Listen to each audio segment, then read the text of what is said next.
Hello, everybody. Welcome back here to Series E. Of course, a very busy weekend last week, and hope everybody that was out in London for ALGS had a good time, and especially everybody that was out in Chicago for Frosty Faustings. And of course, we return today with another major champion here, Tempest. Mike and Ike, Tempest NYC, the winner of Frosty Faustings, coming from the losers bracket, the redemption run to take down Latif and grab the victory. So, man, just cannot express how exciting it is to see Series E competitors going out, competing in these big events and making waves and continuing to perform at the top of their craft. Of course, Tempest, coming off of Combo Breaker last year, a top 8 run at EVO, now a Frosty Faustings champion. Of course, I have to mention as well, another player from Series E in the top 8, Adventure, getting up tied for 7th with Diavone. Adventure looking really good at Frosty Faustings as well. Jonathan Tene, a former product here of Series E, also in that top 8. So much that we are excited about and proud of. Well done to all the Series E players that went and competed, and of course, much love to Tempest for the big W. Congratulations, my friend. Very excited and proud of you, and excited to see you again here today. But welcome in, everybody. Hope you were excited for the show today. For those of you that may be new, let's break down just how things work. Now, Series E is a professional esports open circuit that absolutely anyone can join across multiple different titles. We've, of course, got Apex Legends, Multiverses, and Guilty Gear Strive. Now, the way that it works is players and teams come out, they compete in our open qualifiers, and the best of the best make it into Series E. Now, what does that mean for them? Well, players will get the opportunity to sign a contract, get sponsored by one of our partnered brands, earn a monthly salary, and get to compete weekly for points and prize money. In Guilty Gear Strive, it's every Thursday against some of the best and most premier talent from all across the North American Guilty Gear Strive scene. So if you and your friends have questions, want to know how to get involved, need more info, head over to esportsarena.com today to check it out. Now, of course, as we come back here into the studio, if I didn't introduce myself, my name's Yeso. Welcome into the show. Getting ready for what should be an awesome bracket here tonight. Of course, as I already hit on, coming on the heels of Frosty Faustings, Tempest with the W, Adventure in top 8, Jonathan Tene in top 8. Lot of incredible competitors there and an awesome bracket. Shout out to all the folks at Frosty Faustings for putting on a wonderful event this past weekend in Chicago, and I hope everybody that watched, went, participated, had a great time. As we focus in here onto tonight, really, the story continues. It's been a battle here early on in the season. Different players from Series E getting very impressive performances and some titles. Of course, we've seen Razo, Umisho, Adventure, now Tempest looking good after Frosty. We've had some fresher faces come in, show up strong. Nubenheimer has been looking good. Hell, we even have to shout out Super Noon, who won their first Series E here in this season. And things keep rolling. Haven't had many repeat champions. We'll have to see if somebody can do it here tonight, but at the very least, it promises to be a very exciting bracket here tonight, and I hope folks are just as hungry, if not even more so, after competing at Frosty this past weekend and ready to get right back to the grind, because it doesn't stop here at Series E. Got a couple of friends of mine on the cast here today. James Chen jumping back into the booth here tonight, as well as Hotashi making a return once again. So good to see Hotashi on the mic here as well. Of course, you may have heard him alongside Jake Ryan just a couple of weeks ago. Of course, he was at Frosty Faustings as well. Looking forward to seeing him on that Bridget grind. That should be a whole lot of fun. We're going to hand it over to them. Brackets ready to go. Let's kick off right now, folks. Another night here of Series E, Guilty Gear Strive. Here we go, Series E. We are back at it with the finest Guilty Gear Strive that North America has to offer. Anji, Adventure having the rhythm, playing the dance, showing the fans out. And more Ponto gets countered! Side switch! First opening, just slowly! And the Super Razo 3-0 whole time! More, but doesn't care Fujin anyway.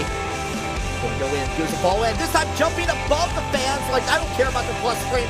Sophie's back in the corner off the 5K, 6K Red RC extension into the Super. This should seal it. Tempest goes up, just waiting for that right time to get that whip punch in. Even gets the guard point situation into the Super. Bean is so smart, immediately goes fakes out the throw.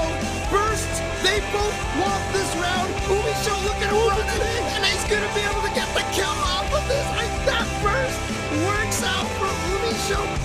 Trying to pick any gaps. Oh my god. Is that number 2K? Umisho! Hello, everybody. Welcome to Series E Guilty Gear action for, again, another week of amazing players. Of course, we all just got back from Chicago, a SoCal boy, a Florida boy over here, trying to deal with that -1 degree weather. How you doing, Hitachi? I've had worse. Hey, good evening, everybody. How'd you all like Frosties? It's nice to be back. Thursday night, Series E, back at it again. Top level play. What you looking forward to, James Chen? I mean, I'm just looking forward to seeing some more action here. I was really happy to see guys like Adventure make it into that top 8 at Frosty Faustings. Obviously, a lot of people always rooting for that Jacko out there, except for everyone who has to fight against it, because I'm sure you can attest to it's not necessarily fun fighting against Jacko like that. Yeah, I've had a couple talks about Jacko here and there. You know, if it wasn't for the existence of, you know, a certain Happy Chaos and Ramlet doll, we might be looking at a top 3 contender character. You never know. But that's neither here nor there. What else? Let's get a look at that bracket. Yeah, I mean, one of the coolest things about this, though, is, you know, when we were at Frosty Faustings, you see a lot of these players, like when Tempest was there, Adventure, people would see their sponsors and be like, wait, is that really, like, is he really sponsored by Mike and Ike? And, you know, again, shout outs to Series E for doing that, and I think that's really, really cool. But as we said here, we have Adventure going to be in this bracket. He's going to go up against Stealthy, who also traveled to and did really, really well at Frosty Faustings as well. So right. Excited to see how he's gonna do. But Stealthy, again, actually, the match I want to bring up is Stealthy versus Tempest, which was like a last round, last hit slobber knocker. Tempest barely edged out Stealthy. If y'all haven't seen the Frosties VOD, definitely some of the best play you're gonna see the last 6 months. So check it out, will you? Yeah, definitely good stuff there. And I was talking to you about it before the stream started, you even busting out the Bridget against Razzo in a really, really, really good match. So it's really cool to see. Man. You know, just having fun. Yeah, I mean, again, you know, we'll get to that in a little bit more. I just want to talk about this format and the pricing over here. Again, double elimination, as you can see here, will be 3 out of 5 all the way through. And, you know, standard rules that we're all used to. Winner has to keep the character. The loser can counter pick. But as you can see right there, the points, 50 points for first, second for 40. And this is, of course, to keep the sponsorship, to be guaranteed at least to keep your sponsorship, not saying that if you don't make it into that top 2, you won't keep it, because a lot of times the players do maintain their sponsors as well. And there's a little money on the line here as well, Hitachi. So how much can the players here take? Seems like tonight is going to be first place, $300, second place, $150, and if you come in at third, $50, you know, pay for dinner because you're going to be busy playing all night. Going to be tough to get that food. You know what I'm saying? Yeah, unless you got the Anytizers in the freezer just ready to go. You know? That's what I'm saying. Yeah, but obviously, nice little bonus to win every once in a while. I think it during season 1 or season 2, you won like 3 weeks or 4 weeks in a row or something. Nice to just get a little bit of that extra cash there, extra spending cash. Absolutely. So, but today, of course, you're going to be watching here, and Umisho, of course, still seeded number 1 here. But again, interestingly enough, at Frosty Faustings, for the biggest event, was probably one of the, I don't want to call it poorest showings that we've seen from Umisho. Be very careful, definitely. James. You know what they say. Look. All right. Yeah, I know. I mean, I think someone at Frosty was even claiming that you were like the second best Nago now or something like that. You know, you got to be careful what you say here. Look, as the proverbial former best player in the country, you are not as good as your last tournament result. You know how many times I've gone 0-2 in Series E? Yes, Check this out. 100%, 100%. You are absolutely correct. So obviously Umi Show can come back very, very strong. But I mean, how do you feel about that? I mean, does it feel like that maybe people are just getting better at fighting Happy Chaos, or is that just not such a thing because Happy Chaos obviously very, very strong? Well, I would bring it up as Umi Show's responsibility. She, ever since winning Evo, it's like obviously she's amazing, right? But, you ever cook an egg? If you want to cook an egg, you just leave it in the pan and you get a fried egg, right? And if you want a scrambled egg, you stir it around. All right, trust me, I'm going somewhere with this. If you just scramble the egg, it's all crazy. It's not really formulating. Yeah, sure, it's good. You can eat it, but you could have just fried the egg and then, you would be happy and fed. You don't need to overcomplicate it. And I think what has happened since Evo is Umi Show has overcomplicated her play and her tech and her setups, and has overwhelmed herself a little bit. So now she's probably thinking about how to reverse course on that a little bit. Gotcha. I mean, honestly, with the price of eggs these days, it's a hefty price to pay at this point. So, I mean, look at this. Rox is starting off really strong here, and it's going to take game number 1 over here, over Umi Show. Now, I did mention that you have been picking up a little bit of Bridget. I see Diaphone in the chat over there, also doing extremely well at Frosty Faustings as well. What do you think of the Bridget versus the Happy Chaos matchup? Oh, I think it's dreadful. Happy Chaos is... All right, look. Tactically, Bridget should have the edge. But Happy Chaos is, still after however many patches, so strong that it's it doesn't even matter, and then he just gaps with pure strength, And, again... it doesn't matter how big you are or how mobile you are when Happy Chaos just has a gun. It can just roll mix you to death, kind of like this, the great equalizer. I mean, we also saw that at Frosty Faustings as well. The roll into the gunshot is just, I feel like I said it to Yipes a long time ago, Happy Chaos has better mix than Milia does, and that's a problem. Yeah. So, it's not a joke. It definitely is a problem. Yeah. There's no use complaining. Oh, no ammo. Oh, doesn't matter.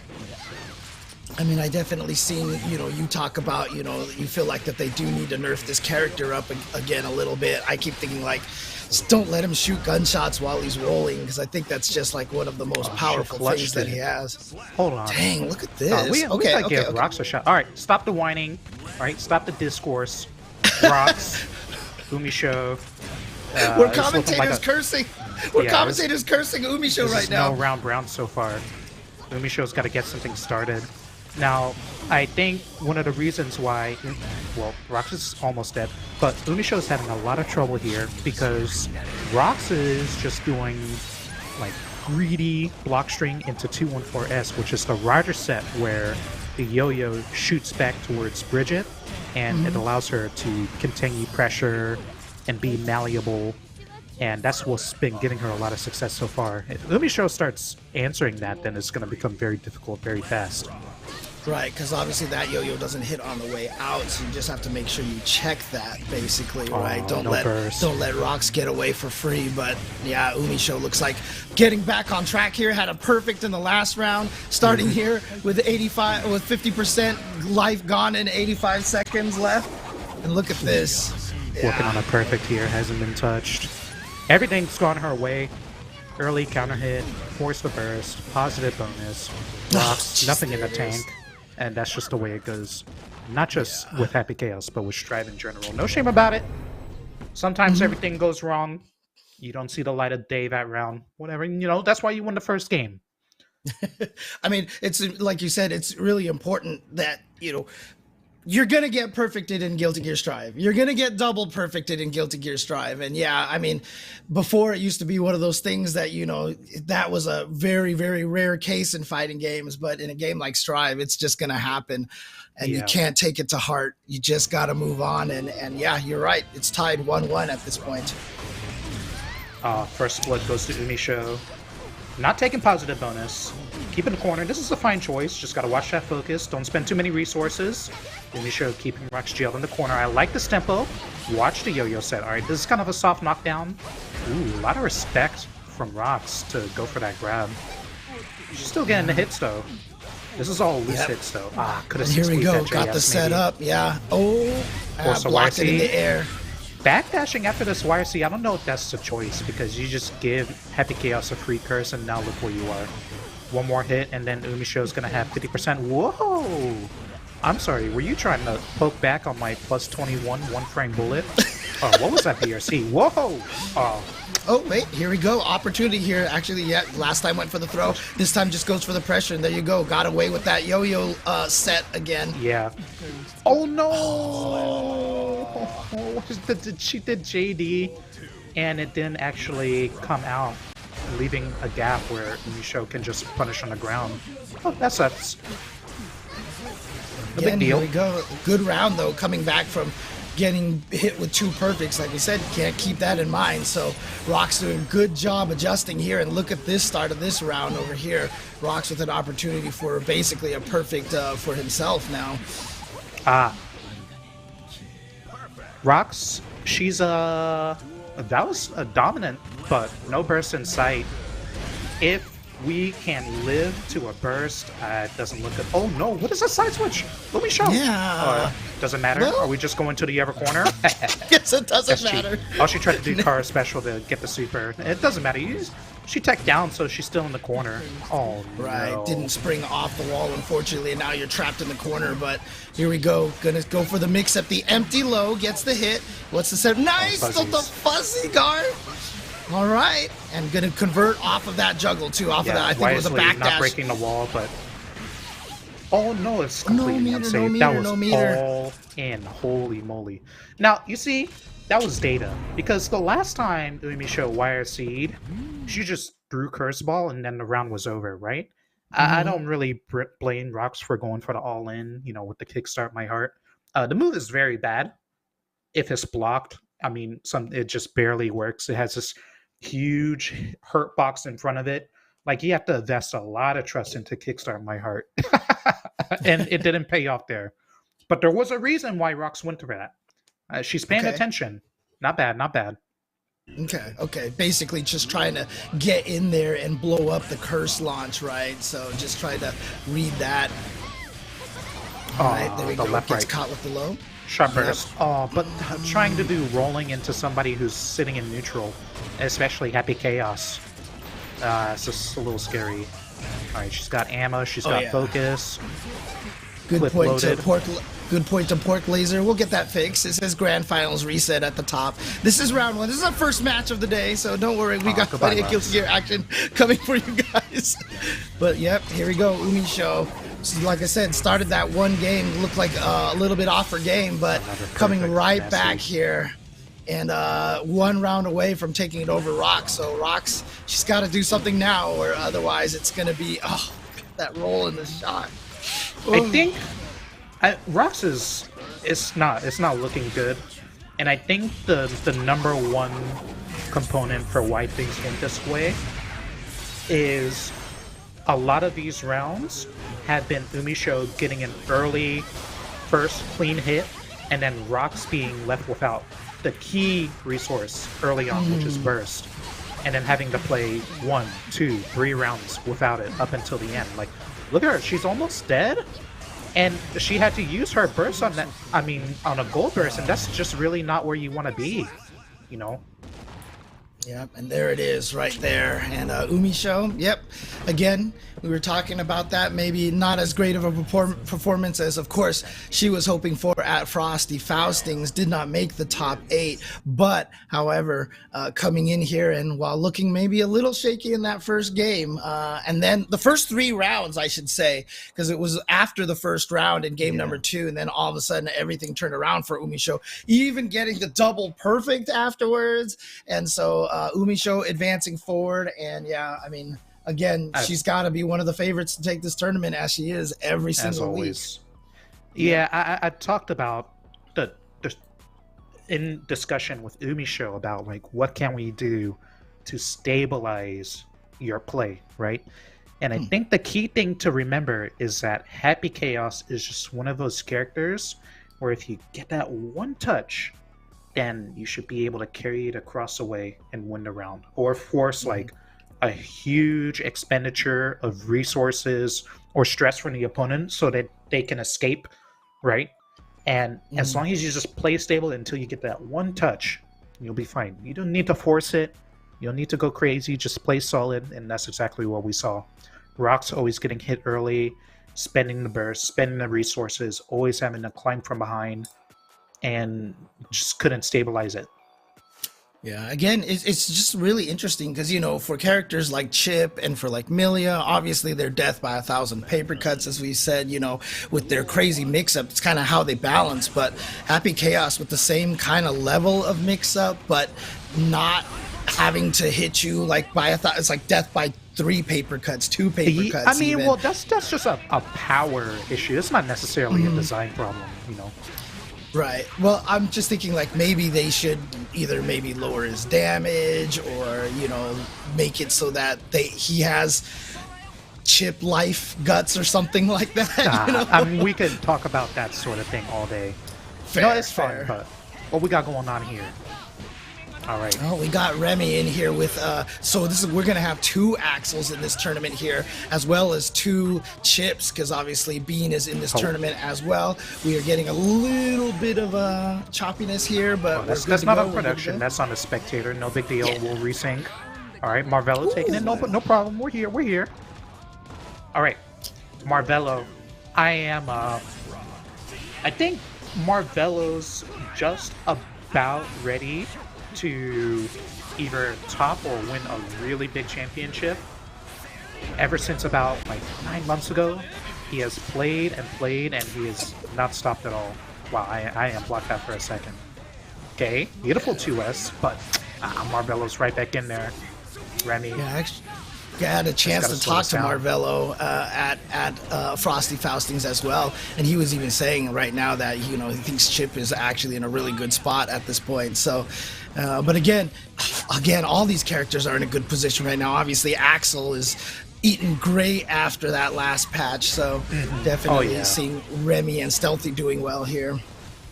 Yeah, Axel got a lot of potency.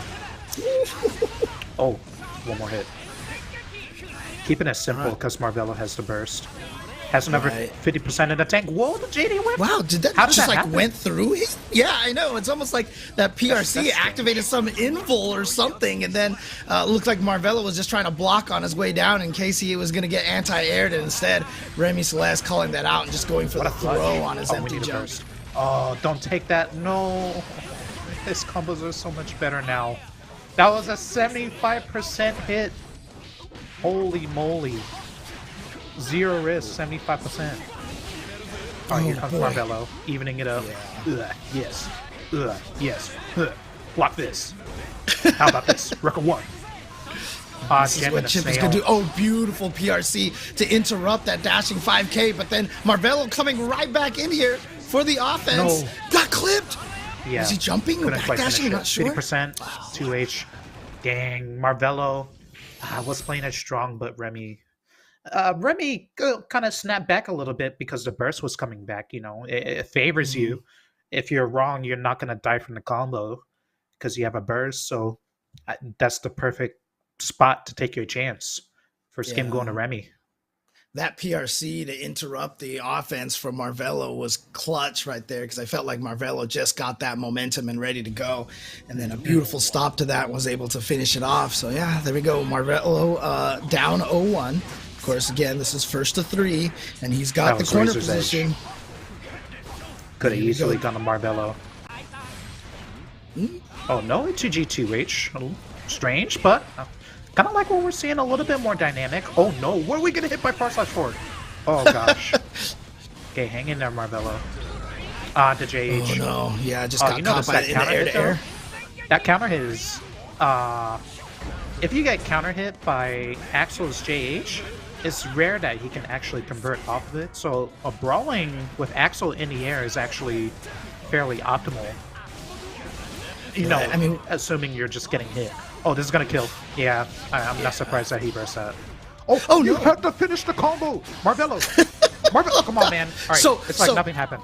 Look, obviously, as we're watching this, we're seeing a lot of like little hiccups here from the spectator side of things. I hope their connection is okay, because there was definitely one situation where it looked like Marvello had an easy confirm and it dropped. So I'm hoping it's not maybe network code that's causing it Marvello any issues with some of these dropped combos here.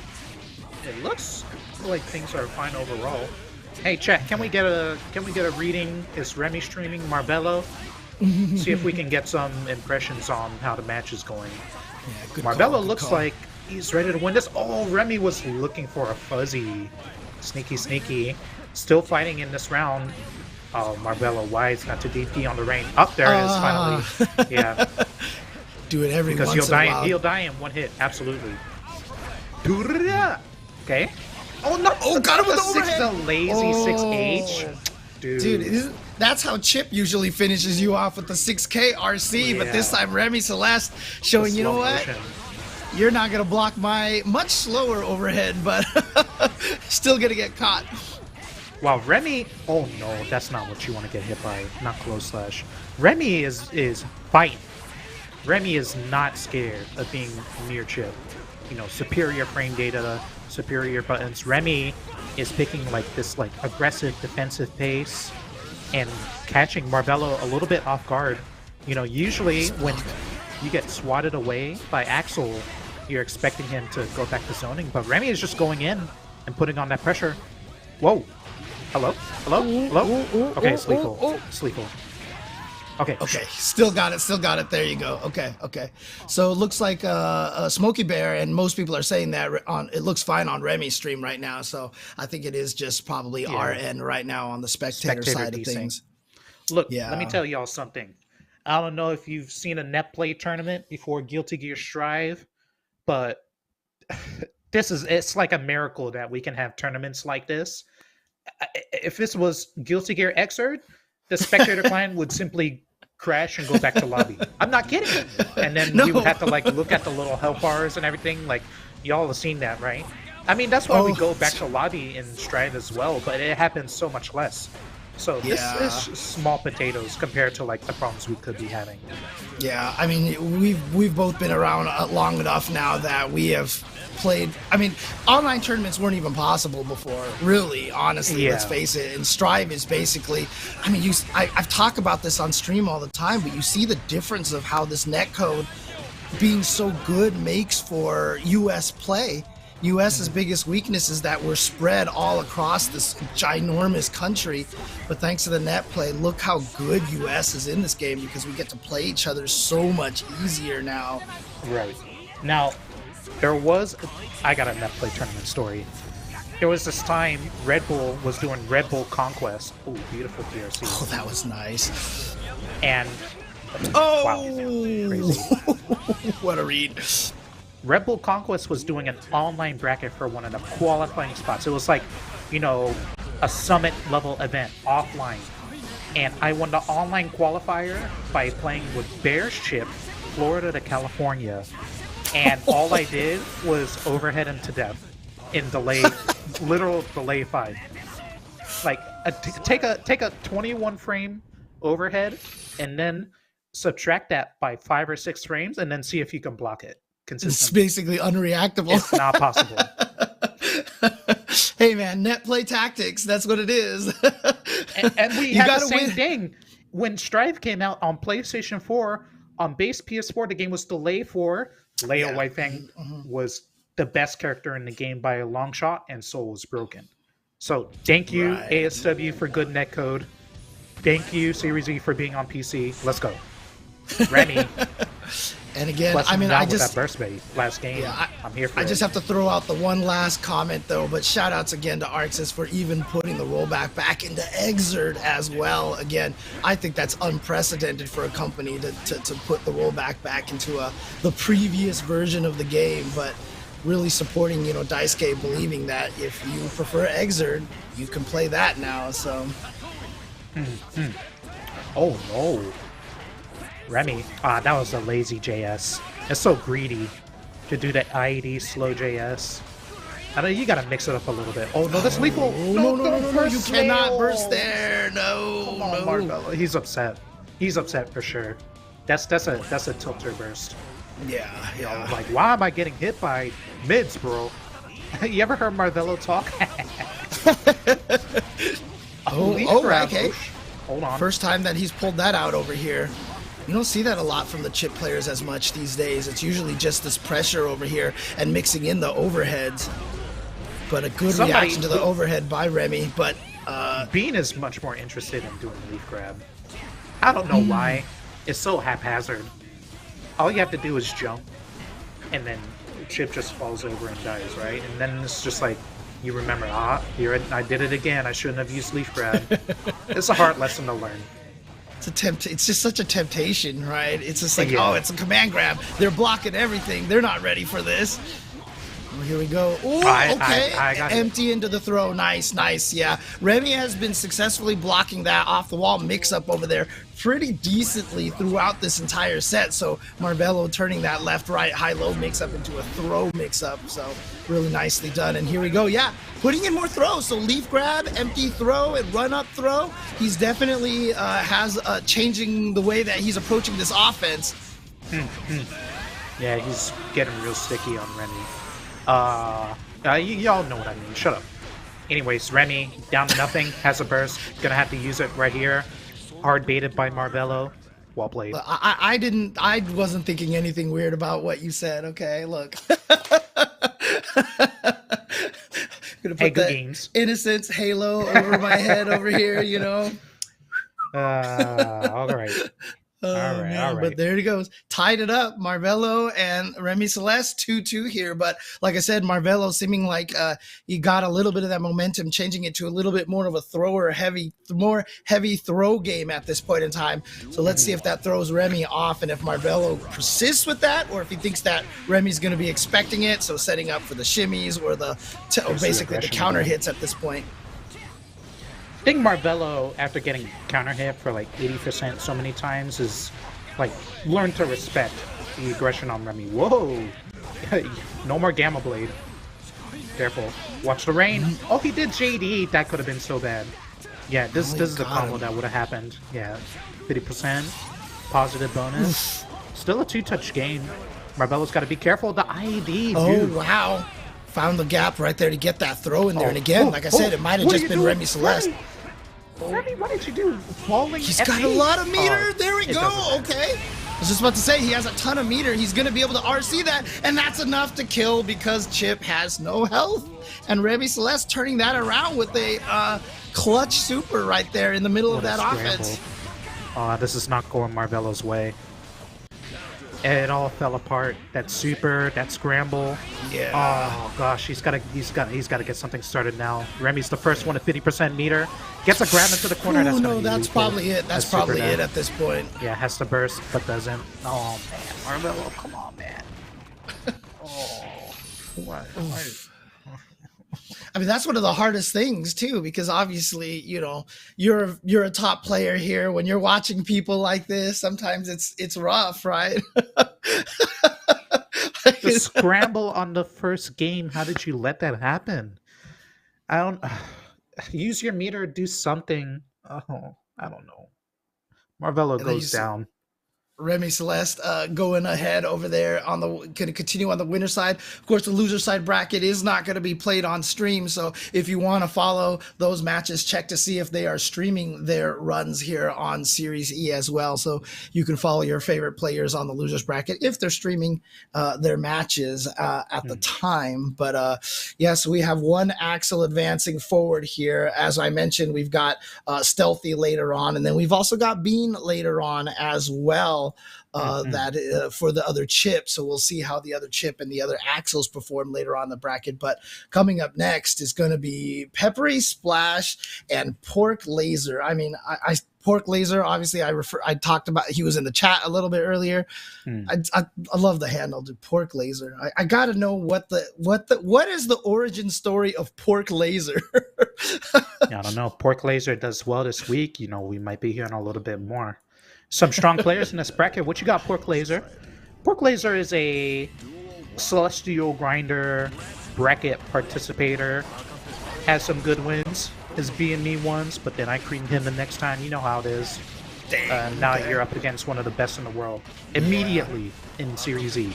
Peppery Splash. I mean, in all the weeks that I've commentated here at Series E, I have not seen Pork Laser in this event before, so this might be their inaugural Series E here, but it's not a great start so far because you are stuck in the corner. You are still getting perfected at this point. Okay, finds the hit, gonna get for the side switch over here, and Peppery Splash does not want to give Pork Laser any opportunity for a comeback. Immediate burst, even though with a big life lead. That is a lot of respect for Pep to burst that.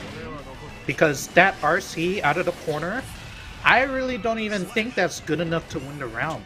You know, you have to reverse perfect your opponent, and you're spending your meter on a combo when you're going to need that to, you know, resync things after they don't go in your favor, like they escape your pressure or something like that.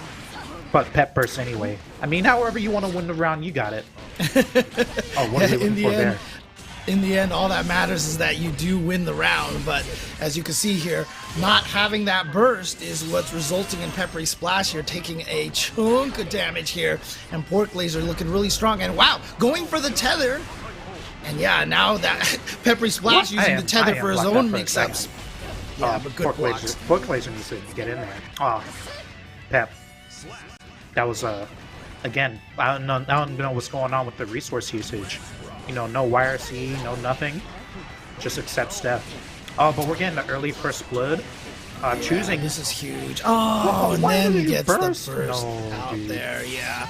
And look at this Peppery Splash. I mean, almost had a perfect in the first round, working on a virtual perfect here on this round as well. So outside of round 2, maybe a little bit of an anomaly, just Peppery Splash trying to get a read on what Pork Laser wants to do. Looking very dominant here, even with the air throw. And there it is, the perfect. Some slips on pressure here and there, but I don't know. I've never seen anybody live through Zato with bonus. It's not going to be Pork Laser. It ain't me. Like nobody. You're dead as soon as you're in that situation. Good luck to you. Yeah, just being able, especially, you know, getting the sword with the positive meter bonus, the full Eddie gauge, and basically guaranteed push to the corner. It is not fun fighting Zato when he gets that positive meter bonus for sure. First blood goes to Pork Laser. What is this IADJH? What are you doing? I'm sure that had to be a mistake and he had to make something up. It feels like old school biking, like XX biking. Yeah. Okay. Finishing the round out. Damn. Ooh. Nice and simple. Okay. Yeah, whatever. All right, Pork Laser, let's go. Don't get touched. That's all we need. Uh-oh. Well, here we go. We're going to get that wall splat. No, actually, he wanted to keep him into the corner over here. Went up for the command throw instead. Allowed Pork Laser to get out of there. Why didn't you side switch? No, dude. Come on. You had one job. No unsummon. It's okay. Oh, here it is. Like I said, sword. Now basically almost a guaranteed corner push over here. You got to deal with this. Yeah, and now you're going to get command thrown. Oh, it didn't even need anything afterwards. Doesn't even need an OTG, RC, whatever. That command throw was enough by itself. All Pep needs is some space. Uh-oh, this is going to hurt. Oh no, that's not. Oh, what did? I'm sorry. because that combo was gonna kill. I don't know if you realize that. Is that it? No, one more touch. No meter, so it's not gonna quite kill. So Peppery Splash here, actually, he's got the meter. Doesn't choose the BRC right away. Actually, just finds his manages to get in there. Wants to save the meter, perhaps for the sword. Yeah, why are you using your burst so early, dude? You gotta be careful. No, dude. Oh boy, here we go. You're gonna have to fight back. No, that's not good at all. That's a terrible situation here. And now you're gonna get pushed into the corner. What? What? Did you just hit the button in the did the dust miss, or what? Did he just, was there enough of a gap that he could slash him in the middle of that? What happened? Okay. Well, Pork Laser's the GOAT. I mean, I honestly, that felt like XX biking right there. You know, like I almost thought that was a guard yeah, cancel. Sakura. Right. Oh man. So, I mean, even though Pork Laser got that one, this is not looking good. The moment Pork Laser's on defense is just like a full scramble, and that's really not where you want to be. You want to stay composed. And yeah, and a player like Peppery Splash, they're gonna remember that, right? They're gonna remember that. And okay, so you're a person who likes to try to hit buttons in these situations. Just tighten up your frame traps a little bit more, and you should be able to be good. Oh, but look at this, Pork Laser with the Yozansen. This is a little uncharacteristic. What's going on? Why is Pep dying? You're just getting hit by everything. Yeah, Peppery Splash was not at Frosty Faustings, if I'm not mistaken. I did not see his name in the bracket in there. Unfortunately, could not attend. Oh, yeah, because I mean, he's always a threat to take this and Exert as well, every single time. And yeah, here's another one of those rounds. It's just first touch, and that's who it goes to. And Pep, yep, another perfect. Right. Okay, doesn't even need another wall break. Just going to be able to kill before that. But again, as soon as Zato gets you through the wall, you are in a bad position. And so here's a good start for Peppery Splash. Going to get that first touch, the corner press. Oh, no. Oh, was that intentional to set up into I suppose he wasn't assuming that he would get hit. I don't know. Dude, Pep is playing like he's on the phone or something. Like, he's like not all there, but it's still good enough. I don't know. Yeah, I think the microwave is beeping in his background over there. His anytizers are ready to go, and he's like, "Shut up! I need to finish this match first." Yeah. Oh man. Again, Pork Laser, the defense. We need something here. Like, you cannot play Guilty Gear, and this is where your gameplay is against Zato, because you're just gonna lose the moment you get touched once. This cannot be it. Like, this is not Guilty Gear XX, you know? Yeah, and again, you know, as I mentioned, Peppery Splash getting hit by that slash in the middle of that one sequence over there gives them a lot of information, right? I mean, that's what you have to do when you're playing at these kind of tournaments. You have to see right there, Pork Laser hitting buttons again on that defensive situation. You figure out this information and you will use it and take advantage of it for sure. That was a reversal counter. I like the attempt. Recognizing, whoa, what are you smoking? This guy did reversal Yozansen. You good? Maybe it was super. Could have just been an execution error there. Whoa, Tommy in the counter. Counter. Yeah, there's a wire C. That's free against 6K. Yeah, good luck blocking this. Gay? Hold on. Nah, that's the sneaky, the drip droop underneath. That's the Latif right there. Somebody tried to tell me doing break the law while Pierce is on top of somebody isn't cheap, but it is. Okay? Don't believe the Zato down players, okay? Dude, everything in Guilty Gear is cheap as long as it's not your character. Oh my gosh! Yeah, missed the throw. Dude, what is happening? Pep, we get it. Laser, you're a badass. We get it. Like, just win. Hitting buttons, dude. This guy, no fear on Pork Laser's side, but here we go. This is this pressure situation. This is guess for to survive, and look at this. Gets the jump H into the Uzensan. Goes not for the air throw, but the jump attack right there. Has the tether. This is still a live game. If you can escape this, oh my god. Alright, that was crazy. I don't know what happened there. I mean, Pep is really good, but that was like more chaotic than maybe we had called for. I'm awake. Good games. Pork Laser, good try. Work on the defense. Hey, all right.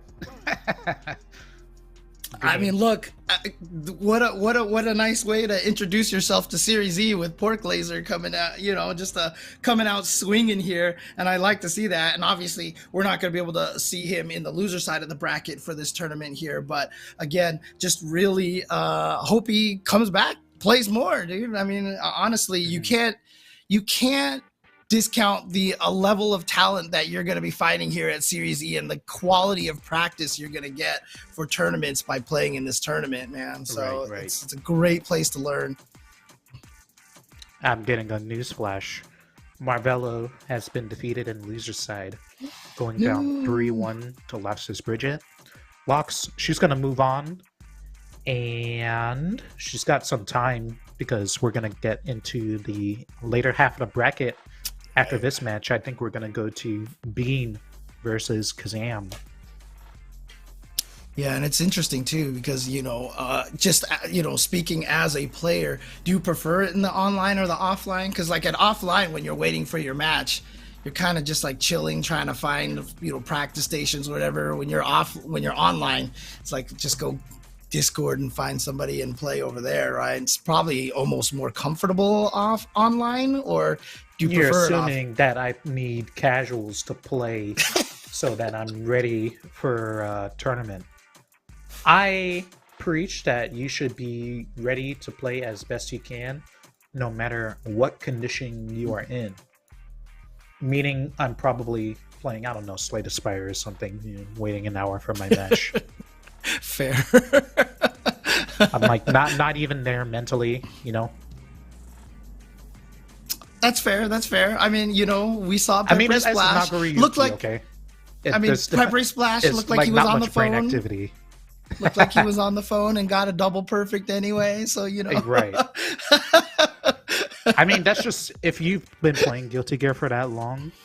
I'm serious. You can just play through pure instinct, and it's enough to like wipe out a huge chunk of the player base. I'm not kidding. Like they jump for no reason, you air grab. They're getting hit meaty, you just win for free. You have set play and they get hit by it. All right, that's the end of the round. Like it's that simple. It's just pure instinct. It doesn't take much brain if you can just autopilot. Yeah, I mean, I've always said I feel like Guilty Gear, largely thanks to the Roman cancel system and such, especially in Exert and here in Strive.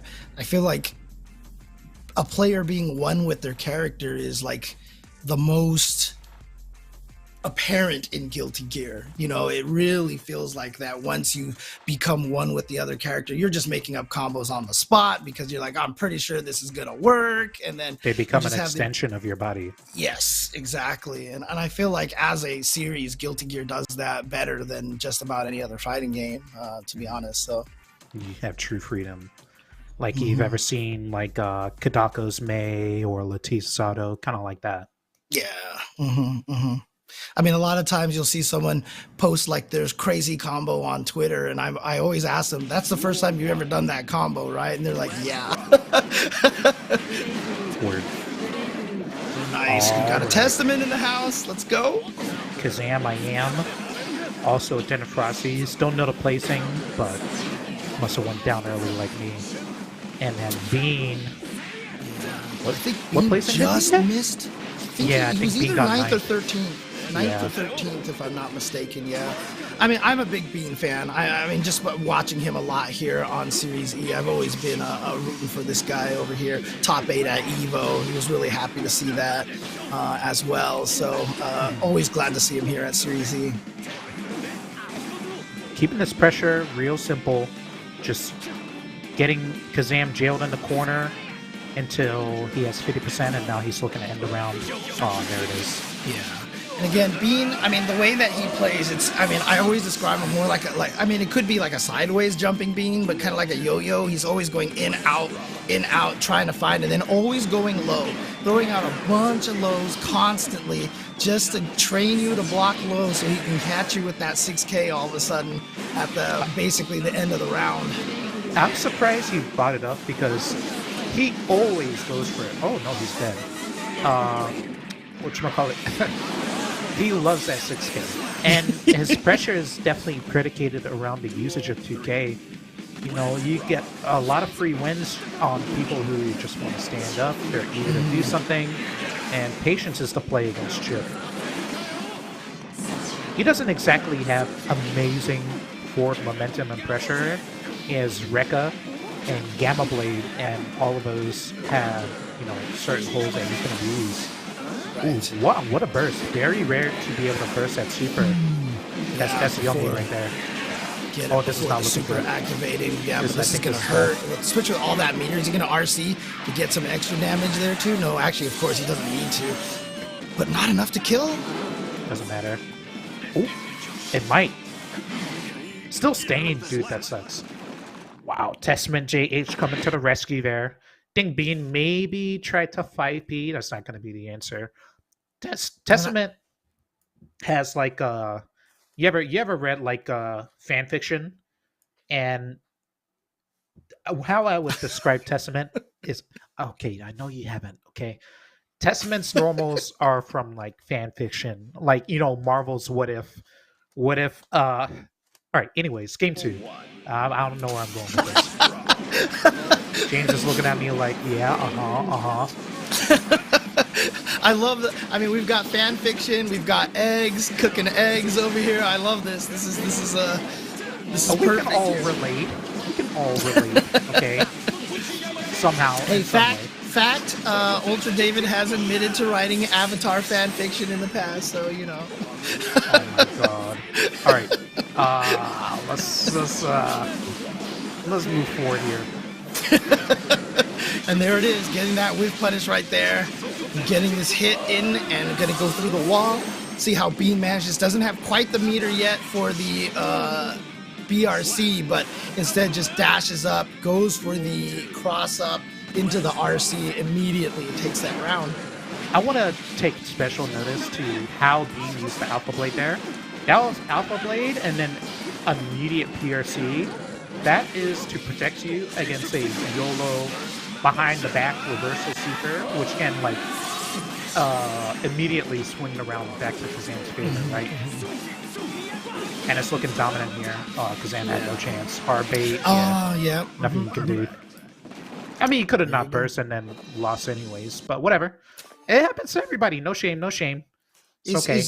I need you to verify or deny Ringe's claim in the chat over here. It says that you have written some Elfelt fan fiction in the past. Okay, so look, I didn't know you were going to be my co-commentator. I'm the one with the Elfelt shirt on right now. Okay, so maybe I'm the one who wrote some Elfelt fan fiction. No, what the hell are you talking about? No, I haven't written no fan fiction. The only thing that's fan fiction is how nice my Elfelt is. All right, I'm the Elfelt god. That is true. Well, I mean, Lost Soul as well, right? So how would you put yourself against Lost Soul in terms of... Okay, that's fair.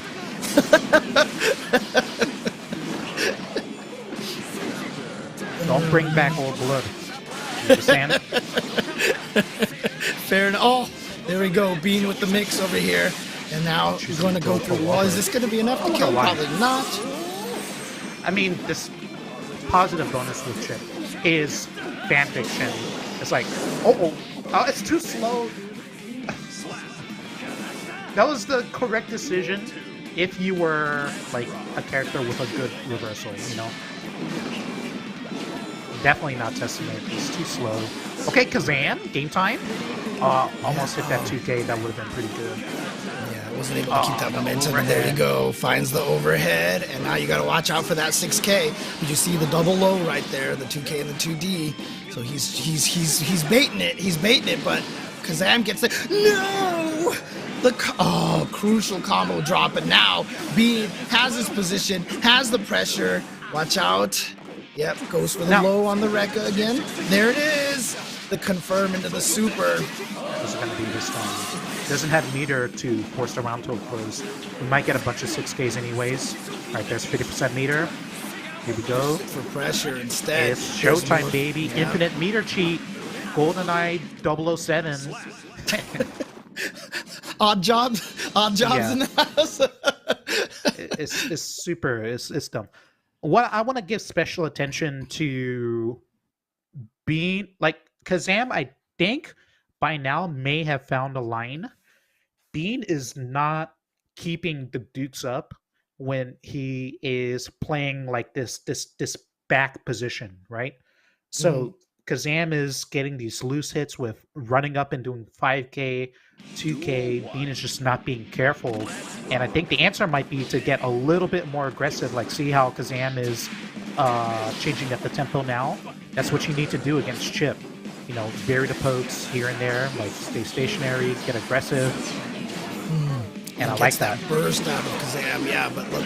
Oh, so he gets the burst out of Bean to counter. So basically, Kazam using the burst to push out of the corner, Bean using it to push right back in. Gets the positive meter bonus over here, the hard knockdown, the cross up this time instead of the safe jump. He's gonna miss. Nice up back. Oh, you can't fight back. You got jailed in the air. Sorry, buddy. That JD is so strong. Oh, it always has been. Whoa, JD IAD. That's sick. I didn't know that was possible. Okay. Yeah, see the pokes, how they vary between like 5K and then 5S. 5K dash 5K. And you see Kazam, he's a couple of times now, he's been trying to control the sky by throwing the skull upwards, but Bean likes to come in from the front, and so it's just such a risk to go for. There it is again. Oh, the super. Yeah, super. I think that's, yeah, it's counter hit. Call out the DP and just blow it up with a super like that. It's that simple. Uh-oh. That was a great figure. Got counter hit. Kazam early burst. I like this. Can we escape the corner? There's the IED. Kazam has been looking the whole time. Nice teleport. I love that. Was not watching the succubus over there. Nice Allowed retreat. Kazam to get out. Has the stain. There it is. You only need one. Stain is so powerful. Again, Bean trying to keep the tempo up, but is not protecting the legs, protecting the base. Oh, the Arbiter! Lazy Arbiter! Got caught from Barney from above No, right don't there. be like me. Don't just get hit by Arbiter for no reason. Bean! Zansai Ryoga. Dude, Zansai's bad in this game. Don't. No. It's not invincible. I'm sorry. All right, even up. Yeah, so definitely, I mean, it's definitely one of those like call outs right there. Just hope they're backdashing or something and just like hit them from across the screen. But yeah, if you're throwing anything out like that, you're definitely going to run into it. So It only took one stain for Kazam to win that round. You know, just a couple pokes here and there, land the fairy, hit the stain, and then that was it. Okay, here we go, showtime. It's the life of Chip, right? It's the life of Chip. You get hit once or twice, and then that could spell the end of your round right there. You can see Bean trying to play very carefully here. Okay, does manage to get in the space and not running. I'm impressed that he didn't get hit. Oh no! What are you gonna hit? Buddy, you're overhead. Come on, man. He wants to teleport out of the corner so bad. There's a stain state. Yeah. Dude, he didn't bait Kazam. You had it. Oh no. Yeah, meter. What's it gonna be? ID out of corner. I like it. Dude, the 6P whip. Kazam, come on, man. Oh no. Oh, then just takes the meaty right there, and here's the mix-up. Okay, but you're trapped in the corner. Tries to get him with the super, but the backdash from Bean out of the range. Gonna get the kill. Bean now at match point. It's been a long time since I've watched Kazam play against somebody else, but I've always complained that he maybe crutches on reversal super a little bit much. Testament is not the character for it. Can we get a B or C, a Y or C? You know, all you need is some space and neutral. Okay, showtime. Here we go. IADJH, the safe jump, poking Bean with the backdash, the teleport, Grave Digger, no good RC. block by Bean. What are we saving the meter for? Dude, we need something right now. Okay. Oh my god. Single hit confirmed from Bean right into the super.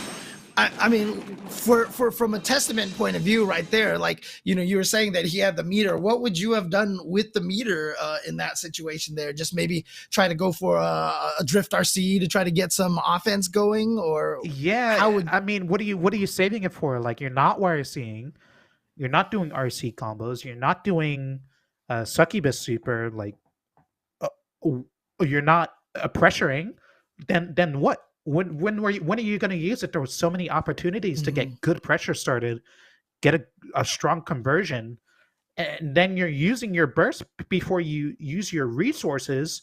Like, there's so much tempo being left on the table. You know, I think Kazam's really got to look at the opportunities there. Resource management, obviously one of the most important things in fighting games in general. And now it's going to be the case for Tekken players too, because they're getting a heat gauge. I'm not going to say anything.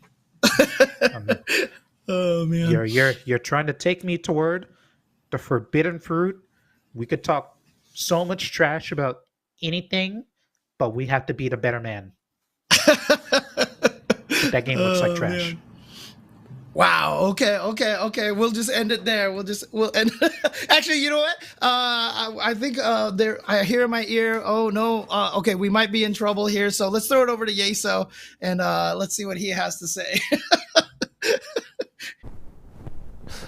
I was gonna say I respect the restraint, Hotashi, and then he laid on that last little line right there in just perfect Hotashi fashion. So I really shouldn't be surprised. Well done, gents. Halfway through winners round one and some really tight sets there. Two of them going to a full 5 games. Marvelo and Remy Celeste with a really good set there. Of course, Remy Celeste coming out on the winning side of that one. And then Bean, great job from Kazan there in game 4. Really looking good, putting Bean on the back foot early in those rounds and just never really letting up on the pressure, not giving Bean really any room to breathe, able to force the game 5.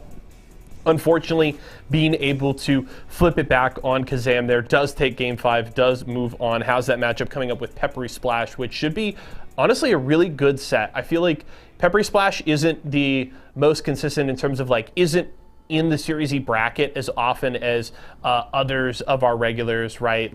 Certainly Hotashi, very, very much a regular in the bracket. So we see Peppery Splash, once or twice a month here in Series E, but the nice thing about that is while we don't necessarily see Peppery Splashes often, I feel like we always get great runs from Peppery here. Every time Peppery Splash shows up, deep in the bracket, really good sets, really fun matchups, so always excites me to see Peppery here in Series E, and so this should be a really fun set up against Bean. Definitely have my eyes on that one in the second round. We kick things off with Umisho, and of course, good discussion between James and Hotashi, just talking about Umisho's performance at Frosty, and I think Hotashi making a good point talking about how, sometimes people blow up that last performance, and I think it is important to take, the singular performances in a larger context, right? I think you could certainly look at that and say, Umisho had a down performance, wasn't as good of a showing at Frosty Faustings, and you're not wrong there, right? The expectations are high for Umisho. She's been so good, an Evo win, other big tournament runs, right? Top finishes, rarely outside of the top 8, almost regardless of the event, and it's easy to look at Frosty and be like, oh no, Umisho's in trouble, but I think if you look at the larger context of the run-up to the event, that it's just more of an anomaly, and I think it is reasonable to expect that Umisho will return to form, and we'll see how things go on from here. Of course, looking really good in that set up against Rox to kick things off, and we'll see how things pan out up against Remy Celeste, because that should be a very interesting set right there, but I'm not sweating it. I don't think Umisho fans should. Umisho's probably got to be feeling great right now.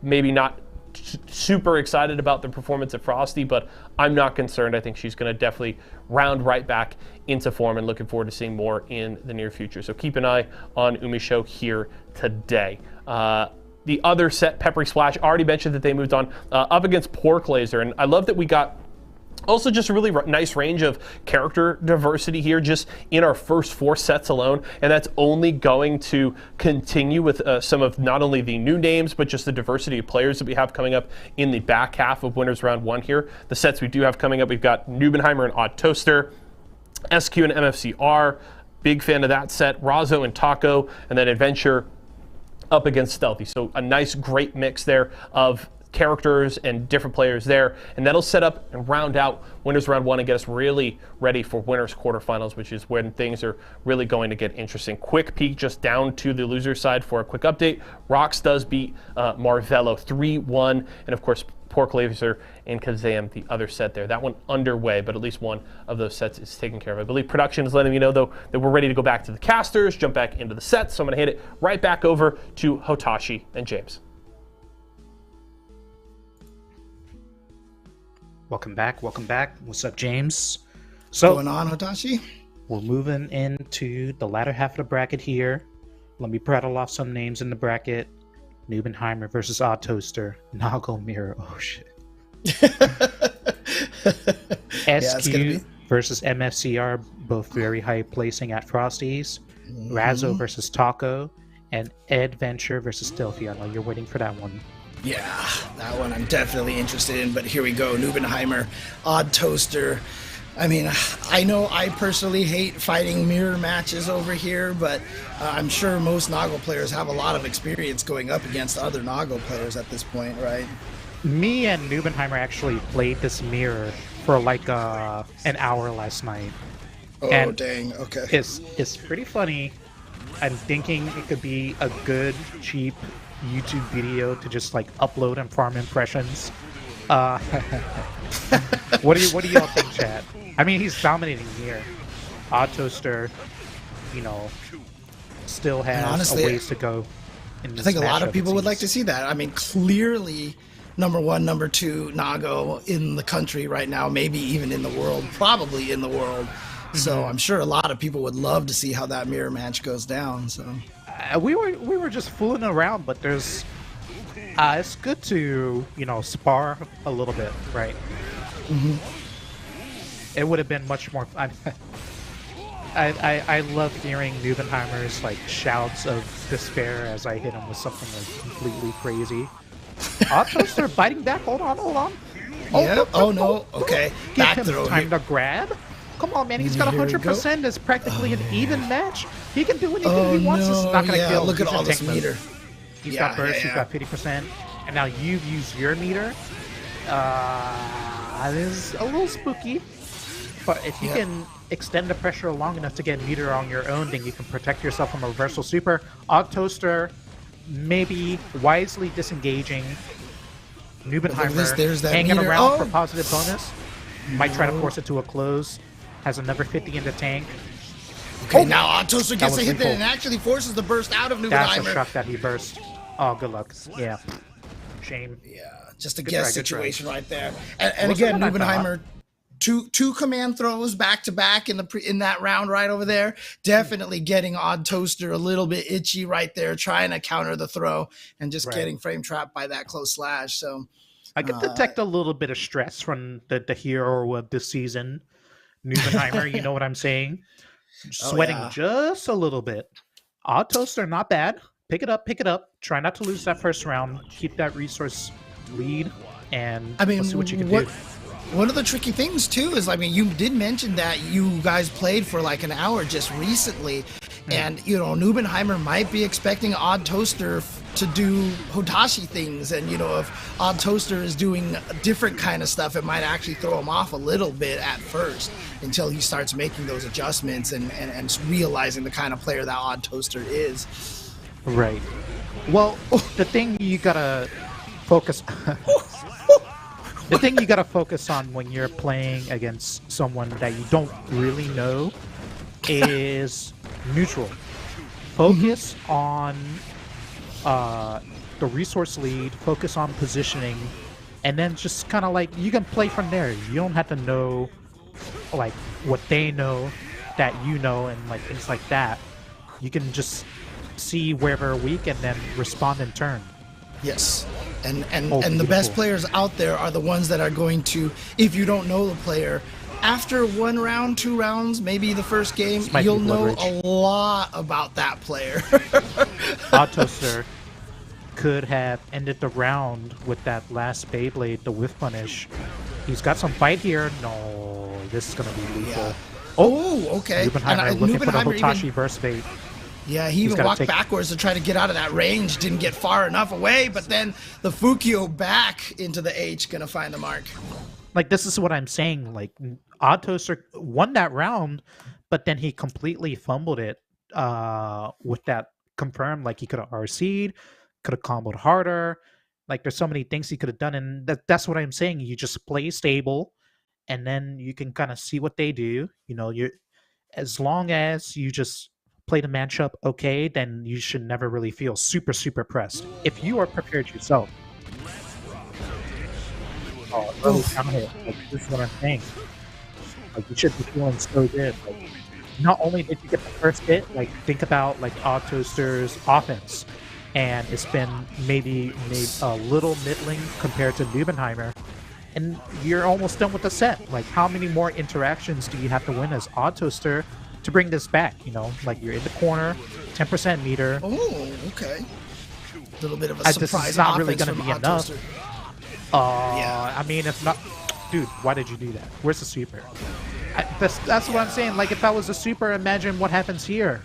Right, you get the hard knockdown, you get the pressure going over there, but instead you're spending that meter on an RC. I felt like he had probably autopiloted that already, maybe not expecting the 6H to have wall splatted the first time. I don't know, but yeah, if he had just confirmed it in the if super. you wall splat, you can always car cancel whatever you're doing into another special, especially super. That's like the name of the game. It's like, okay, Right. if suddenly they get wall broken, you can cancel whatever you're doing into a super.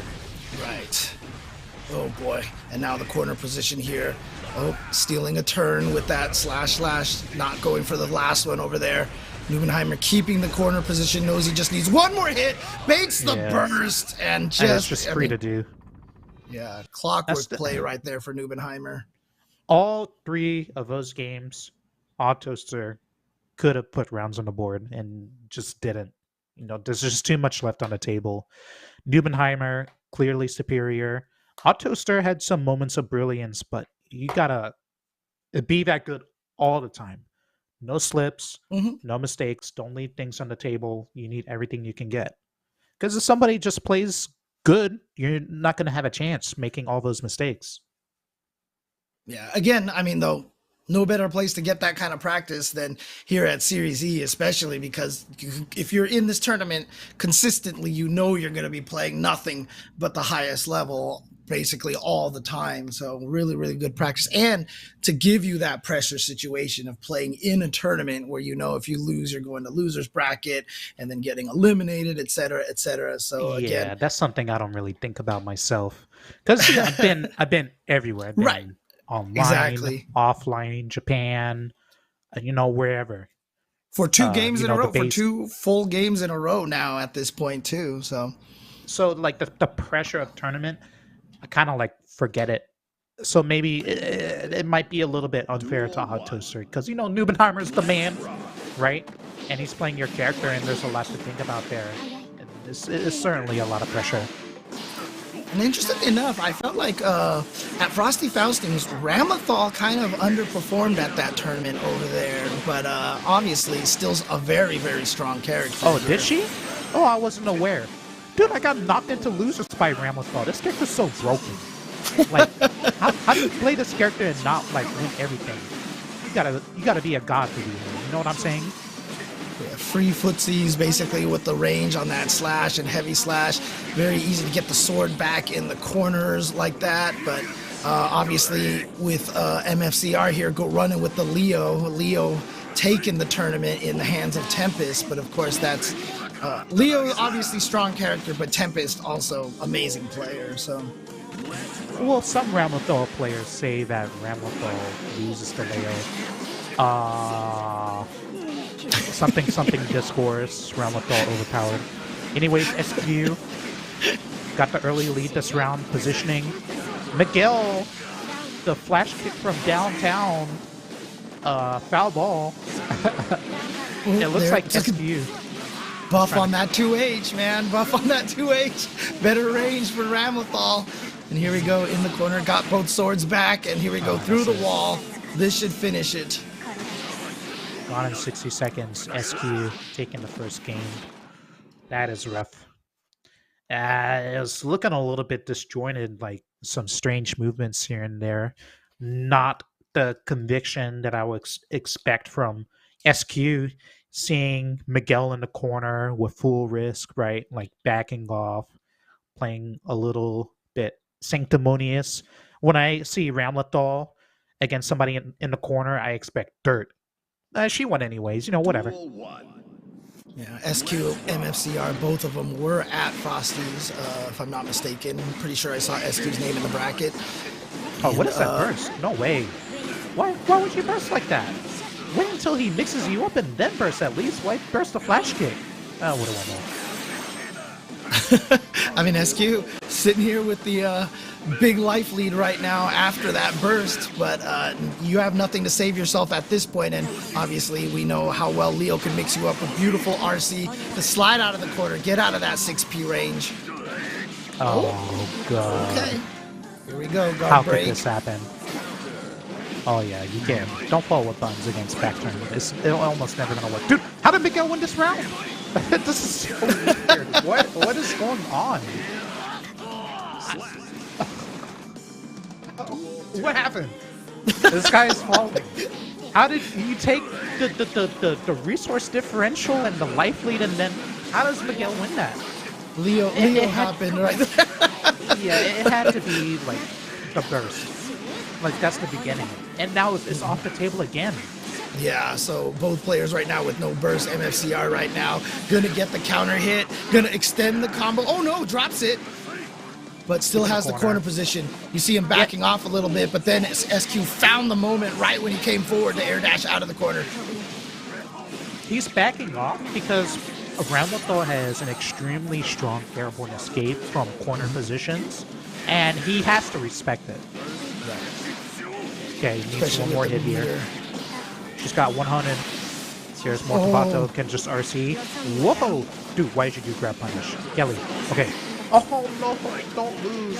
Oh my god, I can't lose. IB into run up and throw, and it sounds like I am now solo commentating. Are you still there, Hodak? Here we go, MFCR continuing this corner pressure, but SQ escaping from the corner again. She's been able to get out of this corner almost every single time, and I feel like that's been one of the key things over here. Through the wall. Does she win yet? Well, no, actually, now that you come back, here comes MFCR. Gets the burst out of SQ. Oh, here we go, game time. Oh, the combo. Wow. Weirdly, momentum carrying Ramlethal too far forward under. Clearly, Ramlethal needs some buffs, right? I mean, look, you saw that go under there. Just weak character overall. Can we get some buffs in here from Ramlethal, please?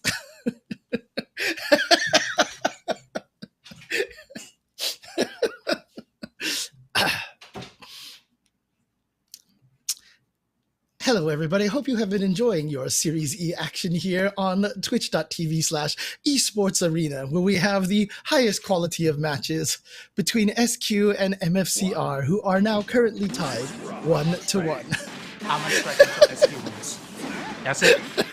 I'm having my snack break. It's up to you. Chat, you can commentate. Just make sure you load up on some of those Mike and Ikes out there, and pressure from SQ. Oh, no. Burst right there, wants to keep the corner and then just run up for the throw. Here we go with the corner pressure, but a back throw from MFCR. Gonna get the corner, no burst available. It's not gonna matter anyway. Gonna go through the wall and get the hard knockdown. Let's see what MFCR just goes for the close slash into a tick throw into OTG. MFCR taking this round. The way the resources are being used by SQ, it legitimately is not making sense. Things should not be this swingy. There has to be some sort of stability. Yeah, a lot of early bursts from SQ and just kind of leading to situations like this where you have no means of escape. You see no meter, no burst available, so have to deal with this entire offense from Leo, and that's what happens when you have no resources. You're scared like that. Very easy for Leos then to read that you are playing super defensive, get that dash up and throw, and take the game. MFCR goes up 2-1. I'm on strike.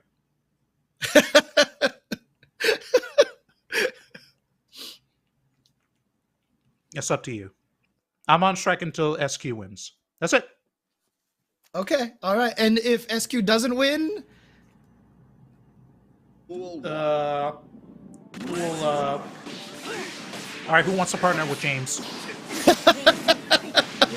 Well, here we go. SQ now has this corner pressure here, getting... Oh, yeah, stopping the attempt to escape away from the explosion from the sword. Does get the hit. Gonna spend the Mortabato to get the wall break over here for the hard knockdown. Chases down the backdash with the instant air dash jump kick, and SQ with a perfect. So maybe this is the turnaround here? This is the turnaround? This is about what I would expect. The way things were going in the first 1 or 2 games. Oh, there's the burst from the flash kick again. Oh, you're giving him the condition. Kelly! Right. Because obviously, without the meter, the flash kick isn't going to lead to more. Obviously, it gives Leo Oki, and maybe that's just one of the things that SQ doesn't want to deal with. Oh no, the column missed too far away. The flame pillar missed, and there we go, a missed flash kick as well. So this is a huge, huge opportunity for SQ to get in the corner here. The pressure This is unrelenting chaos. Dude, Miguel's just doing flash kick for no reason. Kelly is a lot of meter. Blocking with her face. Good block on this fight. Oh, got the counter hit. One more touch. It's a grab. It's not a grab. No. Oh my god. Everybody's stressed. No. Again, the pressures of tournaments, man. I mean, it's easy for me to sit here and be like, oh, look, this person's doing this, but I'm not in that stressful situation, man. That's one of the reasons why I'm commentating. It's easy for you to say. I feel like I'm in the passenger seat of a car and my friend's doing like a 60 and a 35. It's like, we're in an alley. What? Can we stay on the road here? Here we go. All right. Got it? 2-1 for H? Okay. Yeah, there you go. Okay. You ever been in the back of an Uber and it's like a guy with a Mustang, right? And he's just like, all right, I'll get you to the airport fast. And it's just like, you gotta... you hear the... Like, I don't know if... I mean, the cylinders clicking. For me... Again, I'm gonna reveal my age, but you're hearing like the Spy Hunter music in the background, while he's swerving on the freeway everywhere. I definitely feel like this set has been swerving. Is it exciting? Sure. Not in a good way. It's like, I can't wait for this to be over. All right. Please tell me it's 2-2. It's 2-2, right? 2-2. Okay, yes, it's 2-2. SQ has tied it up at this point, so now she has a chance to be able to take this. If she can maintain what she did in that last game right there, and the 2 rounds that she won were very solid and probably more aligned to what Hotashi was expecting. But again, Leo is just one of those characters. She's trying to escape. Oh, huge 2-4K. Yeah. Showtime. Oh, looking for the wake up sweep. And catching the backdash. You see Miguel doing 2D. That was to beat exactly backdash. Wait for flash. Oh, showtime. Damn, didn't expect him to fight back. Up back in the grab.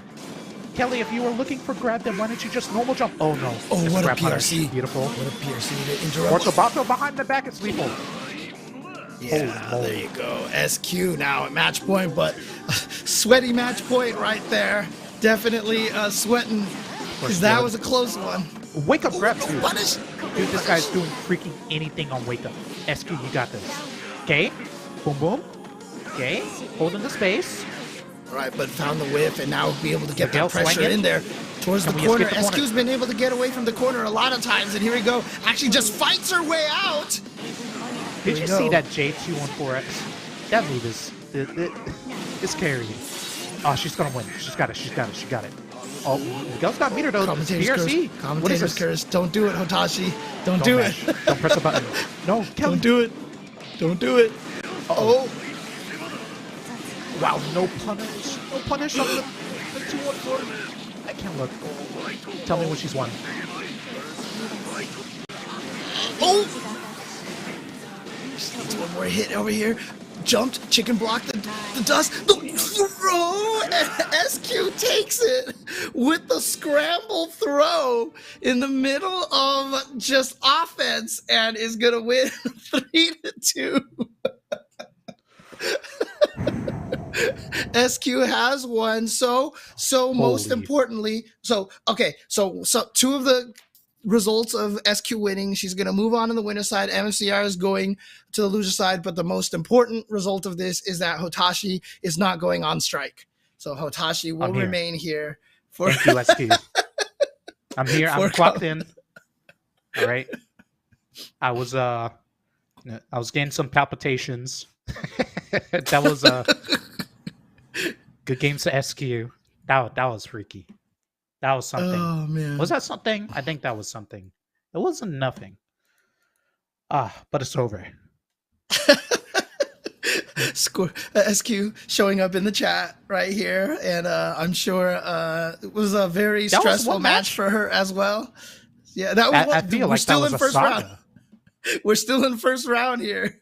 Definitely not a first to 13. Like, what was it? A first to 13 that you and Latif played? It was first to 15, right? 15. 15, yeah. Yeah. That was oh man. that was last season, Yeah, of course, of course. But looks like just as a little bit of information here, we will not be seeing more of Pork Laser in this tournament here. Pork Laser going down to Kazam 3-1 on the loser side of the bracket over there. But MFCR is going to be going up against Odd Toaster, so that's going to be a Leo Nago match over there. But we have 2 more rounds on the winner's side, of course. Adventure and Stealthy is the one that I'm looking forward to. But before we get to there, is going to be Razzo going up against Taco. And here we go. Taco, of course, with the Gold Lewis. Very, very scary character here. And Razzo with her patented Leo as well. Well, this doesn't bode well if you're a Gold Lewis player. Not only are you playing your worst matchup, I mean, some say Happy Chaos might be worse, but it's against one of the best Leos in the world. Good luck, you know? This matchup is a struggle. Leo has everything he needs to just torment Gold Lewis at every position of the screen. Defense, offense, you know, zoning. It just feels like it's all no good. Yeah, a lot of times people ask me, like, what makes a matchup bad? And fighting games are all about distances. You're trying to get into the range, the distance where you have an advantage over the other character. If you do not have a distance that gives you an advantage at all, that is a terrible matchup. Oh, that was a flash kick, that counter hit. I think Razzo was looking for flash kick and got up back JH by accident. Oh, what is that safe jump? That's so silly looking. Taco got some teeth on this arm. What did you burst? What did you burst? Wow! I'm on strike. Today is Burst Leo's flash kick day. I think in Discord all the players said we're gonna keep bursting Leo's flash kick to make Kotashi as upset as possible. And you see right there, look at what happened with that burst on the flash kick. That wasn't going to lead to more damage. That was only going to lead to Oki mix up. Of course, Leo gets pressure, but you didn't have any meter to burst anything else at that point. Now, I can't believe that happened. Taco was probably thinking, I do not want to lose momentum. I do not want to lose momentum. I'm going to get the burst and try to get back in there. But that's the impatience right there. I've been trying to make a video for a long time about resource usage and like what is good resource usage. And you can just follow the blueprint left by people who are not good at it. For example, bursting when you're about to win a round. That is how situations like this happen. You know? Gotta read the situation. You always have to keep in mind everything that's going on and why resource management is absolutely one of my favorite aspects of fighting is no, not the kill off of the flash kick. Oh. Never count Razzo out. Razzo can win any round. Oh no. This is how Razzo won the last round, but wow. The combos were dropping. But I don't know. She'll be fine. Razzo, obviously, world-class player here. Taco getting counter hit a lot on Wake Up. Getting hit by every overhead, every back turn K. I had to ask, are your hands on your controller? I mean, Taco blocked one of those standing kicks. And then just got hit by the rest of them, unfortunately. And that's what Leo does to you, man. Oh, God. It's a disaster. Not like this. Oh, my God. What did you do? Early burst, but then Ow. Razzo getting the burst out of Taco. The punishment on it. Oh, my God. It's like unfair. Oh my God! Oh, guard point. Why is this happening? It's the guard point and the counter right there. It looks like Leo is whiffed and open for attack, and then all of a sudden just absorbs it, armors right through it, then manages to finish you off in the corner. Razzo going up 2-0. Okay, let's try and be constructive about this and stop with the exclamations. You take two good players. MFCR and SQ. One of them makes a mistake. One mistake, okay? Mm-hmm. And then the other may make one mistake later. But we're still following a normal flow, right? Mm-hmm. Razzo is going to make one mistake. Taco is making 10 mistakes around. And that's why it just looks unfair. You know? You can't just be making mistakes with how you use your resources, your defense. Like, it all adds up. Like, you're not going to have a chance if you make any mistake against a top-level player and aren't perfectly stable in every area to make up for it, you know? Yeah, I mean, I've always said, you know, fighting games are more like, kind of like, I mean, stick with me on this one. I stuck with your eggs, but it's kind of more like, you know, baseball instead of like basketball, right? Because baseball, you're going to count the errors. That's a stat, and the errors are going to add up and can cost you the game. Whereas basketball, you'll have a few turnovers here and there or whatever. You could make up for it. You don't get that opportunity in fighting games a lot of the times. You can't afford to make those kind of mistakes. Yeah, dude, tacos, the resource usage, you're throwing it away. What? I mean, it's just written on the screen, you know? What else is there for us to say? If this is how you use your resources, it doesn't matter what character, like, what the matchup is. Like, it's just not going to be close. Well, does use a little bit of that resources to get in there and does manage to get a cross up on Razzo. And then the empty into the throw. So here we go. And it has the drone. Going to get the hit. Should be able to... No, not quite yet. Oh, Razzo wants it. Razzo wants to end this here and now. But the running punch from Taco gonna steal a round over here. Okay. This burst from Razzo, this is just lack of respect.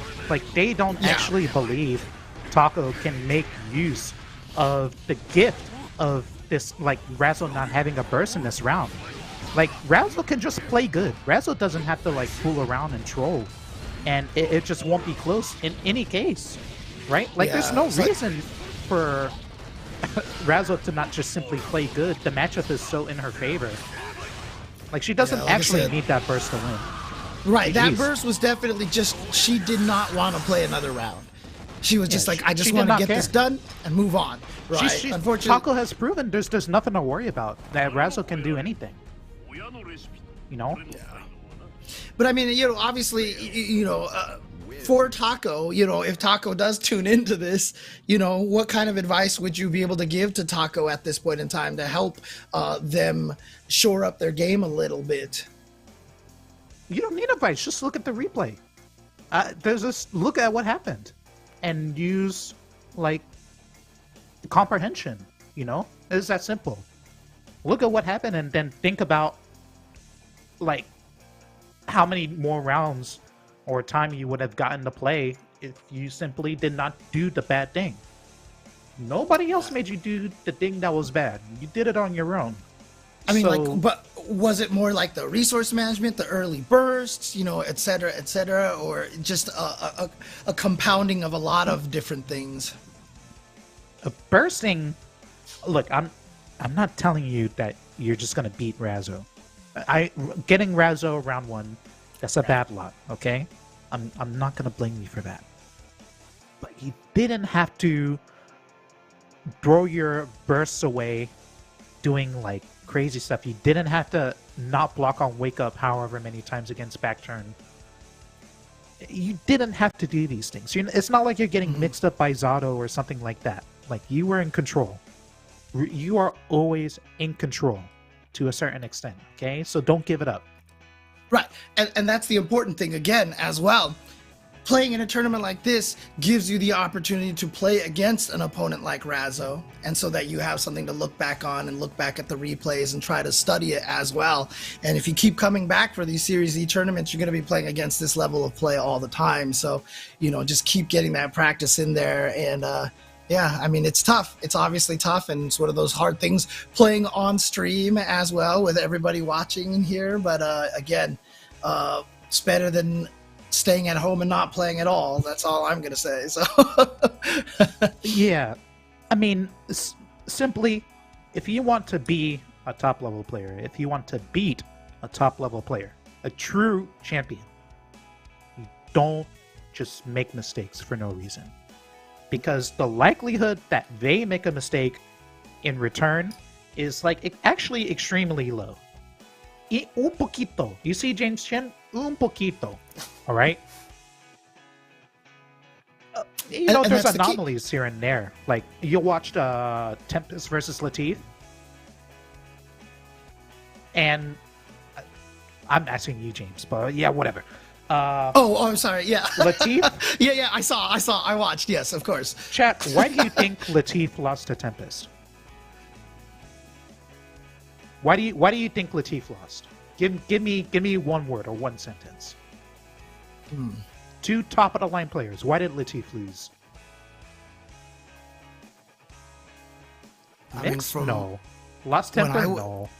When I was judging, I actually felt like it might have been a little bit of nerves on Latif's side, but that was kind of because he reset the bracket, he had a lot of momentum, and I felt like he maybe got caught in the moment just a little bit. I think it is simply Latif made too many mistakes because he didn't understand how Leo works. He got hit by almost...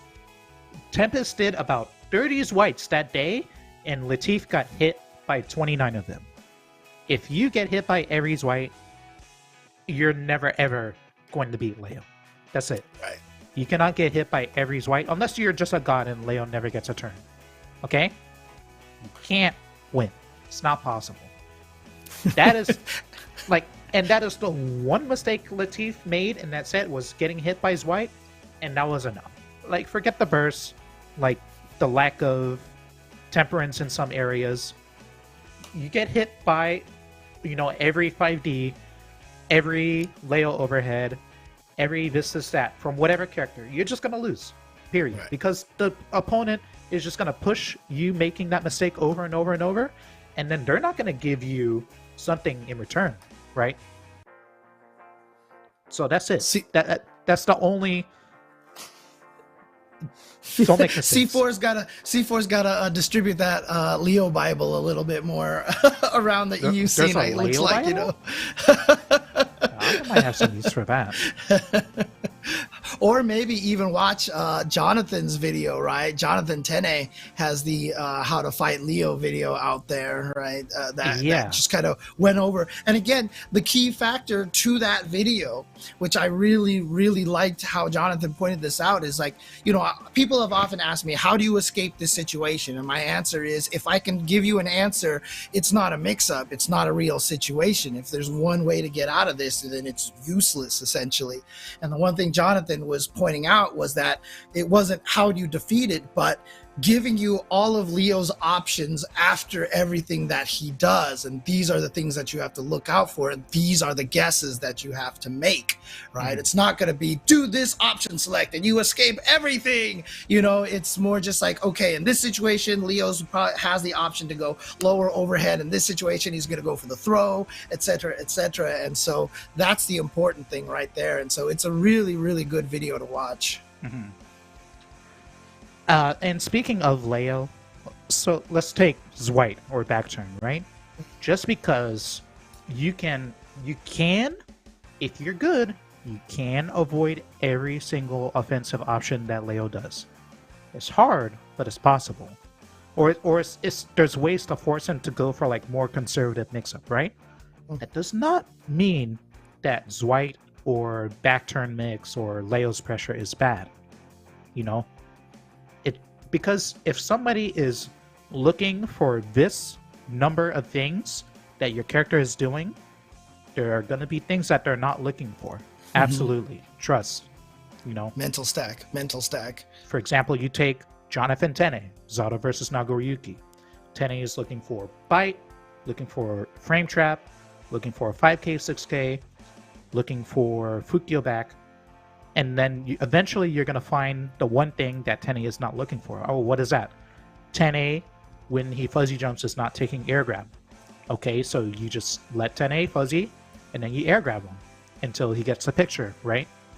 That doesn't... Like, there's always something there, There's always an opportunity. Yep.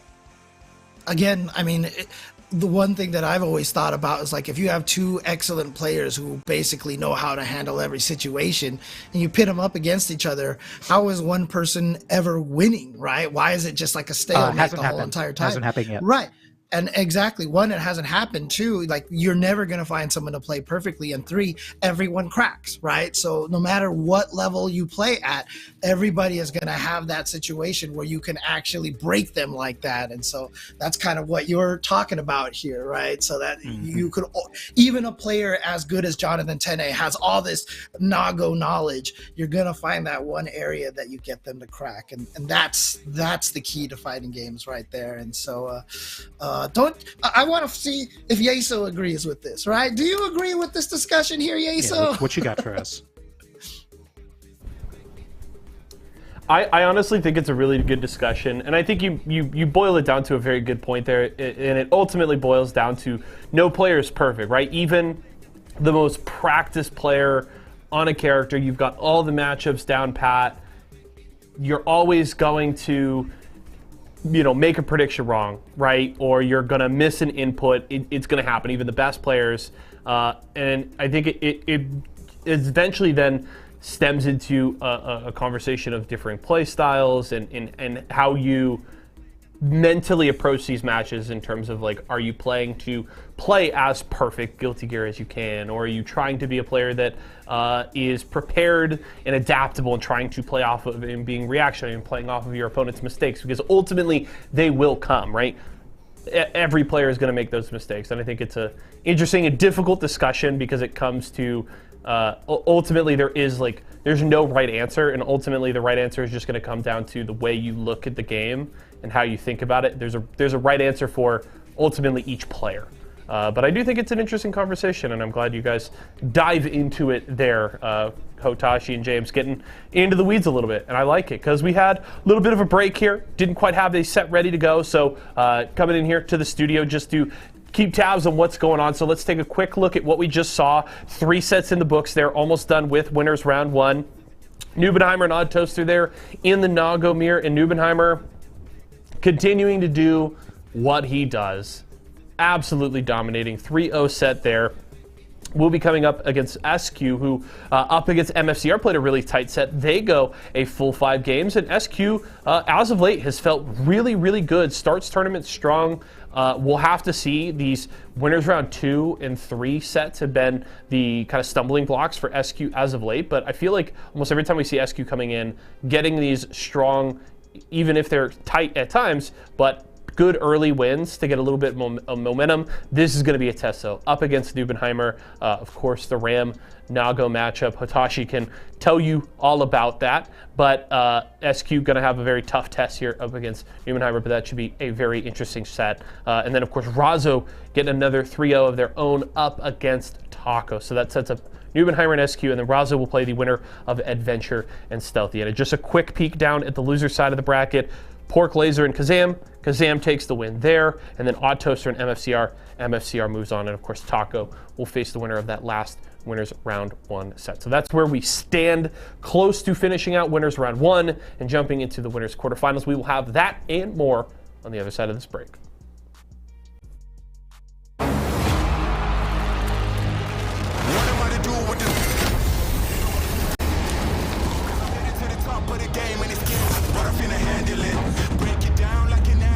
I be loading up, they wanna package this. Pray for peace, pacifist, I'm never old enough to give a promise.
Tyson boneless buffalo bites have that tasty kick of flavor, so they're perfect for any get-together. If there are any left when your guests arrive. Tyson Anytizers Chicken. More kicks of flavor, more smiling snackers, more to love. Tyson.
Welcome back, everybody, to Series E Guilty Gear Strive action here on twitch.tv/esports arena. I'm James Chen, joined by Mr. Hotashi.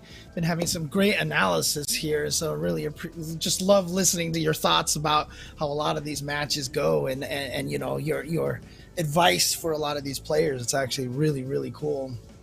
What's going on? Glad to be back. I know things are running a little slow tonight. I mean, I was just about to say, I'm sad because we were having a little bit of trouble with Stealthy's connection, and so Stealthy and Adventure had to play offline. But Adventure did end up winning that one 3-0, so we'll probably see Adventure at least a little bit later on. Wow. But Stealthy's going to have to go up against Taco now in the loser side, where I wasn't MFCR... paying attention to what was going on. I thought like Stealthy's mom like called him for dinner or something. You know, Zoomer things. Gotta hop off Fortnite, go eat chicken and rice. Had to go do his homework or something like that first, right? So yeah. Oh man. Who we got next? Umisho and Remy. Right. Go into the winner side, Umisho and Remy. On the loser side, MFCR has defeated Odd Toaster 3-1. So now Rox, Kazam, MFCR are waiting for their next opponents, who will be determined by these 4 matches here on the winner side in round 2.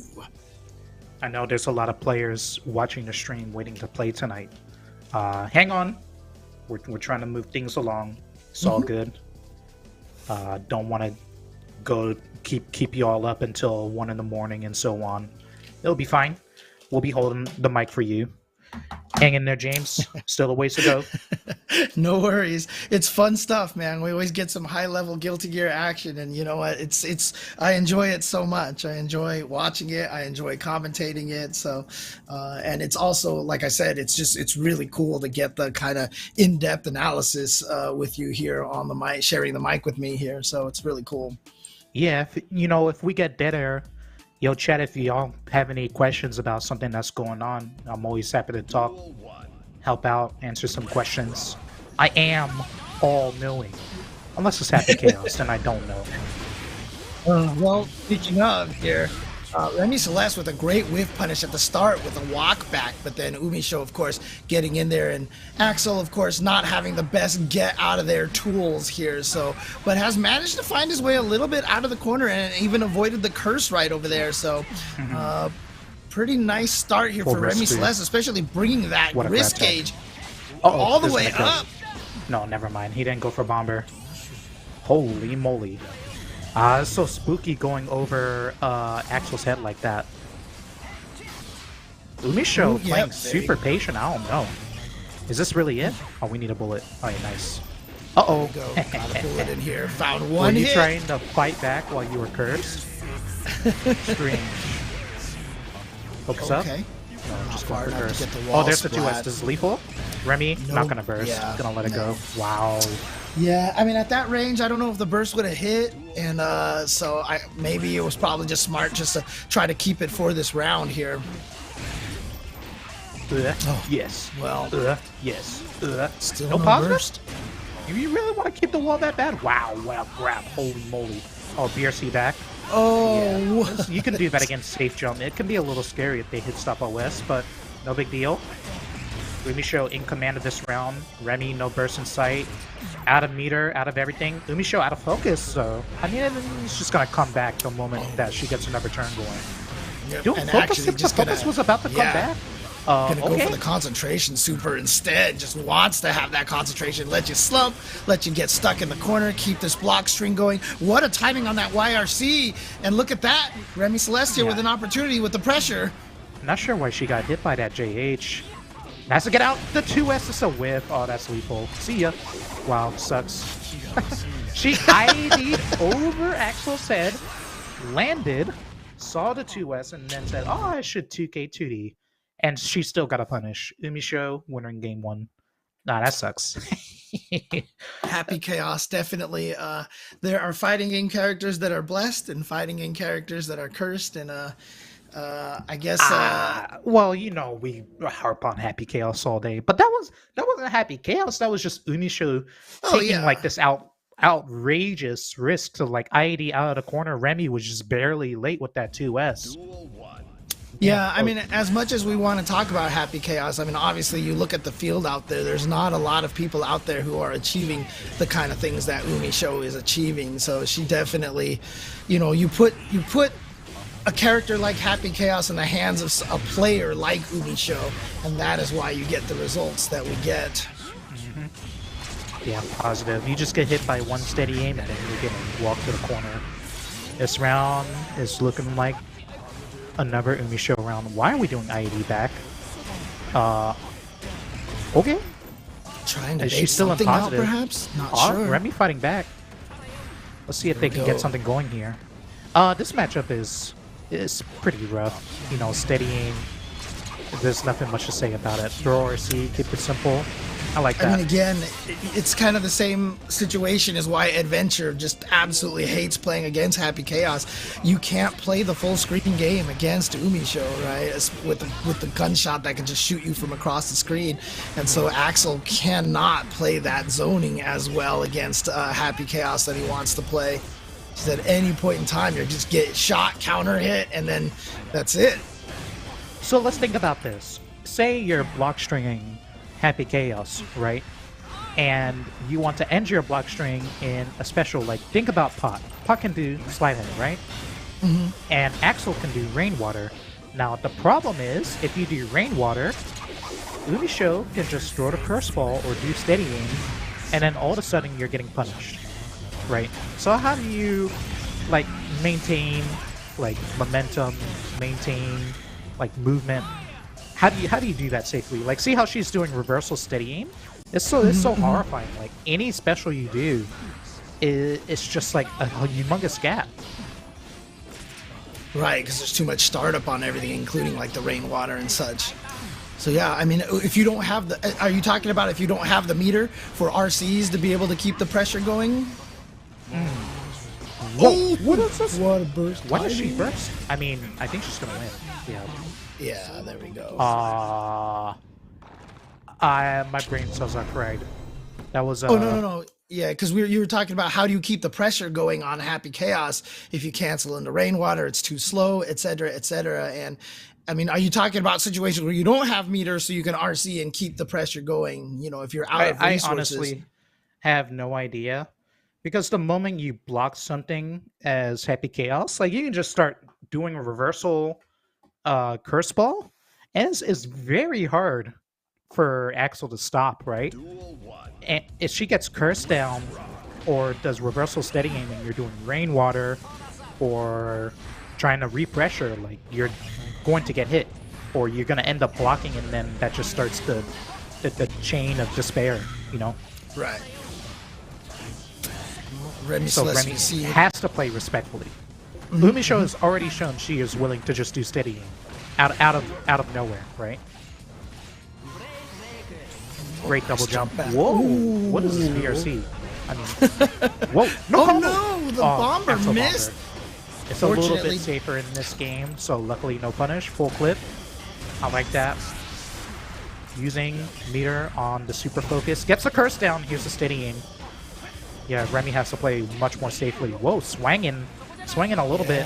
Oh, And then gets that was the a- rainwater, gets the hit, and is going to be able to confirm off of that. So Remy Celeste staying alive here, trying to get a game on the board. This is a good start. Remy has started many of the rounds by walking backwards. So that one, he starts with a button right away that Umi Show just kind of ended up swinging into. I'm shocked that Umi Show is eating all of these JHs. Like, the moment Axel is in the air doing JH, I feel like, again, since air to air Axel conversions are a little bit finicky, it's always favorable to fight him in the air. But she keeps on getting hit by JH on the ground. Even then, she's evening it up, and this is a lethal combo. Does Remy want to burst? No way. This is just completely safe. There you go. Hey, somebody shoot that guy. Mods. Yeah. Mods. Hey, you're in the wrong place, bucko. I'm not a mod here, so unfortunately I cannot do anything about that. So Awesome hopefully we'll get overboard. somebody. Yeah. And while you're at it, don't forget aliens too, because Remy is looking to put a round on the board. PRC on the snail. barely not enough. okay. OTG 2P, 2P Gosh, snail. still not enough. I've never still seen that. not That's enough to post-match. kill. And you said it earlier, Umisho definitely is the kind of player who is never out of a round, right? Oh, but the jump punch finding the mark. There we go. All right, Remy. That was clutch. I like that nobody asked for this change to Axel's command grab where it like bounces you off the ground. Like nobody wanted that, you know, but using that new combo tool to much avail, Remy on the board is going to be a desperate comeback. Good luck. Do your best. Okay.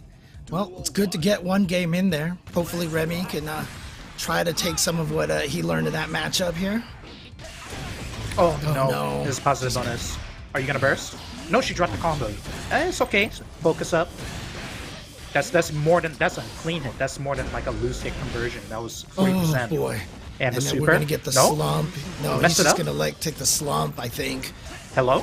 Would you like to do a wants- combo? Hello? Dude, Hello? didn't confirm Okay. that either. And I mean, look, What are this you is doing? a situation. I mean, this could just be a situation that Umisho might just be practicing, right? Just practicing the continued corner offense because, again, like, I get it. Like, you're better at the game. Like, just take the win. I've seen so many rounds where Umisho just starts fooling around and then it all just falls apart. Like, nobody's gonna remember you, like, trolling Remy up against the wall, but they are gonna remember it when Remy starts making this comeback, so just end the round. Yeah, see that? Reversal steadying. You saw that? That's what I'm talking about. Okay. Oh, okay. We got the tap dust in here. He's going to be able to get a couple of Axel Oh, bombers. no, wall bounce! YRC. Oh, Look for boy, the wall. here we go. Yeah. The Oh, moment what a Happy Chaos throw. does YRC on your face and their back is to the wall, just look for a roll. You know, it's a high percentage chance that they're gonna try and side switch. Now, when they do the side switch into the gunshot, is there always enough of a gap to throw Happy Chaos in there? No, there's only a gap if they make a mistake, but it's hard to do correctly, like truly do correctly. Right. And that is why there aren't a billion Happy Chaos players Show's gonna out there. die. She's got full risk. She's going to die. Oh, there it is right there. Wow. Okay, goes for the burst. Yep, smart. That combo was going to hurt This so doesn't favor badly. Remy at all. Oh, steady aim. Oh, the curse ball missed. That's a boon. Oh, but Remy got jailed into the curse ball. Umisho's got full resources, so you have to block roll, and it's a true 50-50, and there's nothing you can do. Cool. Dude, All right. I roll in the gunshot. I think if I played Guilty Gear Strive for the next 50 years, I probably will never block that because every time I see it happen, it is just like it's a jump scare every time it happens. You can't man. block it. It's not possible to block. There's ways you can like prevent the situation from happening as it does, but if the roll mix situation does happen correctly, there's nothing you can do. You're not actually blocking it is a pure guess. Right. I mean, the thing is, it has to be a frame trap, right? Because obviously, if it's a true block string, you don't have to guess left or right. So there does have to be at least a tiny gap in there, but the Happy Yeah, Chaos you can read it by mashing grab or mashing a button, and then you can get hit by close slash because you're guessing. Right. There's nothing you can do. Like that's it. So this whatever. If that's the way you're gonna die, sorry. Next patch. Yeah. Again, I still personally think that Happy Chaos shouldn't be able to shoot a gun during a roll, but like you said, we could talk about this for like 10 years, but we could talk about this Yeah. forever. We can do like an episode of Guilty Gear Strive power battles and then put like the most broken launch characters and their tools up against one another. Right. And back in the day, Johnny had an unblockable state called Bacchus Sai. And you could loot this because it gave him like 50 meter per combo. And blah, blah, blah. Yeah. And I mean, I'll Happy tell you Chaos one has thing. roll.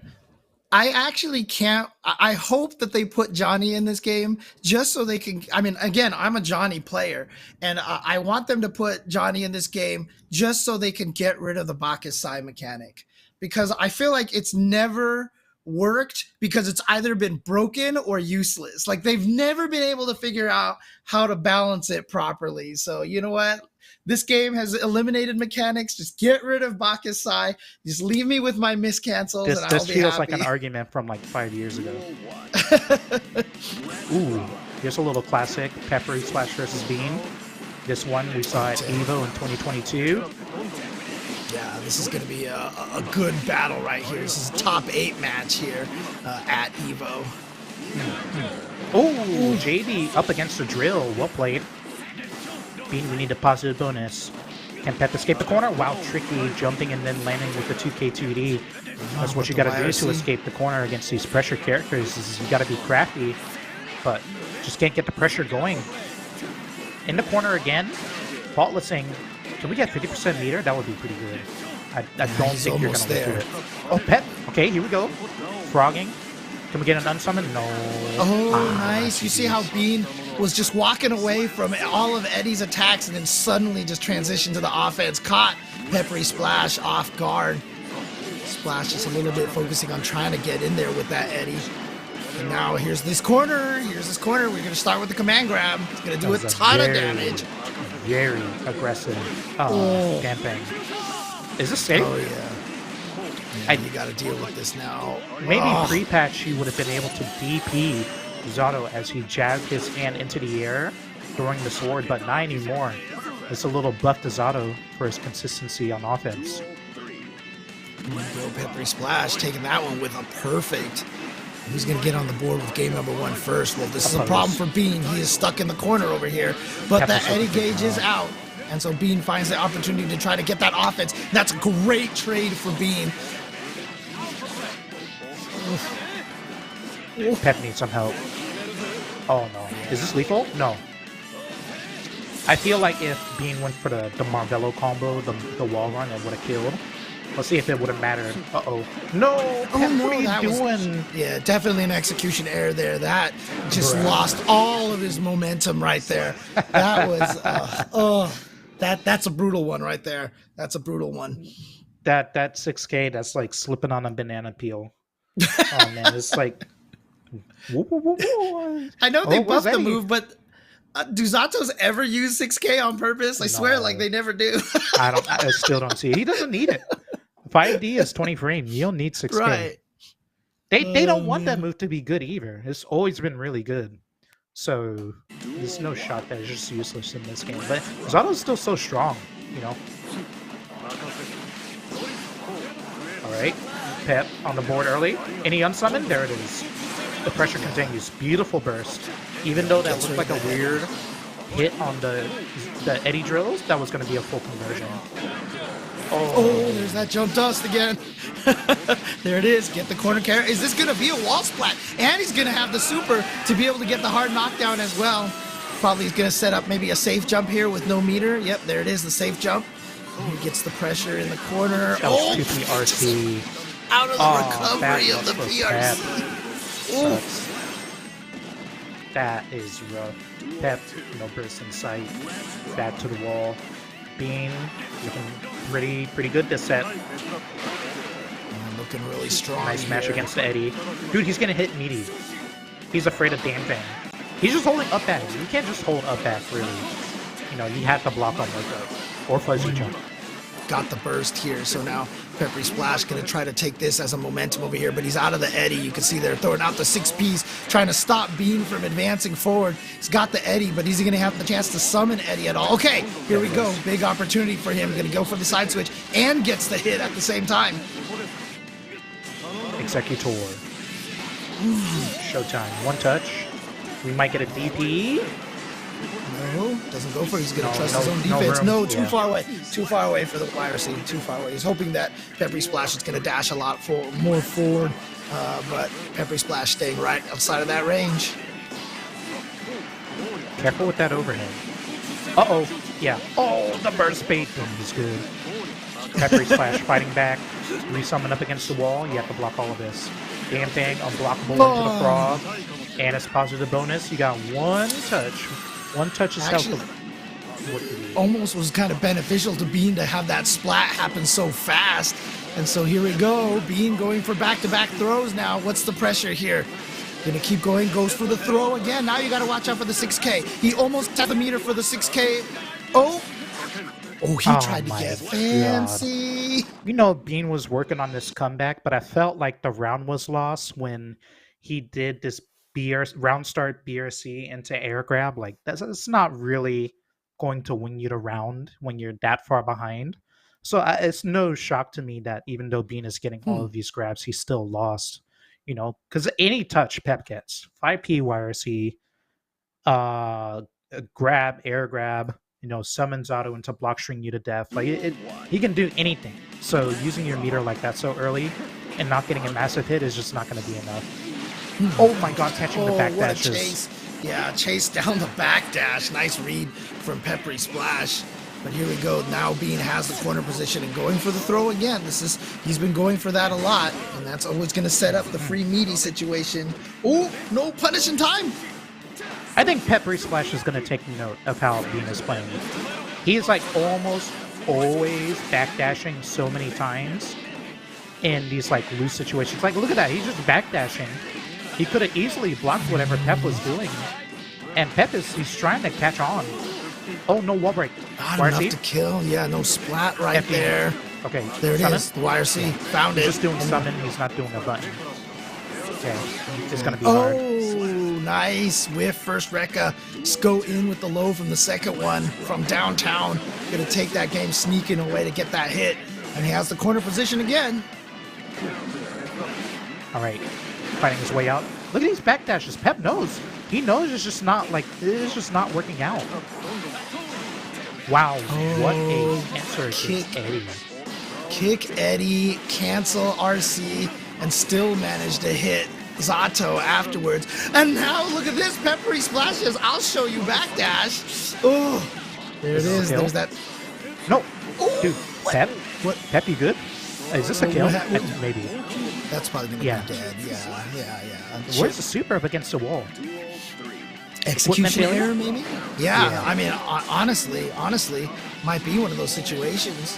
I don't know if you saw the Exert Grand Finals, Fru losing that one after he was done. He was talking about a lot of the execution errors that he was making and was blaming the pad a lot of the times, and that's one of the hard things, man. So when your hardware fails on you, it is a painful thing, man. Who? I know y'all Strike players, y'all ain't know about the olden players, but who is one of those players who's extremely strong but just has cursed hands, you know? Feels like they're always dropping combos, dropping setups, getting hit for no reason. We're seeing a little bit of that from Pep, but he's still winning. He's just that guy. Yeah, and speaking of Exert, again, Peppery Splash considered, I mean, is he considered the best Exert player right now? I mean, with Venom, Pep? I know he won. Yeah, one of them, right? He's definitely. Yeah, fair enough. But you didn't even enter Exert at Faustings, right? You were focusing on Strider. I did. Oh, I did. Oh, okay. I lost super early to a Jacko player named Hellsat. Well, I feel like I've been beating him up for like, I don't know, 5 years or something. But he finally got me like last hit, last round. If y'all like Exert, you should definitely watch that match. It was so funny. And then I got 9th losing to Kizzy. But certainly, I definitely belong in any Exert top 8 this day and age. I just got to get back on it. Yeah, of course. This is obviously your main focus here right now, trying to get into the Arc Reaver World, tour at Frosty Faustings and such. So a lot on the line at that event. So, all right, Peppery Splash down 1 round. Hello. This is the weirdest series of mix-ups I've ever seen. I don't know. It feels like a song that's just like off tempo and you can't really point to what's wrong. But there's something wrong, isn't there? It's like the key is too low and you're like, why does this not sound right to me? It doesn't feel quite right what's going on.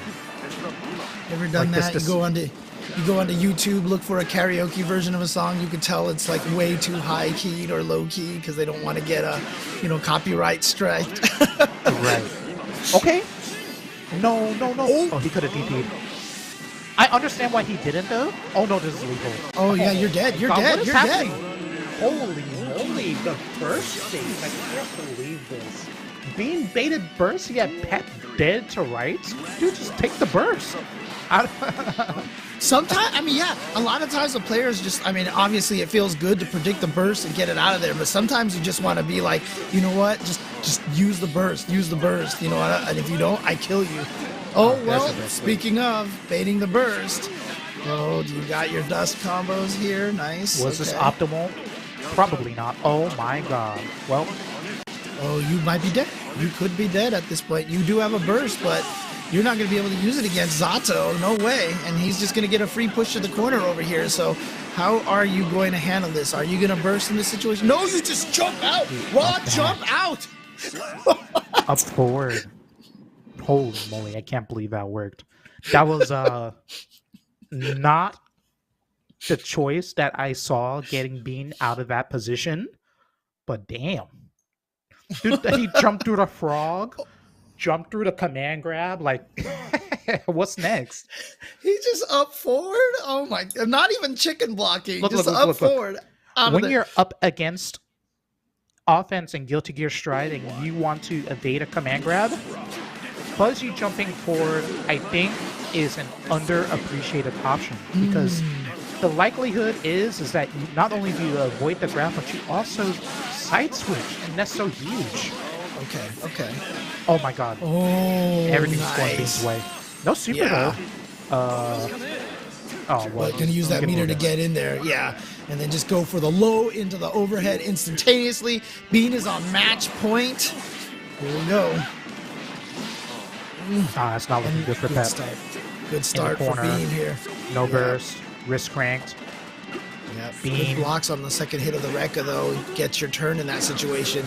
But you can see that Pep is scared to just hit buttons in case he gets frame trapped by the overhead or something. But Bean doesn't have the meter for the RC. Oh, that's a hit stop OS. Oh, he messed up. It doesn't matter. Hang on until burst, Pep. Oh my god. And there it is, Weird the classic. match. Bean 6K. Bean 6K. Yeah. Constantly. Always counting it. That's true. That was a really weird set, you know? Yeah, and somehow everyone keeps getting hit by Bean 6K. You know it's coming, but like I said, that's why it's important that Bean always does the 2Ks, the 2Ds, the second hit of the Rekka constantly, always trying to get you scared to stand up. And so he really does a good job training you into being scared to stand up. Yeah. Dude, there's some weird interactions that happen in that set. I'm like typing at Peppery Splash like, yo, your controller plugged in. Damn. Oh, he said 7-3 matchup. Got it. Okay. I'm not gonna tell him no. He knows what he's talking about. You heard it here first. Again, I mean, one of the coolest things about this, like I said, about this netcode and everything, and just the current age is you get all these players like Hitachi is just sitting here talking to Peppery Splash right away, dude. It's actually cool. And again, you know, I know you've been a big proponent of this as well, but it's been really important that you guys work together because, I mean, a lot of people say North America, strongest region for Guilty Gear Strive. And, you know, I don't think anybody can really debate that at this point. I can. I'm one of the strongest in North America, and I'll say the truth. Japan is better. Okay. But so is you it still think like Japan? the old days where it's just not a contest? No, it's not. Okay. Interesting. But All right. I like strong. that. I like that. First that. Okay. Things have changed. It is now a contest. That's awesome to hear. I love it. Oh no! And here- Oh no! What did you get? Oh. Okay. I was about to say, like, what did you drop the combo? All right, SQ working on a perfect. Feel like I see this match every week. Here we are again. Yeah. Oh yeah. That was Again. Oh, it was a Nice, strange decision to go for command grab from Nubenheimer there with the jump over, but I suppose it works. SQ's got all this meter. She's got to force it to a close. There it is. Can we get a laser beam? All right, GG's. Yeah, that's gonna be it right there. So, I mean, in your opinion, 5-5 matchup between these two, or do you think one character actually has an advantage? Even though Nago got nerfed a bit, I think it's still 5-5. Okay. I think. I can't be super certain. I'm trying to play these matchups a lot, but I still can't get enough long sets in the tank. Whoa, what are you doing? Why did you jump? I love that cross under, but then SQ, wow, found the YRC. Trying to get that sword back, I think, is what she's trying to do at this point. But the frame trap, Beyblade, gonna find the mark. I'm not surprised that he did Beyblade there, because, like, as long as you fight your way out of the corner somehow, your lifespan is like so extended, right? That's all Ramlethal wants, is for you to be in the corner so she can loop sword toss for 40 seconds, and if you can get out, you can really stretch your health bar, you know. So no shock that he came out swinging. I mean, he had a burst, he had life lead, you know. All right, game 2. Looked like an even contest there. Whoa, YOLO 5S. Yeah. Oh, that wasn't a close slash. SQ could have grabbed. That's kind of a Nago bugbear, is trying to get immediate close slash and getting far slash instead. Easy way to lose for no reason. What is a far slash on block if he doesn't chain it? No, it's not the problem of whether they block it or not. It's like the startup is so long that they can oftentimes press buttons. Oh, okay, gotcha. You hit it before they actually do the far S. Gotcha. Right. Ooh, 6P. Finding its mark to grab into the corner. That was a little too obvious. And there is, in my opinion, one of the great equalizers in this matchup here is that Nago 6P is actually one of the best 6Ps of hitting like Ramlethal 5S and 5H, you know, from pretty far away compared to a lot of other characters. All right. Oh, baby. That was a really clean hit. The counter hit 5S in the corner. Well, clone nothing? I mean, you took the sword away from her, but she's just gonna RC and then force it in. RC grab. Okay. All right, here we go. Nubenheimer in the 40 blender. seconds of 40 seconds of dealing with sword pressure. Yeah, you tried to touch it, maybe tech. Again, the tech, dude. SQ had one mix-up right there that entire time was, am I throwing or not? She took the throw hit mix-up and actually played some Street Fighter 5 right there, let me tell you. What's the line from, you remember the first Spider-Man?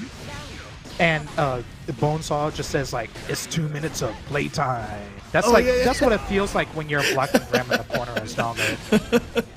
Like, you're not... Yeah, Bonesaw. Love that. Oh my god. R.I.P. to Randy Savage. For no reason. Dude, everything's working for Nuben, man. Alright, we're out of the corner. Oh no, didn't even drift on that. And just... What? Fukyo in the throw from downtown? Okay. Oh, that was a little wild. She's got full meter. Yeah, this is a scary She's situation gonna win right for here. Nubenheimer. A lot of respect. Here we go. Time to play that Street Fighter 5 again. Just to deal with this. Oh, nice Beyblade out of there. Okay, it's one of the first times Nubenheimer went for that option. Oops. All right, SQ evening it up. Not a bad slug out of the corner from Nubenheimer. You got to do what you can do.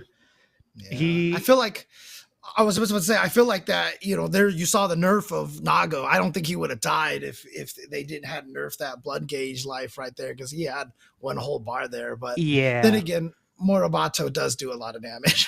she would have had to do like a laser beam combo, and then, you know, doing a combo that long adds burst, and then maybe he gets another chance. Things like that. Yeah, the nerf is definitely impactful. Every single matchup is a hit to win percentage. So, oh my god, why did you backdash? Just, bro. I mean, you're getting hit, but like, okay. Backdashing in the corner is always going to be frightening in Guilty Gear. I know it's coming from me, and I'm the main proprietor of backdashing in the corner all day and winning tournaments. But it's horrifying to be like in the proverbial passenger seat, right? Right, of course. It's a big risk. Yeah. It's a huge risk, and I'm always shocked. I can't believe he lived. She lived. He had to do a different combo. She has a chance. Oh, she used her meter. She's using her meter for chip. Oh god. Every time. Wow, SQ just dashing up right away and getting far slash in there, but Nubenheimer playing very defensive at first. Wacky reset. Oh no. And you got 20% life. and a burst that isn't much good against Nago, killing you in 2 hits. Oh, burst into the corner. Oh my god. Oh, I can't that's believe my huge. eyes. You're going to That's keep him in the corner? huge. No, hard KD. Alright, here we go. Showtime. 100% meter. Nubenheimer can just reversal super here. What? She did nothing. Was she waiting for like a Beyblade? Or, I mean, she wasn't even walking backwards for a block after that transition. She was just kind of standing there almost. I'm not sure what happened right there. Maybe mistimed the BRC towards him or something. I don't know. I'm throwing a yellow flag for a mistake. That was a mistake. Mm-hmm. Obviously, if you go for a safe jump, Nubenheimer is just going to reversal super. It's actually the optimal defensive option. You sacrifice 100% of your meter to take the pressure off and get on offense yourself. But force the meter anyways and then take your chance after that, right? So that was a mistake. Right. All right, good defense from SQ, but already down half life just like that in 10 seconds. Look at all this risk gauge being built up. It's so dangerous. And SQ is still swinging. Yeah, Right, but Nubenheimer has been doing Fukio back the whole time. Now his back is to the wall. SQ can win right here. Dude, the up back JH is so scary. If your opponent just air grabs you, it's going to look really bad. And now you're about to die. The risk meter is cranking. Oh, no, you yeah. can't do clone out of the corner. Where's the laser beam? SQ, we needed surprise laser beams. Okay, it'll do. Nice catch on seeing that 2K there and reacting with the Mortamato right away. SQ trying to tie it Out up of corner. 2-2. Oh my god, lucky Yeah. that JK. Out of there, and here we go. This SQ has been just feasting off of this corner position over here. He's got no blood. He's stuck. Yeah, he can't get out of there with any Beyblades or anything like that. Fukio's, is that going to cause Still him to no burst, blood. or was he under? Okay, he was just under. No, barely not. And this is how it starts. Still no blood for specials. What a jump Why out. is What he a jump jumping out. over this delay 5H? Where's the combo? Yeah, I felt like the SQ did the wrong move after the flip, right? I mean, she just went for a close slash, it looked like. She's The scrambling. 6B. Yeah, drop combo, bad pressure. Rough. SQ, come on. Tighten it up. We need a dub. 2-2, here and now. Out of the corner, please. Sword toss. Oh my god. Nubenheimer tried to nail her with that 5S. Oh, But again, after it's the all after falling the apart. Well, Oh, jeez, what is happening gotten over hit here? by Oh, everything. yeah, perfect timing to bait that. Oh no, then now okay, Nubenheimer drops the combo, but this is still She's not I gonna mean, no live through this. resources. There's just no resources for SQ at all whatsoever. There's no burst, no meter. Yeah, no plan. Yeah, exactly. Just runs right into the boot. Nubenheimer advances forward 3-1 on the winner's side of the bracket. Just want to give you guys a little bit of update here. Stealthy did beat Taco 3-0 and then beat Remy Celeste 3-1. So Stealthy continuing forward on the loser side of the bracket after losing to Adventure. And speaking of Adventure, that is the match we're going to see next, going up against Razzo. Oh, boy.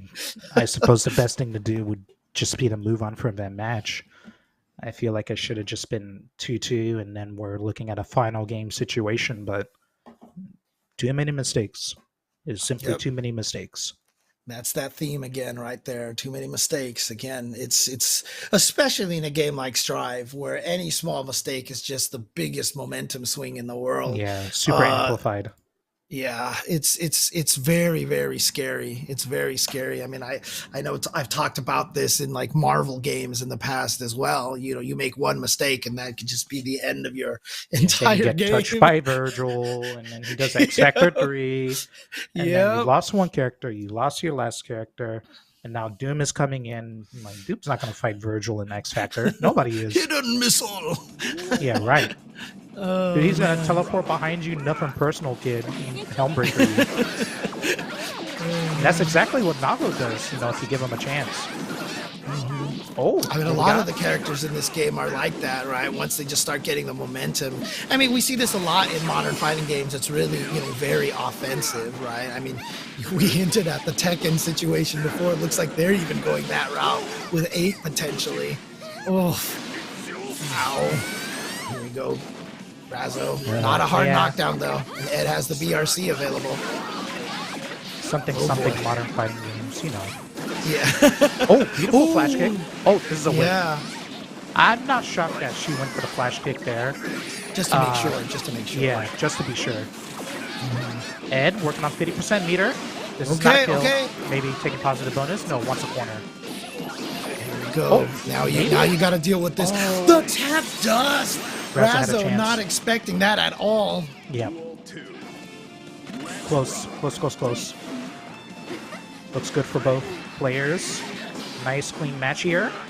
Adventure cornered early. Got the wrist meter cranked. The JD. Nice. Up back JD. Go. Be careful. Oh, that didn't work. Oh, does she already press the button? Where was the whip punish? All right. I mean, everything's going about as expected, despite that.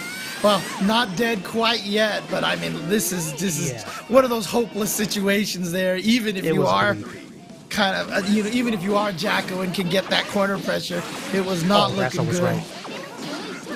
Yeah, a lot of I've been playing Nitro. I've been playing Ed, King Africa. A lot of these Jacko players love just setting minion and doing the shield. But if you're up against a mobile character, ground mobility character like Nago, Bridget, like they can just run at you and grab you through the shield. You gotta be careful, you know. Who was, I wasn't Nitro or Adventure. Who was the third Jacko that we were seeing a lot at Frosty Faustings? I think that was B-Meister. Oh yeah. That's who it was. From Canada. Yeah, B-Meister was using the defensive shields a lot during his matches, I remember. And, it is one of the things, when you first saw Jacko players, they didn't really use it that often because they were kind of scared to use it. But, obviously, as people are getting the rhythm of the game a lot better, it's definitely become a lot more effective. It's highly risky.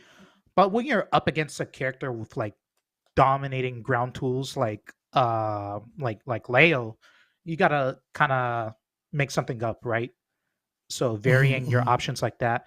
I mean, also, yeah, as we see in the chat, the move was nigh useless before, and now it's a actual special move that exists in the game with some manner of like placement. Oh, the flash kick, safe jump, nice.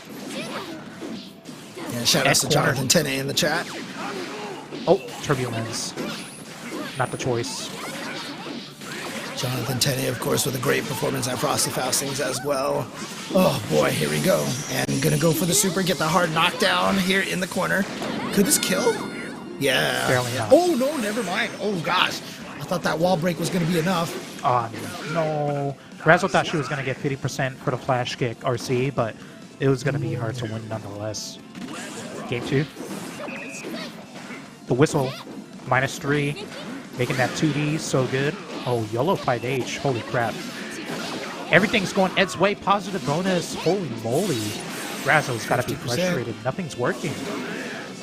Yeah, Adventure ready up one game here, one round and half that life. What a PRC! Wow. Backdash to avoid the throw. Good block by Razzo. Holy moly. Here we go. Oh, what was that? Oh no. What did Razzo do? You gotta hold to this get pressure. Oh, YOLO super. No. Frustration. What happened? This is going too fast. Razzo's got to slow down. I mean, Adventure, top 8 at Frosty Faustings 2 years in a row.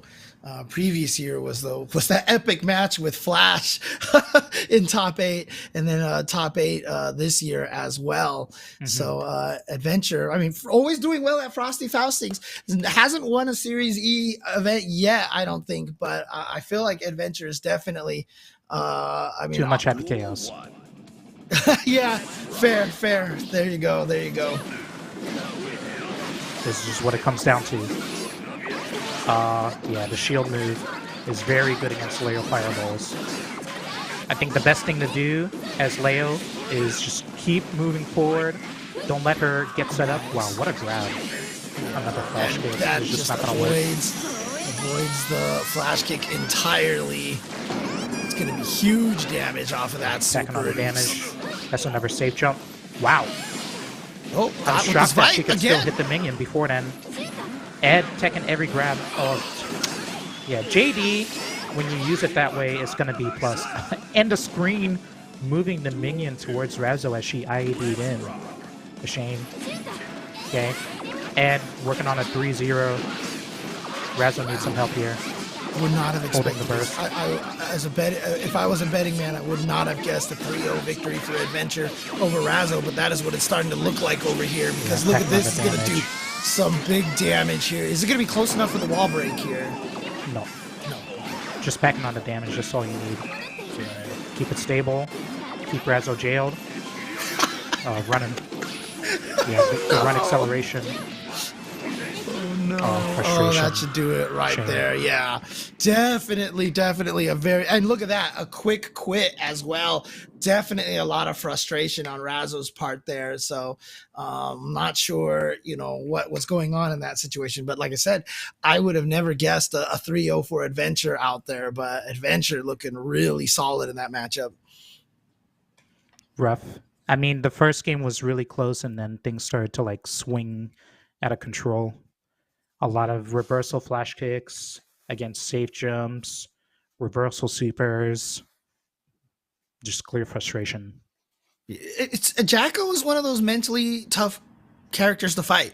You have to, just like Happy Chaos, for example, you expend so much energy, and when you lose close matches, it's just like the next few matches, if it's the wrong day, your brain just doesn't have that power to maintain playing that carefully against a character like that for too long. It's so easy to get frustrated. And, for a lot of the people who don't play in a lot of tournaments and don't experience this a lot of times, you wonder why it happens. But man, when you're playing, it's just so easy to be like, you know what, I'm not in the right mood to play at constant 115% just to get around 700 minions.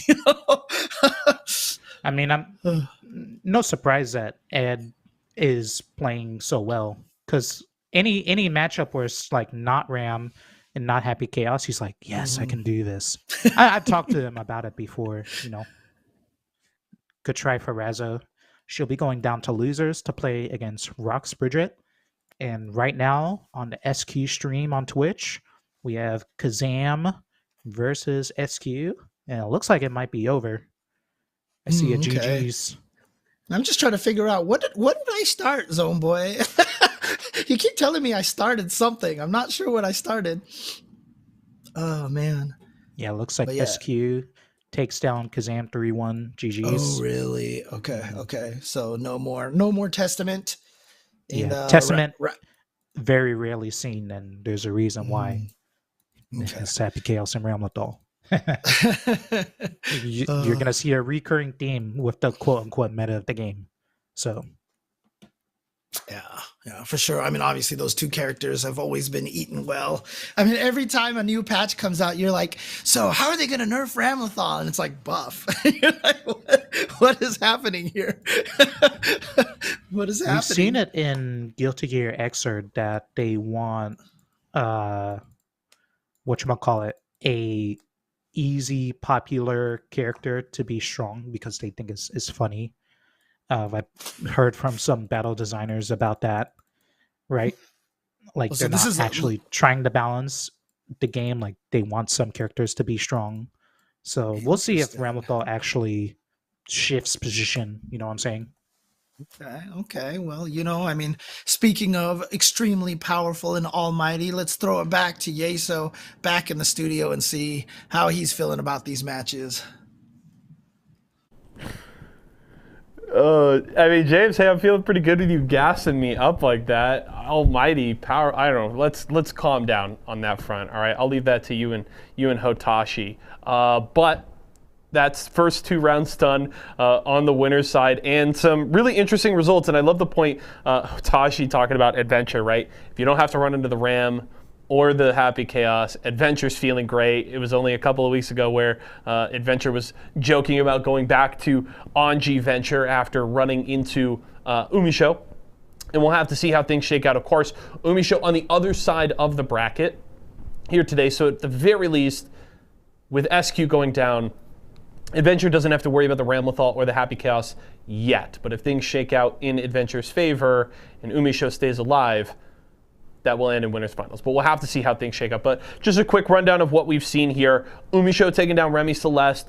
Not a big surprise there. Umisho getting things rolling, continues to just be really, really strong here in Series E. Very consistent early on in these brackets and gets rolling.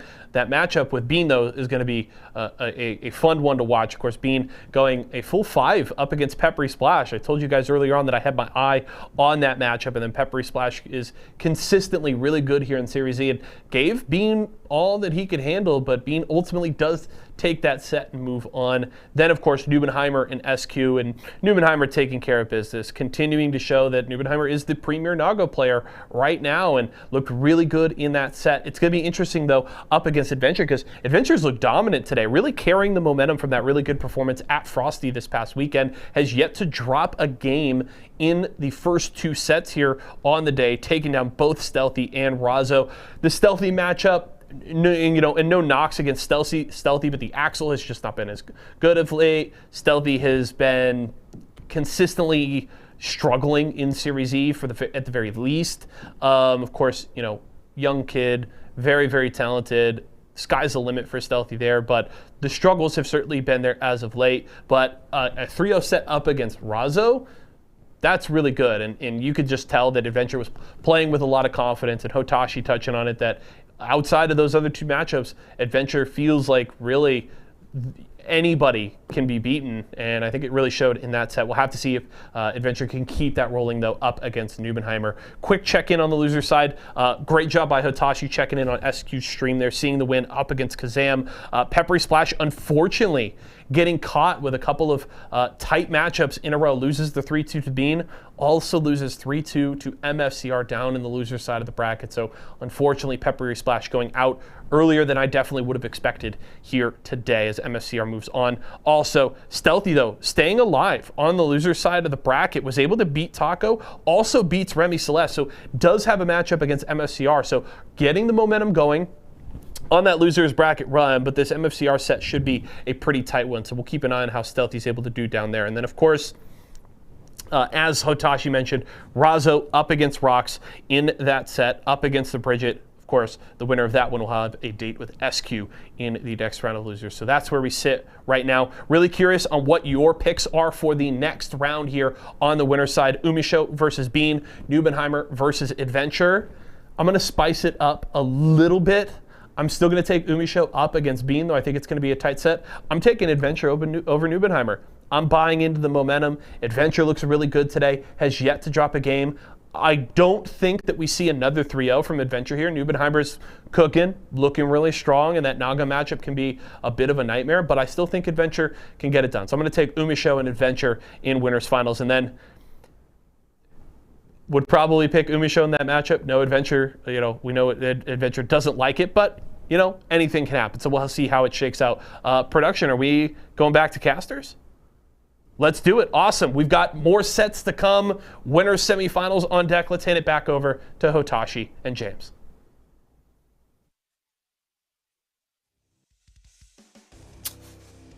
Uh-oh, Hotashi is muted. Hotashi is muted. Oh, all right, James. So, what you got? Who you got winning the next couple of matches, huh? I mean, it's hard to go. I mean, I just got to ask what my cat thinks about this. Who do you think is going to win the next one here, huh? Yeah, Umisho? Yeah, okay. Umisho is a tough one to beat for sure. I mean, again, like you said, don't judge on the last performance for sure. So Umisho definitely still looking very strong over here. So wouldn't be surprised to see Umisho, as Yeso said, go through this and the next round. Obviously, the other match with Adventure and Neubenheimer. We say this, but we just saw this matchup not even a week ago. And who do you think won? That's right. Bean did. He was the one who eliminated Umisho in losers bracket. You're right. I had forgotten about that.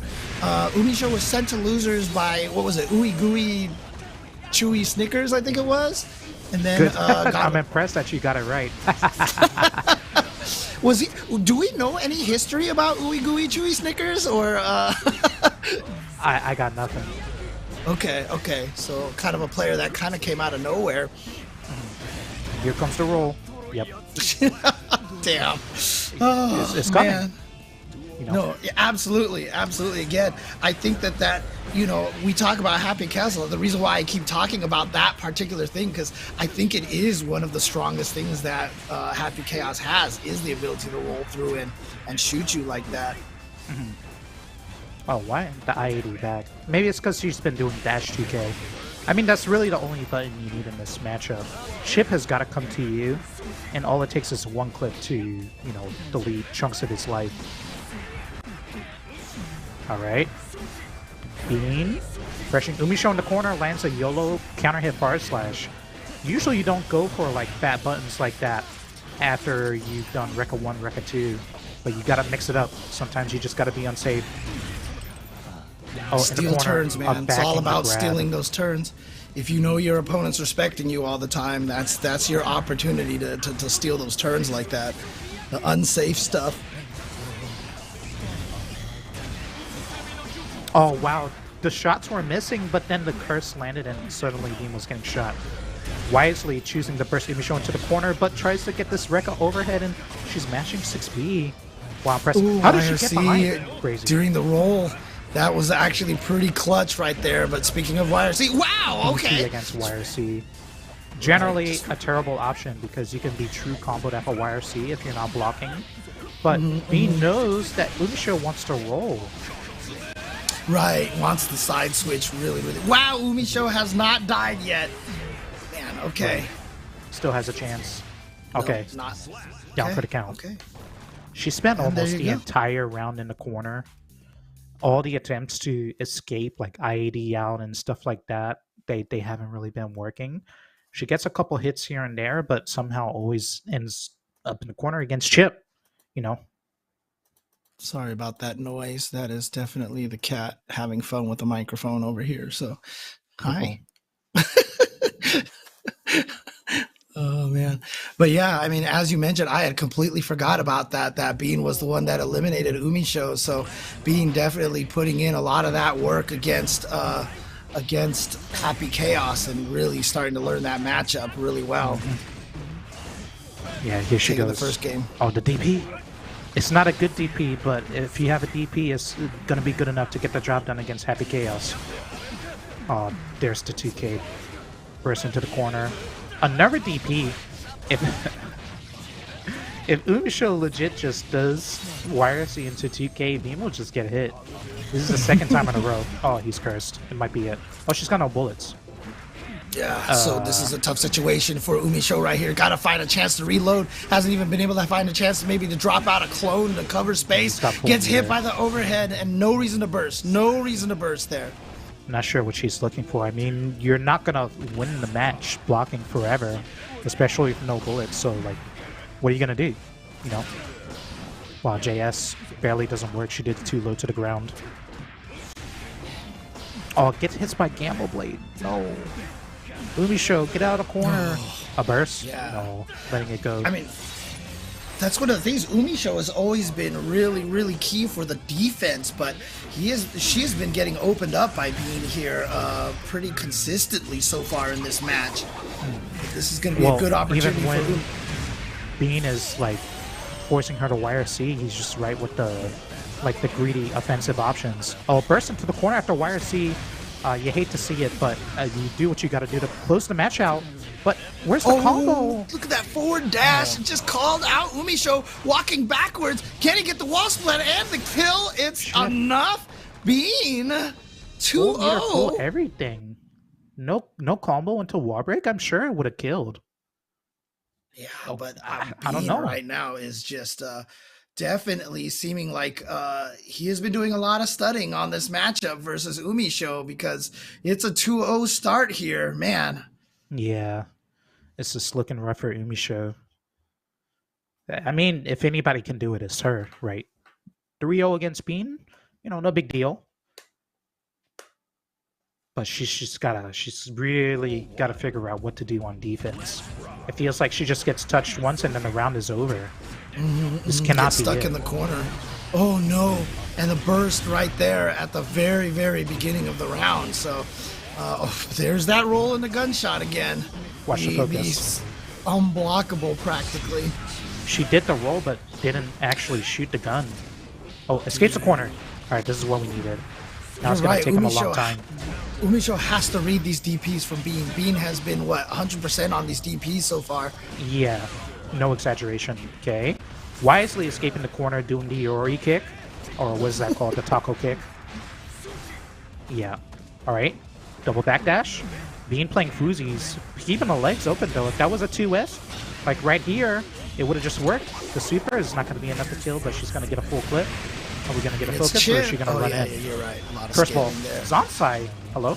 No, that's going to die right there. Interesting. I mean, trying to hit maybe the delay of the curse ball, just not fast enough. Not Yeah, sure. we're trying to hit steadying.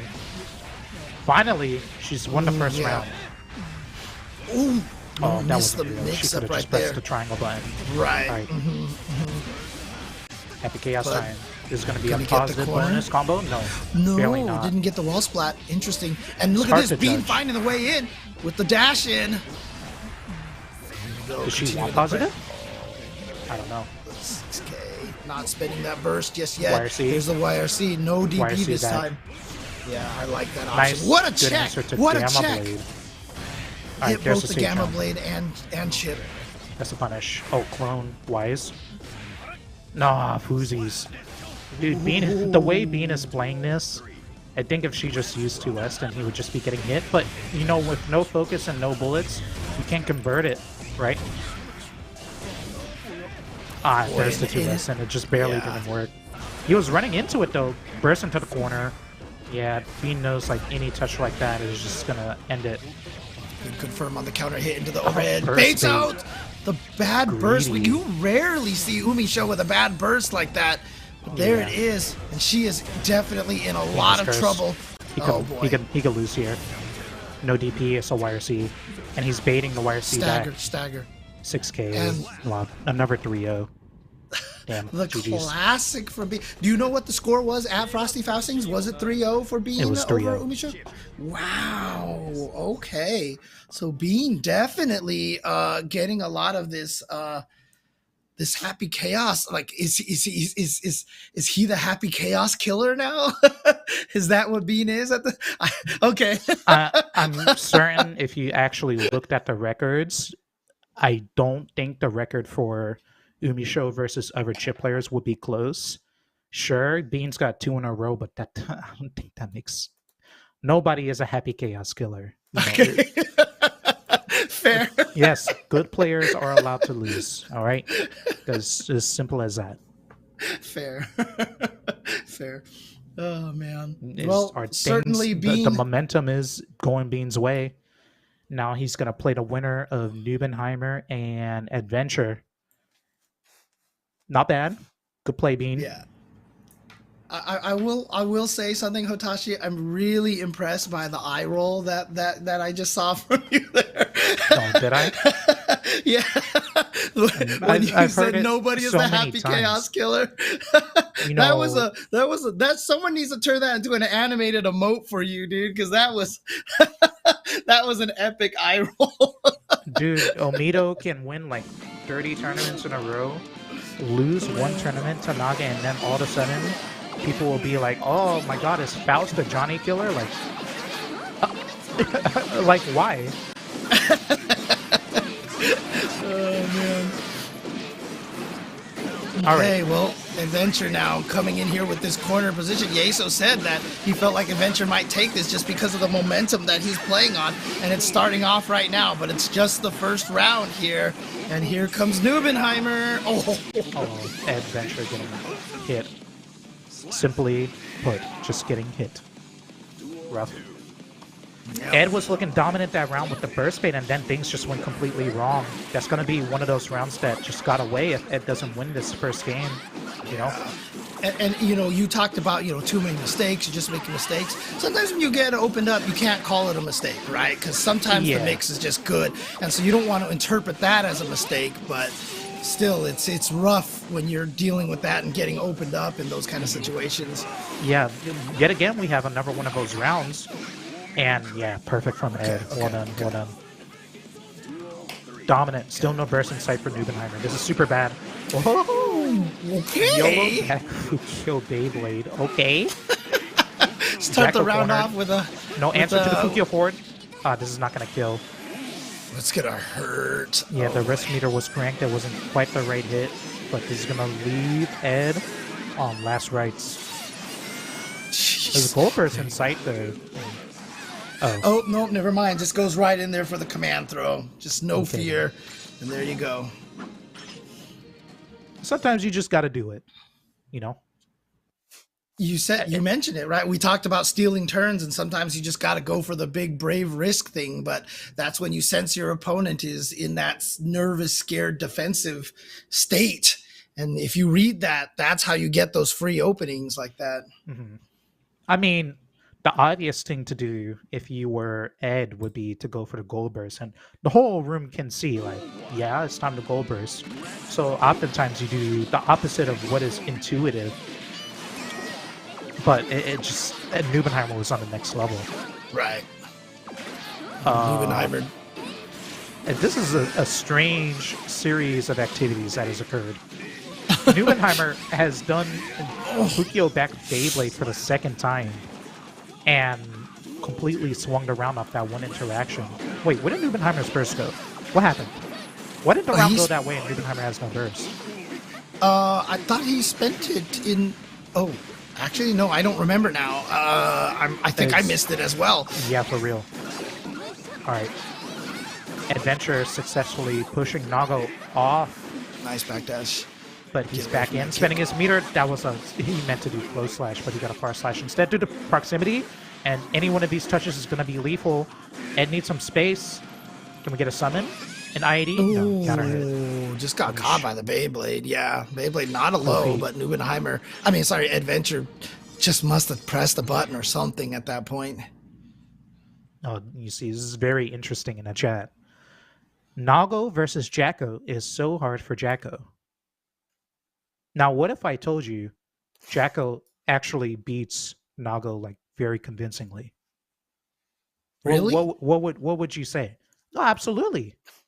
Like, Jacko has every tool she needs. She low profiles a ton of his buttons, has the summons, the zoning, set play, a monstrous reversal super.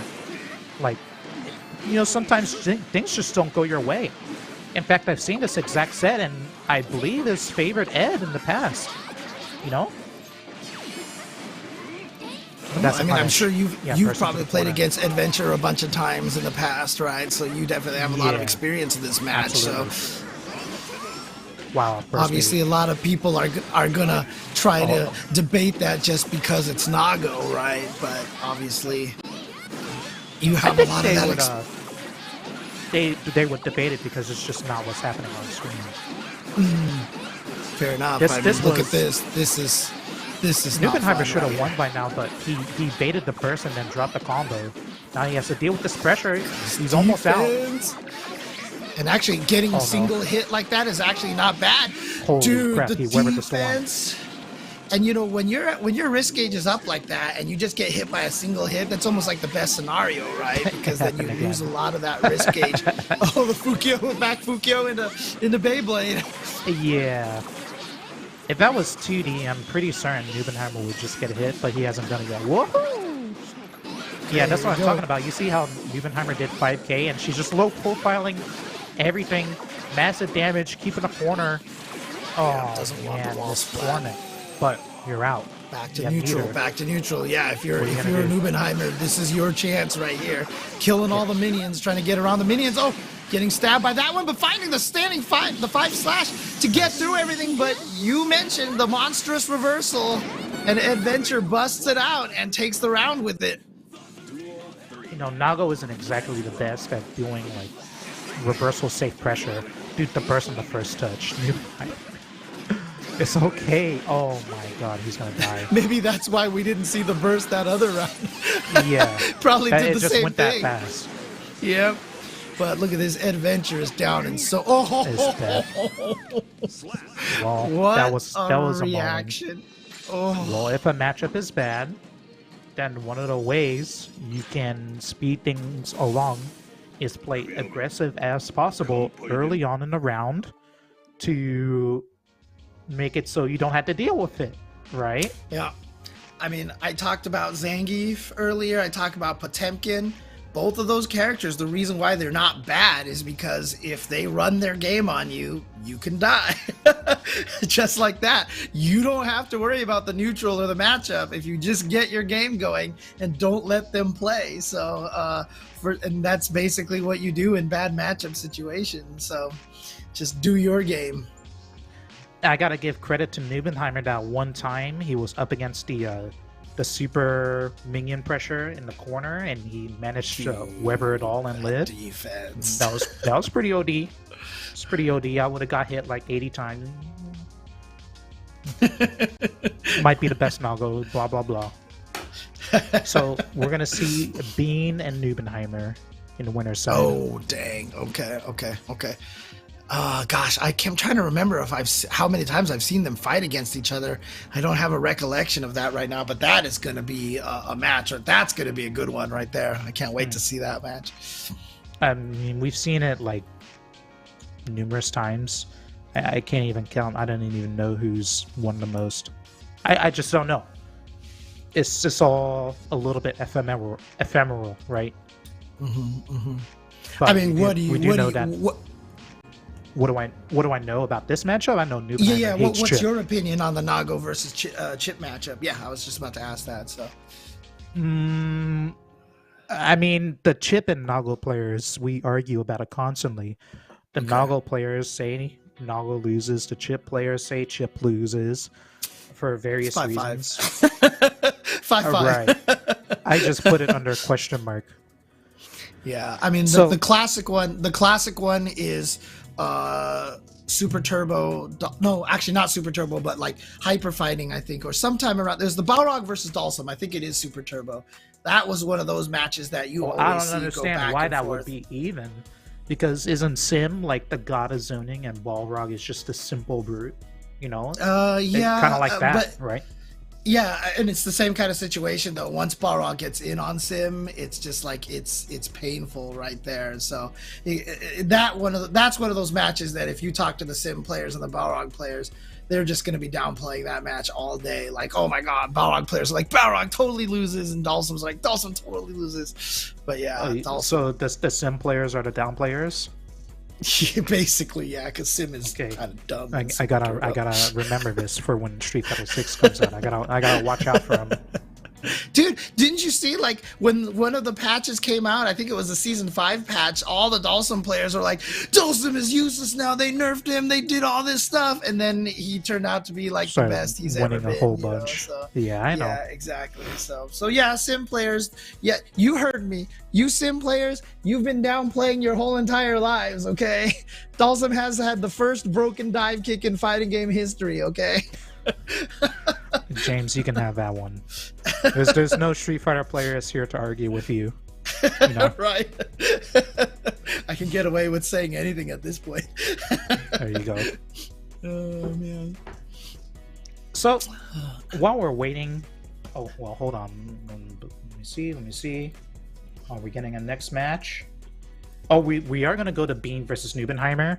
Oh, so dang, the reasons why Nago players say that it's bad is that a common theme with Nago is once you're in the corner, you're never escaping unless somebody dies, whether that's you or the opponent, right? And the reason why Chip players think it's bad is because Nago is like a button turret, and Chip dies in one hit. Yep.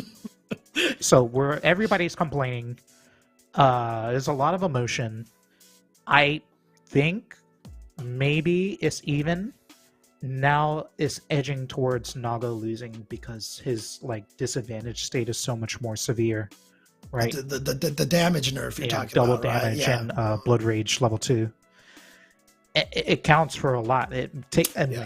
When you're Nago and you got the same amount of health as Chip, that's not a good place to be. Right. And because again, if people don't know, I mean, when you get that 2 blood gauge, that damage nerf is significant too. It's not just like he like takes soul damage. I mean, he's taking huge chunks of damage. So, and the other notable change is Naga's 2S was so busted. It obviously was. Huge I remember oversight. you play. I remember you playing Alpha 2 Rose before. I've seen that before. 2S, 2S, 2S, 2S, 2S. Oh yeah. It's absurd. Now that normal is like normalized to have actual recovery, you can actually escape the corner as Chip somehow, rather than like Nago just swinging 2S all day, swinging 2S, and then he catches your IAD out with 5P. Like, that's much less likely to happen. Mm-hmm. So it's a much more fair matchup, unless you get hit. That right, is not and, fair. and that's just the way it works, right? I mean, that is the definition of that match right there. Again, death by 1,000 paper cuts, or you find the one good hit, counter, and then you just watch Chip explode. Rock, Okay, paper, cool. scissors, and then like earthquake. That's not good. Oh man, Here we go. here we go. All right, Bean started out. Patience. Oh, there's that patch change for Chip. When you hit Rekka 1, Rekka 2 on a crouching opponent, you can Yep. combo into Rekka 3. Yep. There's a big bonus for his pressure and stability. And there's a whip punish on 2S. You saw that? Would not have feel happened like in the Chip last is- version. They've never given Chip that before, right? In every game, that third hit never comboed, and this is like, I think, the first time, right? If I'm He was not never mistaken. ever using Rekka as much as he is in this Right. version. Hello? No! Chip. Too high up in the Yeah, air! to the Zansai. Yeah, Yeah, did to the other outside. super. Oh boy. And did we say, what did we say? One hit, it could be all over. Yeah. Oh, he got out of nice there. clutch. Beautiful Yeah. BRC, beautiful Once BRC. you whip that, you can't RC out of the way. Oh man. It was so scary. Bean's heart was pounding in that situation. Beautiful 2S, Beyblade confirmed. It's hard to confirm. Oh no, Too he far wasn't away, close too far enough. away. Oh, look Yeah, at the health thought- bar. Yeah, he thought he was going to go out of the corner, but yeah, you're right. He's taking a bunch of damage because he's got the 2 bars. Yeah, we have not seen Nago take this much damage normally, and that is a huge amount coming from Chip as well. game. What a whip first bait, punish. Not surprised. Dude, Bean is playing like a man possessed right now. So, James, you want to beat Nubenheimer? Yes, I want to beat Nubenheimer. All right, here's how you beat Nubenheimer. This mofo bursts the moment he gets touched in like every single match. It's a very common bad habit in Guilty Gear, okay? Yeah. You'll see, like, sometimes people just get frustrated, like, like they get hit 2K 2D and they say, oh, no, I was crouching that. And they burst. Or they get hit by a grab and, they're like, no, I jumped. Yeah, Nubenheimer is definitely one of those people. Yeah, I mean, again, I've done that way too many times to even. I don't want to admit how often I've killed myself from just doing emotion bursts like that. Ugh. Yep. Watch that 2S. Yeah, like he's just whiffing buttons, backdashing, whip buttons, Yeah. backdash. You can't keep on doing that. Oh, that's not Right. Real. I was about to say Oh, that's the problem, is that Nubenheimer, even though he's getting away from everything, he just pushed himself in the corner. You put yourself in the corner, there's no more room to backdash. What a burst off of the forward Fukio. Because that was so far, I don't think the burst would have hit unless Nubenheimer did that. Yeah, he knew he was gonna Fukio forward. He needed to get back into the match. His back was to the wall. There's the Yeah. backdash from Bean. And now getting out of there. Nubenheimer rooted to the ground, no access to specials. He's got Fukio, the sneaky PRC on the whip by Yeah, H, I like and he's that. doing Fukio in.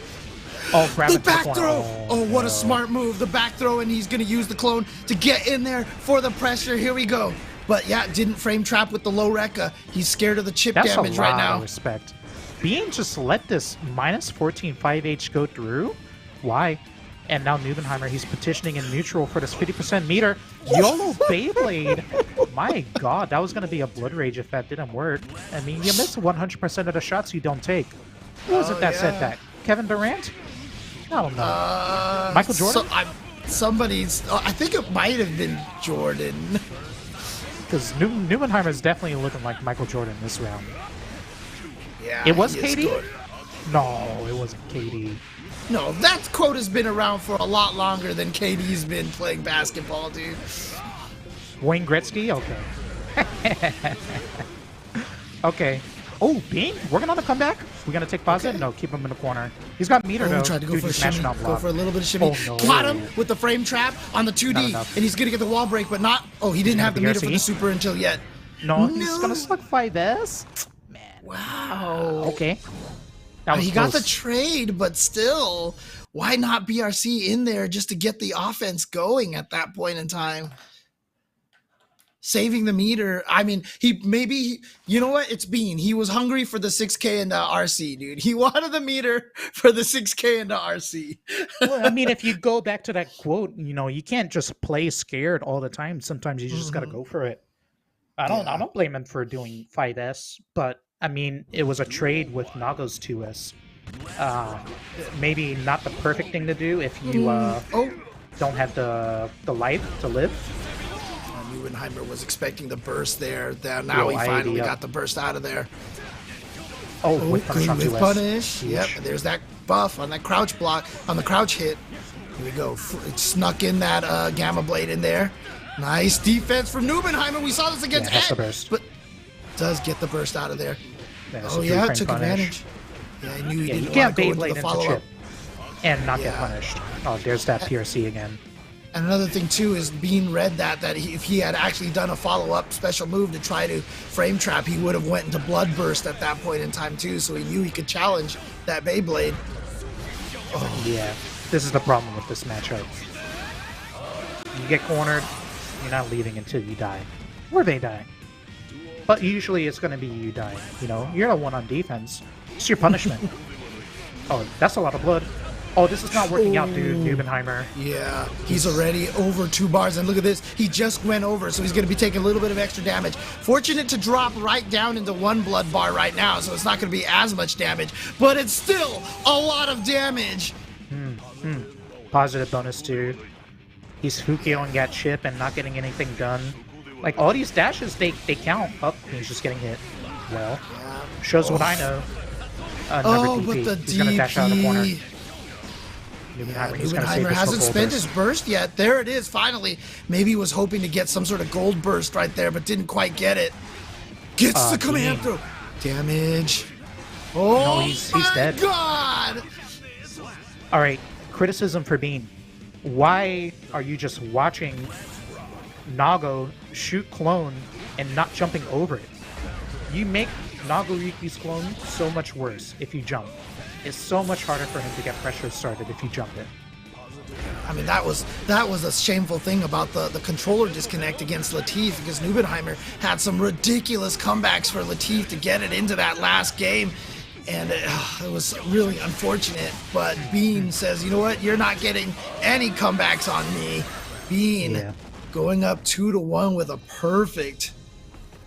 Bean is, it's 2-1. He's looking super, super strong.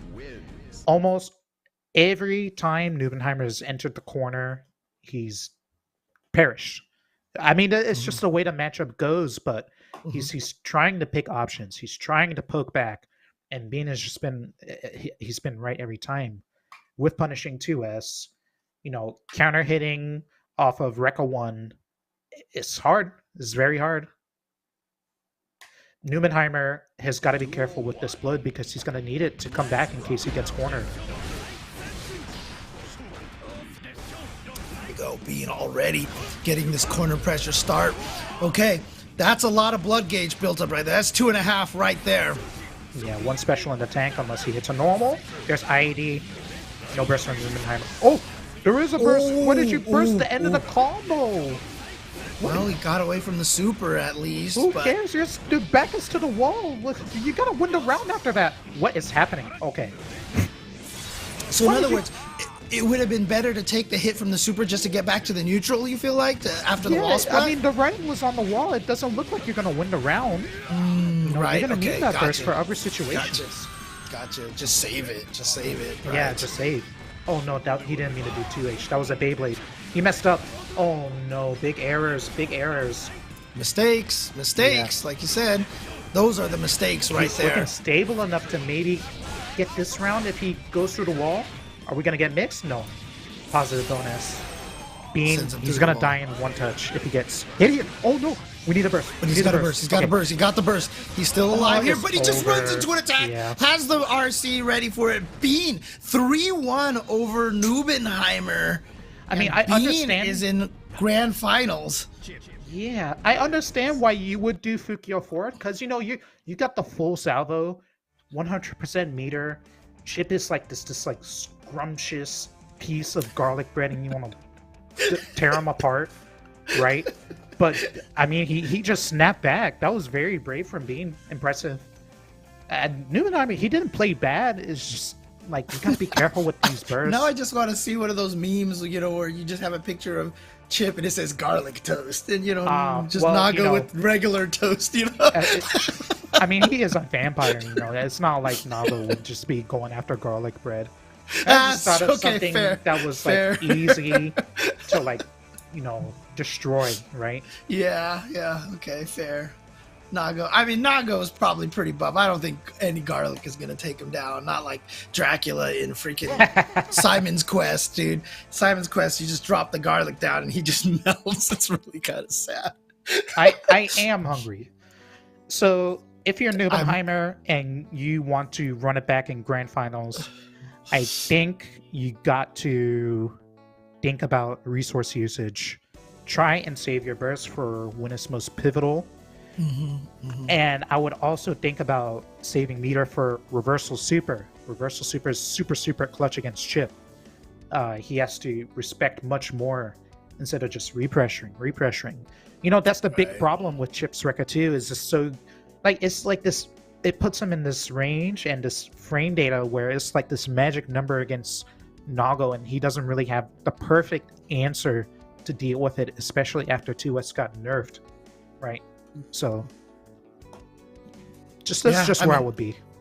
I mean, honestly, the timing and usage of burst, I feel like is like one of the weirder, like higher level things that separates good Guilty Gear players from great Guilty Gear players. Like I said, my bursting is awful. Like I burst in the stupidest places imaginable all the time. And when you watch the high level players, when you're talking about burst, I mean, that's been a lot of what you've been talking about, is when to use burst and stuff. And a lot of people don't picture it that way. They're just like, I just want to get out of this situation now, but knowing when the right time to use it and what is the true danger moment that you need to be like, don't be bursting out of flash kicks from Leo, right? So I mean, you commentated pools at Frosty Faustings, right? And a lot of these matches, one player is just legit going to be stronger than the other player, and then it's just a bully fest, right?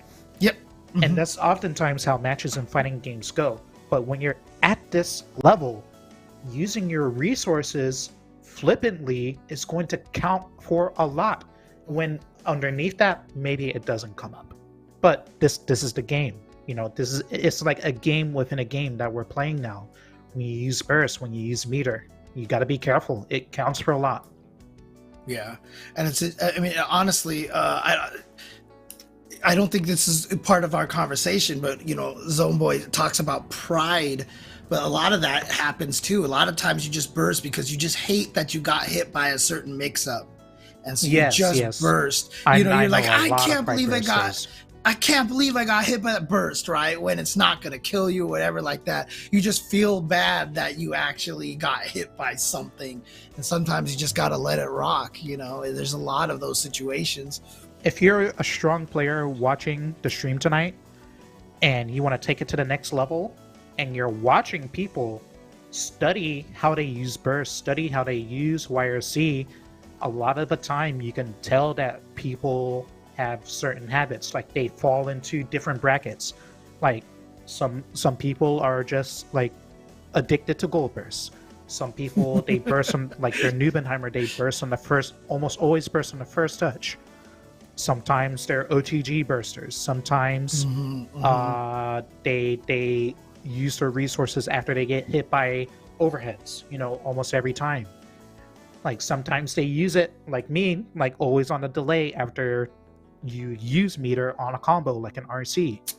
Right. You can always, you can't always tell, but people are like, they're beasts. You know, like they fall into habits. It's true, and you can't find the habit. When I play online, I've had so many people RC bait my burst, and I'm always like, is this an option select? Like, are they doing, am I really that obvious? And you feel Yeah. bad. But the thing is, you have to accept the fact, yes, you are that obvious. So there Yeah, a you lot go. of people are like that in so many places, you know. And like, think you ever seen Hunter x Hunter? And No, I haven't. come on, James. You know, like it's like Dragon Ball before Dragon Ball Z. You know, before we had like Super Saiyan and all of that, and you're just like punching and kicking with like bow staffs. But then you go to the next level, and then you just start seeing things in slow motion. Like that's what I'm saying. Like once you get really good, you start to see these things. Yeah, and I think I heard, are we throwing it to Yeso? I think that's what we said. Yeah, okay. Yeah, so let's get Yeso's opinion on this little conversation here, talking about, I'm sorry. maybe he's seen Hunter x Hunter. Maybe he's seen it. Forgive me. I can confirm that I have seen Hunter x Hunter, and it is incredible. And James, I don't know if you're an anime fan or not. If you are, and especially if you are a shonen fan, watch Hunter x Hunter. Well worth your time. It is a densely packed show. It's incredible. Also, you know, maybe it's coming back soon, right? The manga returned for a little bit. Maybe we may get more.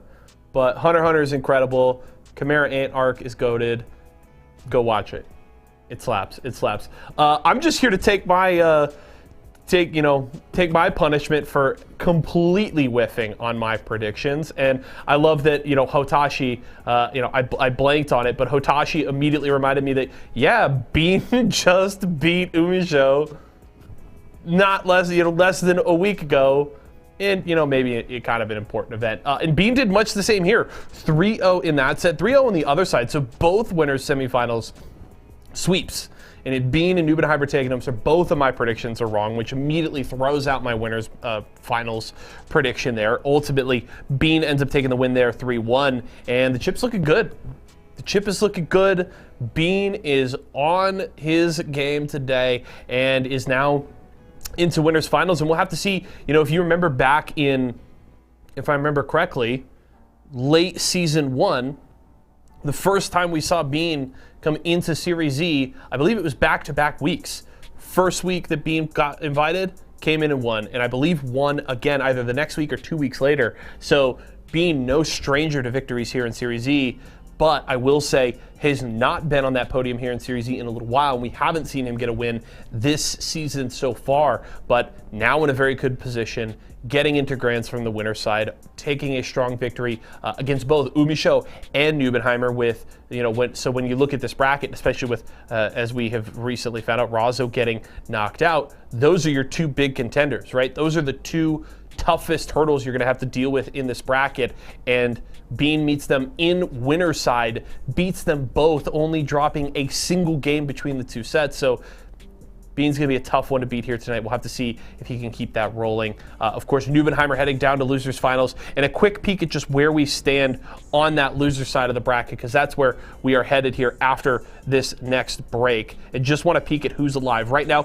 Rox and SQ playing at the moment. Rox actually taking Razo a full 5 games and grabbing the win there in losers round 2. The winner of that will face up against Umisho. Meanwhile, Stealthy keeping it going. I was talking earlier about how Stealthy has not quite been there as of late. Of course, the Axel has been in a tough spot. Stealthy has been struggling lately. Haven't seen great results from him in Series Z recently, but really kicking things off tonight. Did beat MSCR. Unfortunately, falls to Adventure. Adventure drawing some blood back after that 0-3 loss to Nubenheimer. Does take the 3-1 against Stealthy, but well done, Stealthy. That is a tough losers bracket run that Stealthy had to make, getting all the way to losers round 4 and even taking a game off of Adventure tonight. That is nothing to sneeze at, so well done there. And also, we just got an update. SQ and Rox going a full 5 games. SQ takes the win. So still a Ramlethal alive in the bracket right now. SQ and Umisho will battle next for a shot to face Adventure in losers semifinal. So Perfect. Thank you, production. There is the current state of our bracket right now. Bean waiting for the final player to come out of top 4. It'll either be Nubenheimer, Adventure, SQ, or Umisho. So regardless, it'll be a tough set, but that's going to be a difficult gauntlet for anybody to get through here. And we'll keep an eye on things as tonight's bracket continues. And we'll be getting ready to wrap things up very soon. We're going to have the run to the finish when we come back. All that and more. Are we going to commercials? Break. We're going to do it. Okay, we're going to give Hotashi and James a little bit of an extra breather here. They'll be getting ready to come back and bring you more sets. But when we return, we're going to crown another Series E champion here this week. Don't go far.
Welcome back to Series E, everyone. I am joined by a special guest, Jasmine. Oh God, she does not want to do this anymore.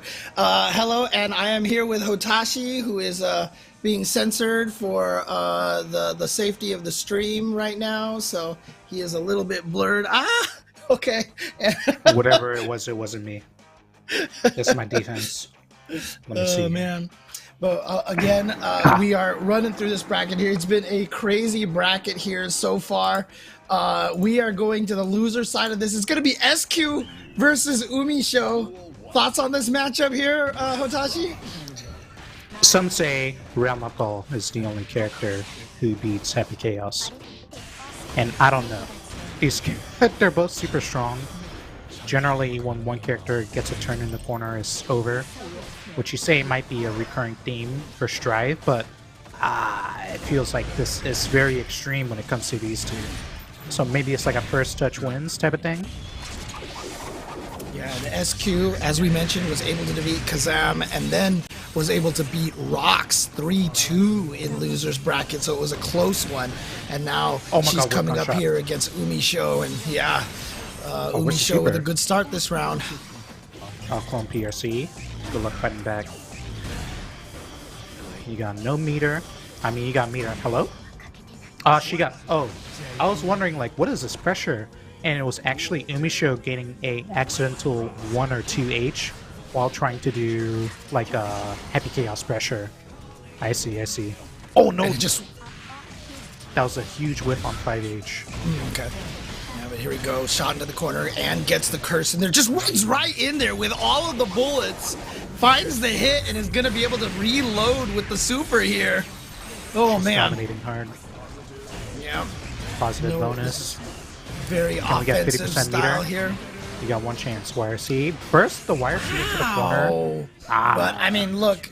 It was a situation where Umisho was pretty confident she was going to get the kill if she managed to keep that corner situation there. So she did not want to get YRC, spent the meter on the burst, and then was able to get that perfect. Using your burst against somebody in the corner, it feels like newfangled.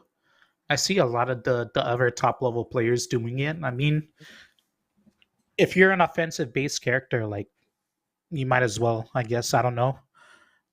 You won. I mean, it's not like they were going to have a strong shot of winning even after the YRC, so...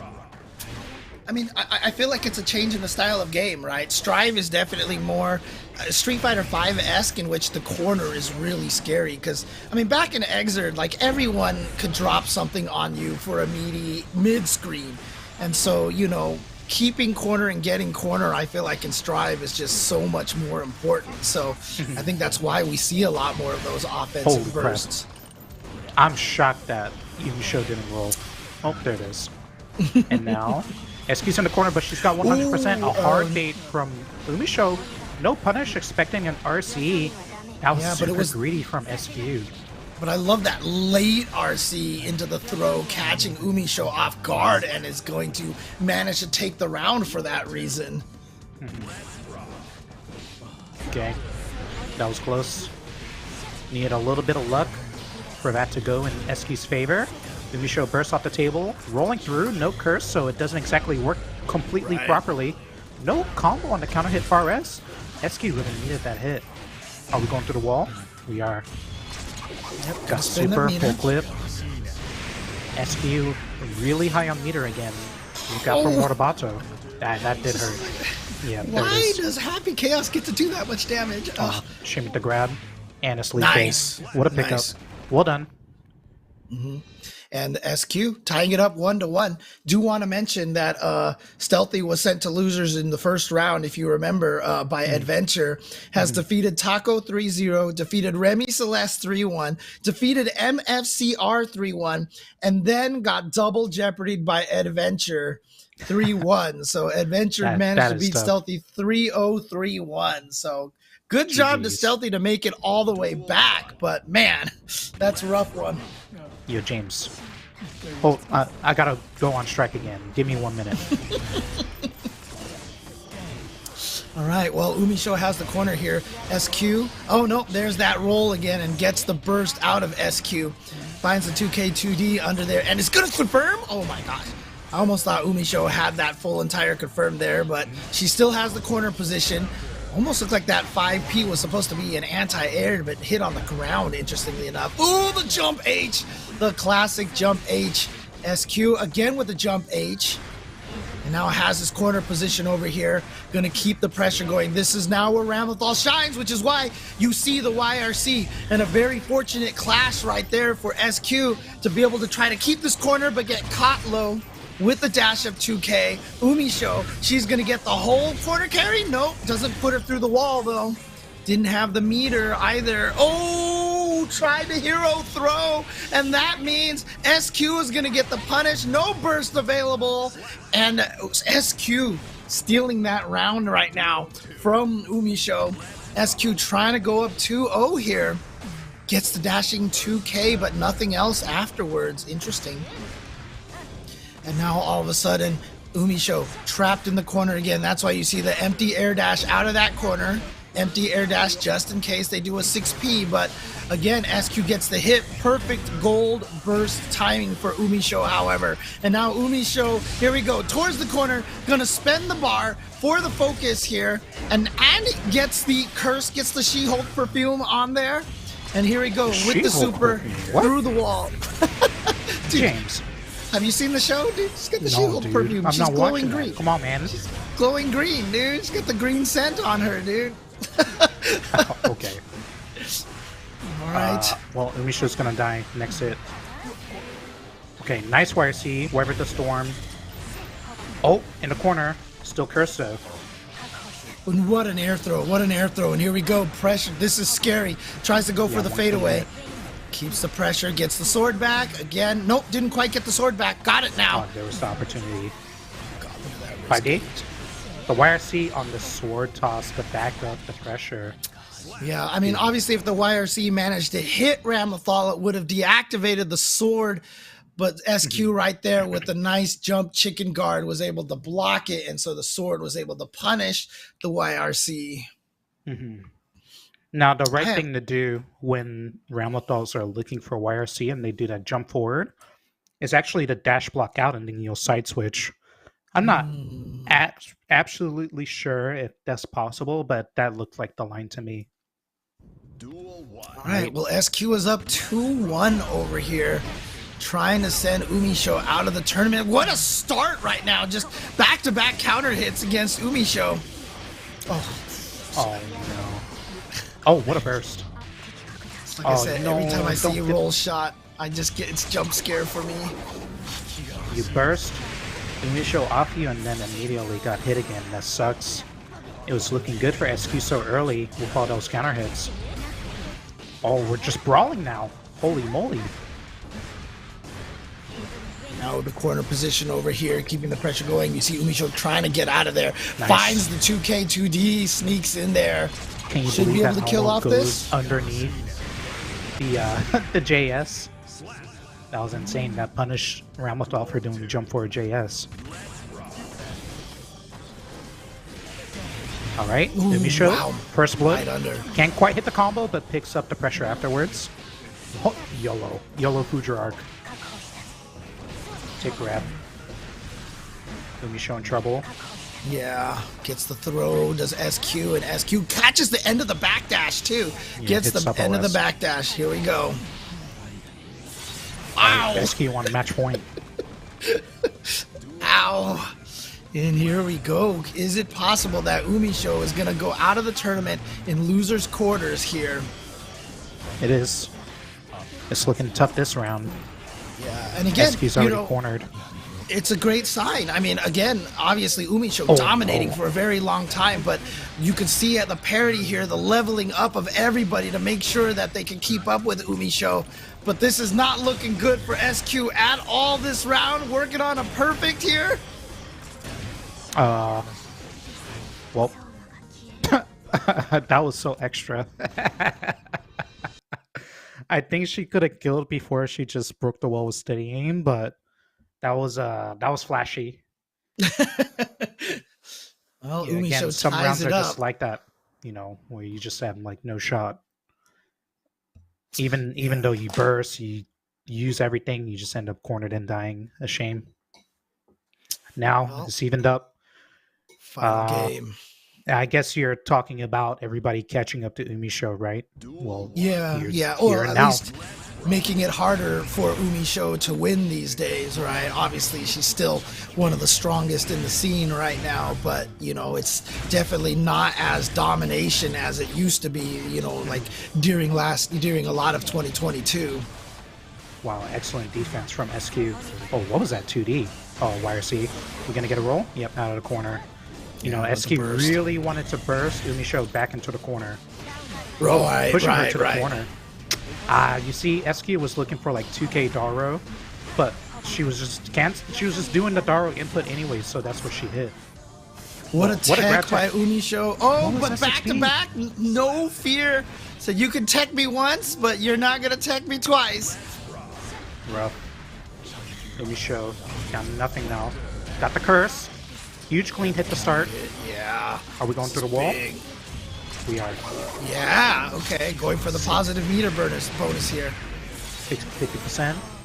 Especially Low with on Umisho. focus, so we're just going to run in. Yeah, especially with SQ having basically no resources after that wall transition as well. Gonna activate the concentration boost here. Gonna take it. Oh, gonna let him slump. Let her slump. Keep him in the corner here, and now the super's gonna perfect. finish it off. No. I mean, close enough. Both players have bursts. This is very important. Pay attention to how burst is used right here, right now. Okay. Because this is the last one they're going to get. Yeah, and Umisho SQ no baiting. burst. Yeah. Yeah. She's looking for it. Everything going Umisho's way. Are we going to get a burst now? No. No, Maybe no. the time would have been before this.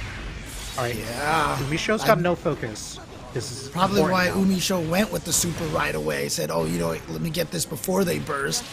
Oh, grab it to the corner. No focus. It's so important. No YRC. Holding her ground. Oh, that's YRC punished. It's a sword toss. Very delayed. Yeah, And that's Umisho holding the dangerous. corner. She can win right here, right now. Oh, what is the but 6B? And Umisho burst baiting again. Can't kill. She has no bullets. Umisho needs to do something. So YRC in there. She's gonna got die on the next SQ's hit. got another meter. She's got another meter. What? Wow, the BRC down. Finally no gets bullets the burst. again. There The it is. clone. She's hiding behind the clone. I think that's it. Tricked on the clone, but the roll. Wow, that's so The dumb. roll. Oh my God! With the clone there, you could still roll to the other side. Wow, that was a sick round. Oh, That was a sick round. SQ really stuck to her guns, like no pun intended. Didn't give up the burst on all those burst bait attempts, but you know, I mean, after that, when are you gonna actually use it? I mean, you took all that damage, you took that whole combo through the wall. Like, when is the time? And I think SQ is gonna be thinking about that one. GG's. Yeah, and it was close. And importantly, you said take a look at their burst usage. Umisho actually never used her burst. She actually held on to the burst until the very end there because it wasn't was going to be frightening. like some crazy reaction burst, no emotion bursts there. It was frightening because SQ managed to get Umisho cornered and wrist cranked and 100% meter. And Umisho actually YRC'd, and it felt like the round should have ended there, but it just swung out of control. Like it was just this huge scramble. It was tough. Umisho. Well, moving there you on. go. Yeah, Umisho survives that one, moves on, no. and now Umisho is going to be going up again. Okay, I just saw the next matchup. I know why you said, "Oh no." I'm sure. I don't know. I mean, like Adventure probably would rather fight Ramlethal, but now Adventure is going to be going up against his favorite matchup. It is Jacko versus Happy Chaos at this point. So, do you think we're gonna see the Anji? You think we'll see the Anji Venture here, or you think it's just gonna I think be he's just gonna pick Jacko and die. Okay. Just a shame. It's a tough one right there. I mean, at this point though, I mean, the hard part is, you know, oh no, there it is. It's the Anji. Okay, it is Anji. Okay. Adventure's All going right. with the Anji. I mean, that's just the thing is like, even if you wanted to pick a secondary character that can fight Happy Chaos, that character doesn't really exist, right? It's Ramlethal. It's actually Ram. Okay. I think that's it. It is Ram. Okay. All right. Well, we're seeing Anji here. This is a gimmick-based character. Uh, you know, whereas you need all of these hits and everything to get your game going, Umisho on Happy Chaos only needs one hit. And it could be any hit. 2K, steady aim, it doesn't really matter. She gets the one hit, it's gonna end. And you see, the only normal she's been using is 2K. It's really just enough to get the job done because it leads into situations like this. Yeah, I mean, the only good thing is that Anji obviously has some of the best guts in the game, so, you know, Anji's going to be able to take some hits, but if you can never hit the opponent, who cares, basically? Whoa, that was sick. The YRC, IB, BRCN, I've never seen that. That's next level. Well, here we go, Adventure hoping to get... see, right there, Adventure trying to steal a turn. Umisho calling that out right away. And now Adventure in the corner again. A quick burst here, but... Okay, here we go. Opportunity for big damage now. Going to be able to get some kind of setup here, or not even the wall splat here. Wow, Umisho challenging after the butterfly. Yeah, butterfly. I mean... It wasn't meaty enough. The Okazime, yeah, it's very dubious enough. I mean, it's very dubious, like, doing that sort of Oki. Especially since Happy Chaos is 2K, low profiles him so much that you can't really... You have to keep your pressure, like, super tight, or it's smashable, you know? He's just doing Fujin. He's just doing Fujin. Yeah. What else is he supposed to do? Oh, spit. Yeah, there he goes. Got his third burst. And yeah, the clone right there. The clone just ate the fans. And so, yeah, free air throw for Umisho. And Umisho also has one of the best hyper reactions to Anji going up for that punch follow-up. I have seen Umisho just jump punch it out of the air so many times. I think against Adventure might have been like 2 weeks ago or something like that when Adventure tried this matchup against Umisho before. But coming back here to the lobby, I suspect a character change here. Back to... No! Okay, sticking with it. Okay. Uh-oh, we lost volume on Hotashi's side. Hotashi, Like, we can't hear you. Oh, there you go. Okay. People really don't care about Anji. Like, he's an okay character at this point, right? He's really got a lot of help. He's a fine character. But, like, he is still predicated on just gimmicks. And if you really look at the frame data behind like spin and Fujin and really understand how it works, he just has holes everywhere to clone PRC.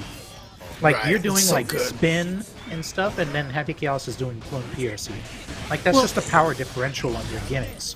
Which character did Uigui Chui Snickers play? Wasn't he an Anji player? Let's not get into that. Okay. Okay. Oh, you got a burst. That's a pride burst if I ever saw one. She's got 100% meter. She ran into a fan. I don't know. What? Why did she play like that? She could have just threw a curse ball. Yeah, like that. Yeah, there's the punish right there, and then oh god, I thought Ed had blocked that. Got the burst out of Ed right away.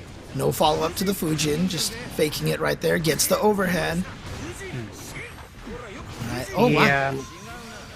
I'm thinking about that burst in the last round, and it kind of just shows, like I say, she just doesn't care. Ooh, okay, here we go, though. Adventure right now, trying to sneak a game in here. There's that clone, you see, just can't even spin forward through it. Gunshots in there, the fadeaway over there, catching Adventure, crouching. Super through the wall. He's got a touch up against you. PRC. I don't know how Umisho is going to deal with this. Maybe just throw a ball and run away, which is also super strong. You can spin the bullets, but, you know, and now you have no bullets. Yeah, doing clone with no life. Chip, yeah. This all comes down to Umisho bursting on the first game. I mean, the first round, and then not winning. You know, the pride burst that you were mentioning. Yeah, I know it's Anji, and you're so good, but you should care. You know. Right. I mean, that's one of those situations. Yeah, you're like, you know what? I should be good, but it didn't work. So you know. Yeah, just that'll win this do one something and then Umisho's go next. Umisho's probably not going to do that again. So Right. Well, everyone has a plan until they get punched in the jaw. yeah, Something like that. yeah. Alright, Umisho early lead. Burst off the table. Baiting a Baits grab. out the Doesn't quite get throw. the conversion. Yeah, Has too no far away. focus. But it doesn't matter because she's just going anyways. Dude, Ed is just doing grab. And now this What's corner Ed gonna pressure do here? again. Another The reversal fadeaway. grab. Man, and She should have finished it by now, but okay. hard to tell the timing on that just because it was slowed down. She could have just grabbed it and then we would be commentating the next round. Yeah, it's true. But it's since she true. wanted to do the funny thing, now we're here, watching her die in the corner to Anji. And I feel like I've seen this so many times, right? The pride, you know? And Yeah. now you burst. So now you want to Like, make was it up worth for it? it. Yeah, now you want to make up for it, and Well, I guess it was because he baited the burst. Jesus Christ. So now adventure evening up the resources spent in round number 1. It's just pure BM, you know? okay. Getting hit by Fusion, though. Same. All right, here's She's his not pressure answering. again. Oh, Okay, what a great grab. throw. Yeah, found that Is that opportunity. the only Okay, thing she was looking for? She messed up her meaty there. Oh yeah, if you're backdashing and they input a button faster than A-frames, you can't really escape, I don't think. okay. Oh, what a Your own tech. RC. But Oh, that's a Umisho, code. That's Ko, lethal. catching out of the air. Could it be able to go into the super here? And that should be the end of Happy Chaos this round. Bam. She's got burst. Yeah. Yeah, but again, this could come down to, again, well, I mean, she ended up winning that round anyway, despite, trying to, All the fooling around. right. And she's winning this one. Yeah, she could have just been doing this the whole time.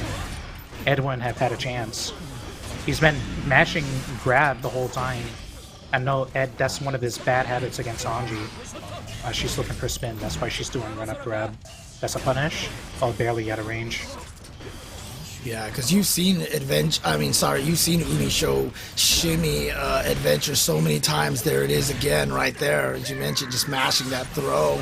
Yeah. And so Umisho taking that round right there, and yeah, Umisho, trying to have a little fun in the first round, almost cost her, but she managed to come back here and still take it. So it's 2-1 here, and let's see what Adventure decides to do. If he decides, he saw him jump off the machine and jumping back on, but nope, I think it's just going to still be the Anji.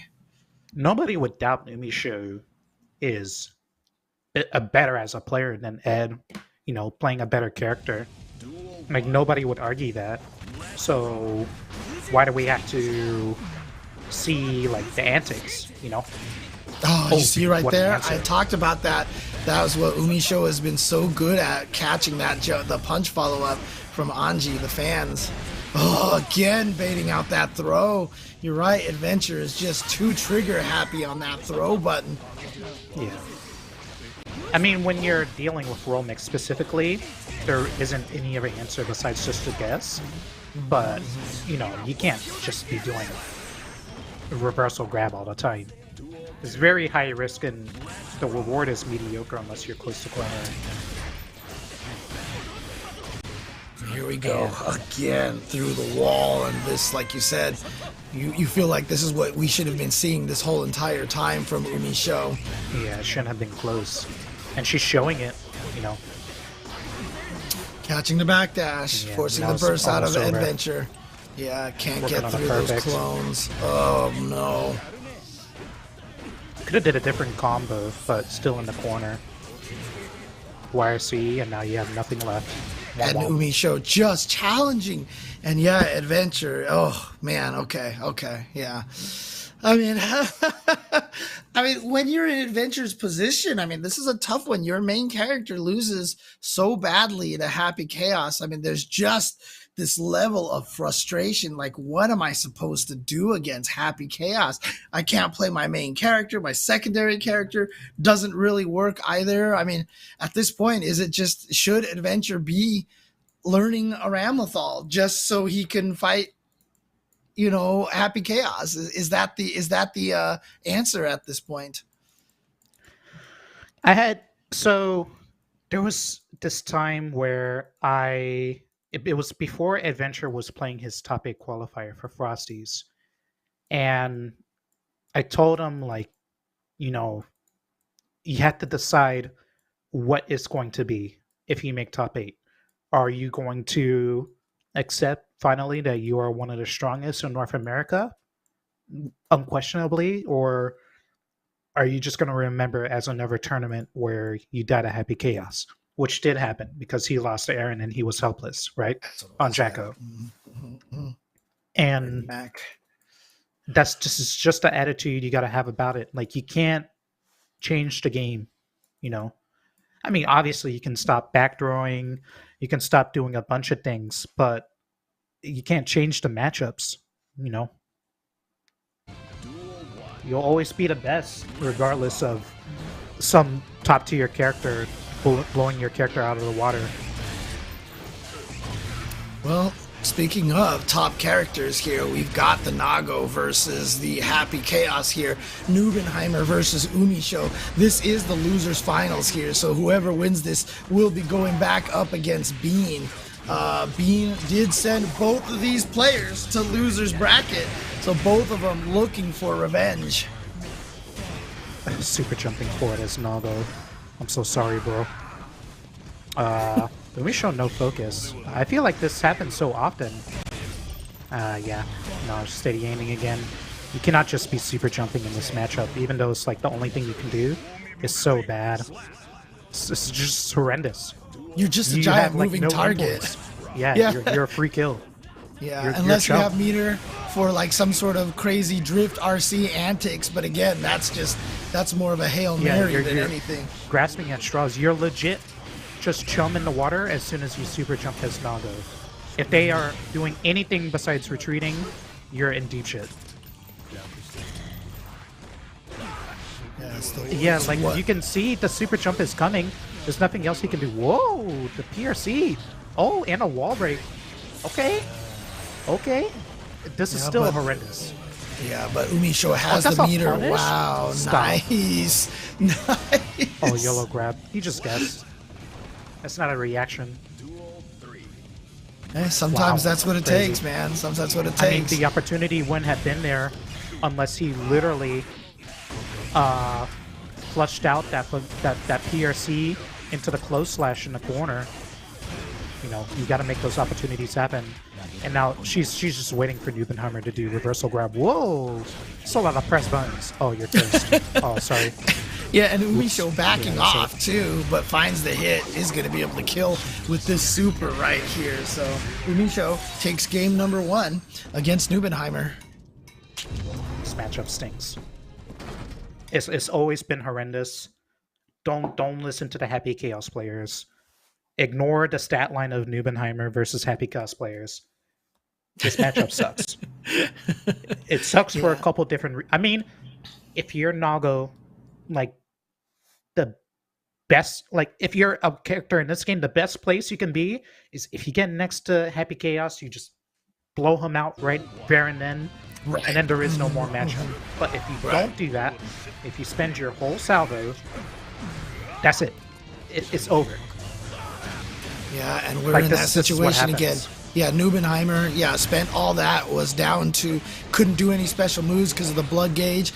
Gonna spend one out. This is so close to bursting right now, and so Nubenheimer is not gonna be able to do anything at this point in time, except normals. But it was working out. Wow. That one, crazy. The corner pressure. Umisho getting a little bit too squirrely, trying to up forward out of the corner, getting hit on this round start game. Nago has some of the best round start game against Happy Chaos, but Happy Chaos also has some of the best round start game against Nago. Highly lethal. I gotta give the edge to Happy Chaos because when you blow your load as Nago and you get something done, Happy Chaos can just burst. But if you do the same to him, it's what he wants, to be across the screen where you have no influence. Exactly. But here comes Nubenheimer trying to get this pressure going. Spends 2 of those special moves, but then the tap dust gonna find its mark. And again, Nubenheimer, no special moves to get him out of this situation right here. Just shot right out of Beyblade. Desperation Beyblade. So that would have caused the blood burst anyway. So Nubenheimer was trying to go for something crazy. First blood goes to Nago, and that's all the blood. That's it. Yeah, Fukio back. He knows he can't move forward.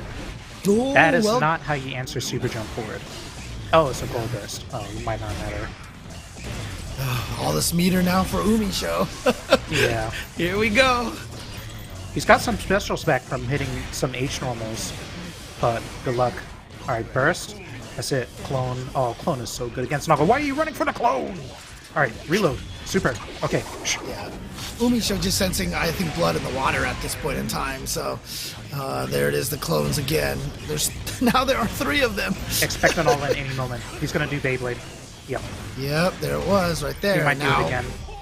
Yeah, can't access another special. Because, I mean, like you said, he could have tried to go in with Beyblade maybe into, like, super before he actually bursts. But unfortunately, not going to happen right there. Umisho continuing to play that zoning game. Goes up 2-0 against Nubenheimer. I mean, I'm calling the movements out as they come, you know.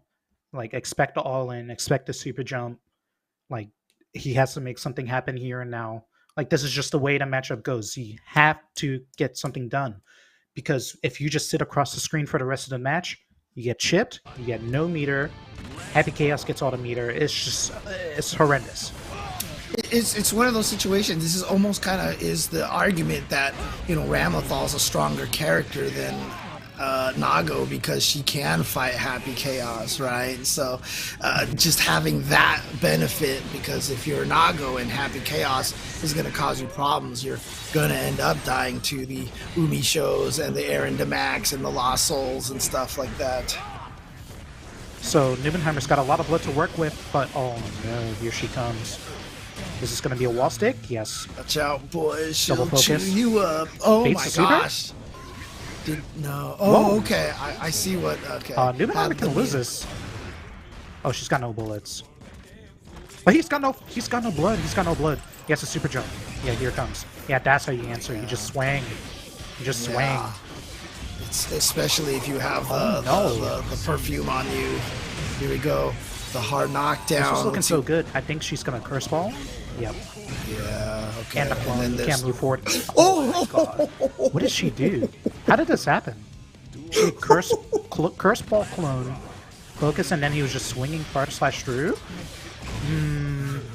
I think the moment they do Fukio into the clone, you can just fight him inside the clone, and it's like never gonna work for him. Oh, she's dominating. Yeah, and again, you know, obviously, you know, Happy Chaos is a strong character, but again, hard to pilot, and, you know, you can't take the credit away from what Umisho is doing, the decision making that she makes. Again, like, it's easy just to be like, oh, anybody can play Happy Chaos and do this, and that's just not the case. That's just not the case. It's easily the hardest character by far. Right. Legit, by far. This is a super hard to pilot, but the reward is amazing. Oh, that's not a combo. Oh, paid anyways. No OTG 6H. Fuki forward grab. This is not lethal. She's gonna get... Oh, I lied. My bad. Alright. That's what you need to do as Nago. Happy Chaos was deleted. Oh my goodness. That's so much damage. Really high health, so I'm shocked that that killed. I thought she would have one more chance.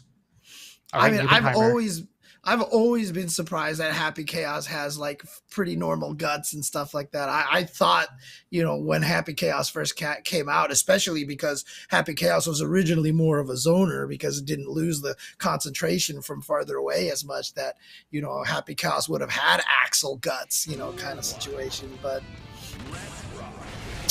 Game 4, Nubenheimer with first blood, doing 2S Beyblade into nothing, no OTG, just waiting for Umisho to burst, isn't going to get it. Holding the line here, but gets cursed. Super jumps forward. That's never when you want to be. The moment you super jump and then you block a curse steady aim shot, then Happy Chaos gets either 3 bullets back or focuses up. and it just begins the loop with despair. There's the super jumps right there again. Again, the super jump just getting checked out of the air. There's the roll. So Umisho looking strong here. Actually not going to shoot him through the wall. There's it's a blood rage. Oh, and no. she Oh, but it got the hit. Up. What a backdash. Oh, what is she first? You could still kill it with this. Oh, never mind. Just the blood ran out. She's unsteady. That's one frame, buddy. Oh, I can't yeah, believe you're right. burst. I can't believe that. It's panic and now burst. you're like panic truly burst. all in. Yeah, he's just scrambling. This is crazy. He's getting the hits. He has to win here. Okay. Yes. The super is not going to kill, but it's going to come close. Crazy scramble. This gives him enough time to build a little bit of that burst back, potentially, at least for the next round, if he can get this kill. But Umisho could even potentially kill Nubenheimer before he even gets that burst at this point, because that victory was fast. So Nubenheimer basically built no burst during that round, and so there you go. Here you go. Nothing you can do about this. Round starting, you don't have burst to back yourself up. Whoa, you tried to air grab? Holy crap, dude. We get it, you're a badass, but it's so hard to air grab as Nago. Like, not only is his jump start up slower, I didn't block that. Alright, here we go. This is Nubenheimer's onslaught. This is it. The command grab fails, and now you're cursed. That's lethal. Now you crossed up, now your burst has been baited, and now you're getting supered. That went horribly. Like, the round start not having a burst. It's so huge. You see Nubenheimer slugging at round start against Happy Chaos. It doesn't go his way, and then he just has nothing. You know, it just falls apart so fast. GG's. Yep. There you go. So now, you know, I joked earlier that maybe Bean is the Happy Chaos killer. Well, he's going to have to prove it because he's going up against Happy Chaos again. And, of course, he only has to win one set, and he beat Umisho 3-0 the first time. But it wasn't without a fight, but yeah, it was pretty convincing. Umisho's tightening it up. I think she wants to win. Yeah. I think she wants to prove that she's still obviously she's still top 3 in North America or something. Yeah. But she wants to win. You know how people are, right? I mean, you've seen it in Street Fighter V. Every time Punk or Daigo loses a match, they're washed up. You know, it's like people want to come after you all the time, and so, you know. Oh God, don't I know it? Yep. You know it as well as anybody else does out there. So, oh man. All right, Bean and Umisho Grand Finals. Let's get right into it. Umisho has to win 2 sets. First set to send Bean to losers. Second set to eliminate Bean. But Bean, like I said, took it 3-0 the first time. What is Umisho doing on Wake Up right there? What are you pressing? That might have been Kara FD. Not sure. Okay. Immediate counter hit post wall break. Bean dropping the combo. But got the burst out of Umisho anyway. Burst out of Umisho and he knows it. With such a life deficit. Really surprised that Umisho went for that burst there. You say that's a life deficit, but really that's like 2 touches. Yeah. And Umisho is like the round is over. That's how much damage Happy Chaos does against Chip. You're right. Look at this. Oh my god. Look at this damage right there. It wasn't even a wall break, no supers. Was already like 45%. Oh, 2 hits. Bang. Now, the good part of this is that you got 50% meter, so you can DP. Alright, YRC. Good luck.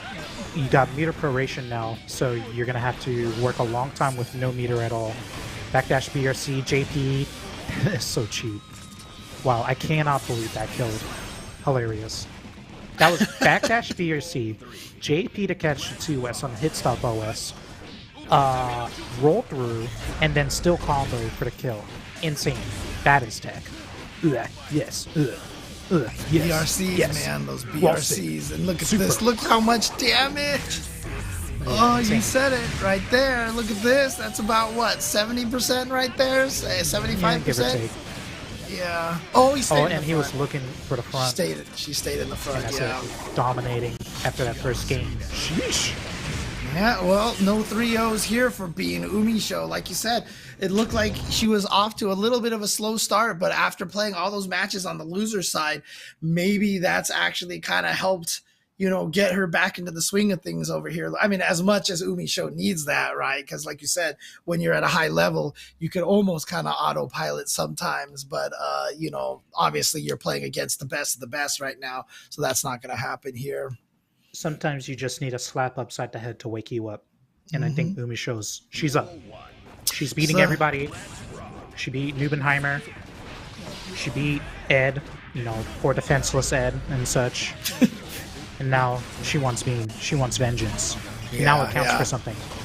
Yeah, especially because, she got eliminated by being at Frosty Faustings. It's nothing to do with this tournament here. I mean, obviously, it does have a little bit, but I'm sure the Frosty Faustings one is more on Umisho's mind than anything. Oh, no, a dropped combo from Umisho. Fine. That's fine. Huge adaptation just happened. Did you see the combo, though? That was a blue beat. You know why that was, James? It's because Bean got wire seed, and then he wasn't blocking after the wire seed. He was trying to DP or up back or do something like mash. Right. Gotcha. And that's how blue beats happen in this game. Yes. Gotcha. And we saw that interaction over and over and over on the last set, and Umisho has brought the adaptation forward. Yeah. So even though she's losing now, that's a huge win. Yeah, you mentioned that last time. You were saying, all Umisho has to do is just hit low, just go for that 2K, and so there it was. Yeah. Wow. Being highly aggressive though, but if she didn't drop that combo, it would be a different story. The adaptation has happened. It is there. She is alive. Okay, this is a set now. But Bean coming back here is getting a statement with the perfect over there. Again, it's Guilty Gear Strive. You can't take perfects to heart at all. So obviously not going to affect Umisho at all. But again, 1-1 here. But that's just an indication that Bean definitely was able to bounce back from that first game pretty well. Oh, first hit. Gets in there right away. Yeah. And now back to the yo-yo from Bean right over here. In and out. See, right there. Didn't successfully get in there. Backed out. Nice catching Bean running in. Forces the burst. Now needs to get out of this corner. You going to get a burst from Umisho? No. Okay, there it is. Yeah, I like that. Damn, Bean just said, Rekkas. Now, next adaptation I want to see from Umisho is more 2S. Because Bean is just going crazy. Oh, no. Is not a lethal combo. Dropped. Wire C. Unfortunately, no ammo. Yeah. Oh, the jump dust. The classic. The counter hit jump dust. There's always something there. She's just backdashing to the corner. No, you gotta play. Yep, the crouch combo right there. Get the knockdown now. That's the buff. And here we go. Look at this pressure from Bean.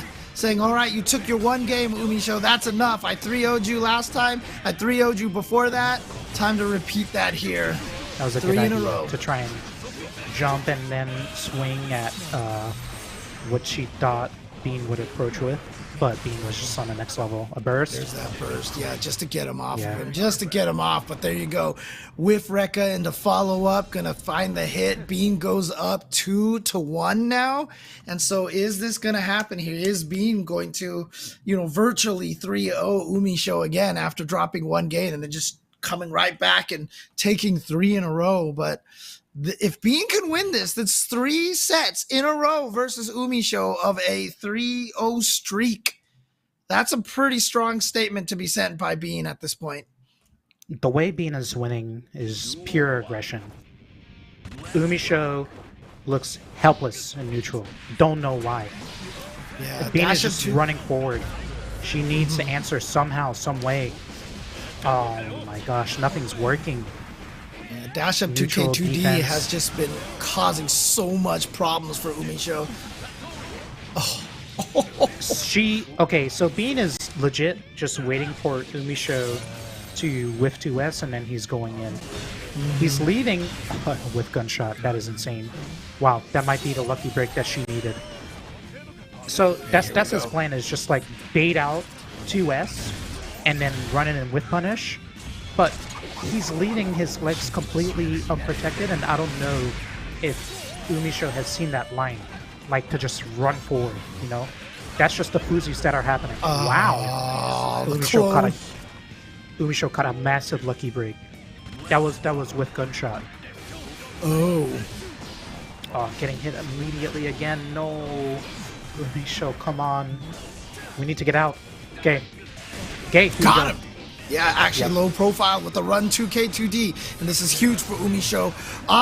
Keep burst, wants that corner, wants the corner, wants to finish this game off right now, has the meter for the super, goes for the hard knockdown and the reload. I'm just glad that plan worked out, but now Bean has a burst and she doesn't. Why are we doing clone? Where's the safe jump? Yeah, not going in. Oh, no super. She was out of focus. Focus super. Oh, that'll do it right there. That'll do it right there. And Umisho.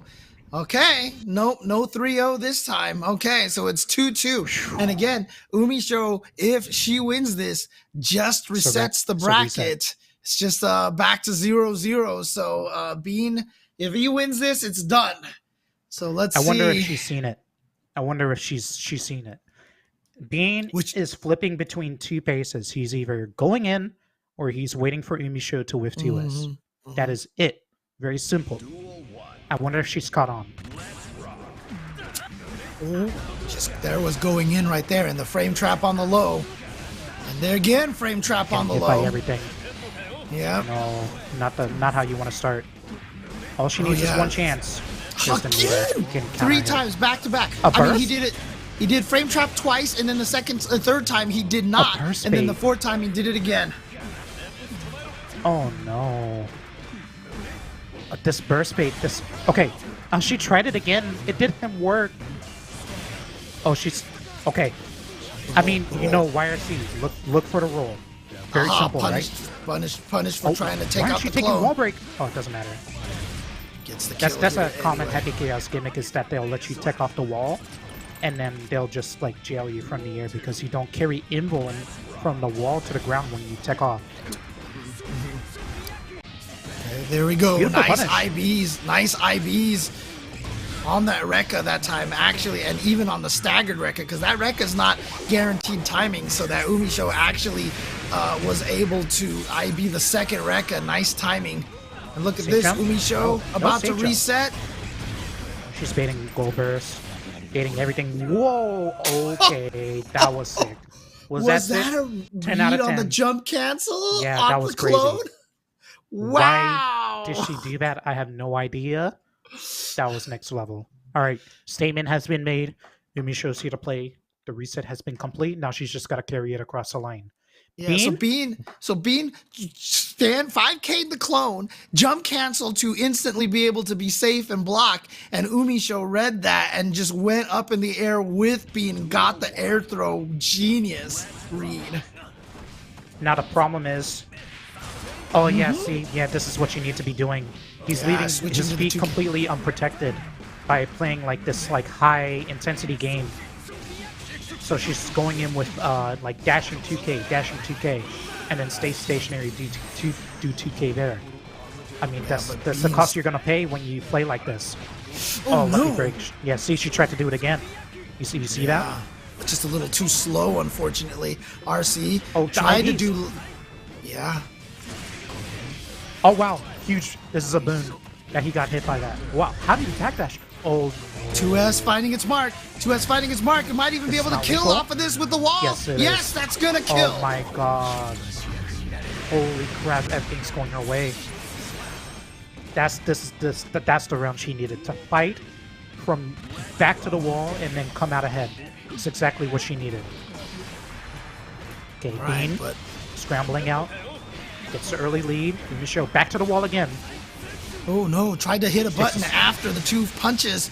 Got frame trapped, and here we go through the wall. Is Bean gonna go in for the safe jump? Yeah, it's free. Nice ID. Oh, she tried to back that. She thought a grab was coming. That's lethal. Well played. Okay. All right. This is for game number 1 here after the reset. Who's gonna be able to take the lead here? Oh, tries the 2S. No. Go back to doing 2K, running 2K. That was much better. No. Beautiful air throw from Gold Bean. burst, okay. Oh wow, gold She burst might win timing. right here. This is scary now. Oh, This he's is cursed. really, really No, scary. don't backdash while you're cursed. Dude, Bean, come on, man. You know how to play the game. Don't do that. Look at this. This is because you're fooling around and backdashing. Don't do that. Oh, baiting DP.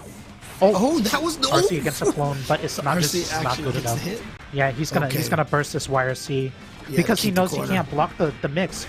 Now stop backdashing. Hello. Oh no! Fight back. Your tension pulse. Oh god, he can win right here. This is 6K? dangerous. This is dangerous. 6K Yeah, coming. free mix up. You called it. You Very called obvious it. that it's coming. Yeah, but when? When is it coming? Is it going to be raw? Is it going to be in the middle of the block string? The moment he has 50%, it's just gonna come. Yeah. He's been playing like this for 2 years. You know.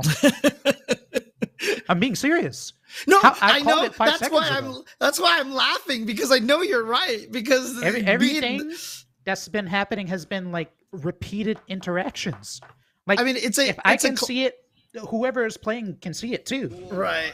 It's a classic chip tactic. It's a classic chip tactic, 6K into RC, but I call it the Bean for a reason, because he's the one who does it the most. Because your conversions off of RC are extreme. Right. RC is so insane. Baiting Try to burst. bait the burst. Are you sure this is what you want to do against Happy Chaos?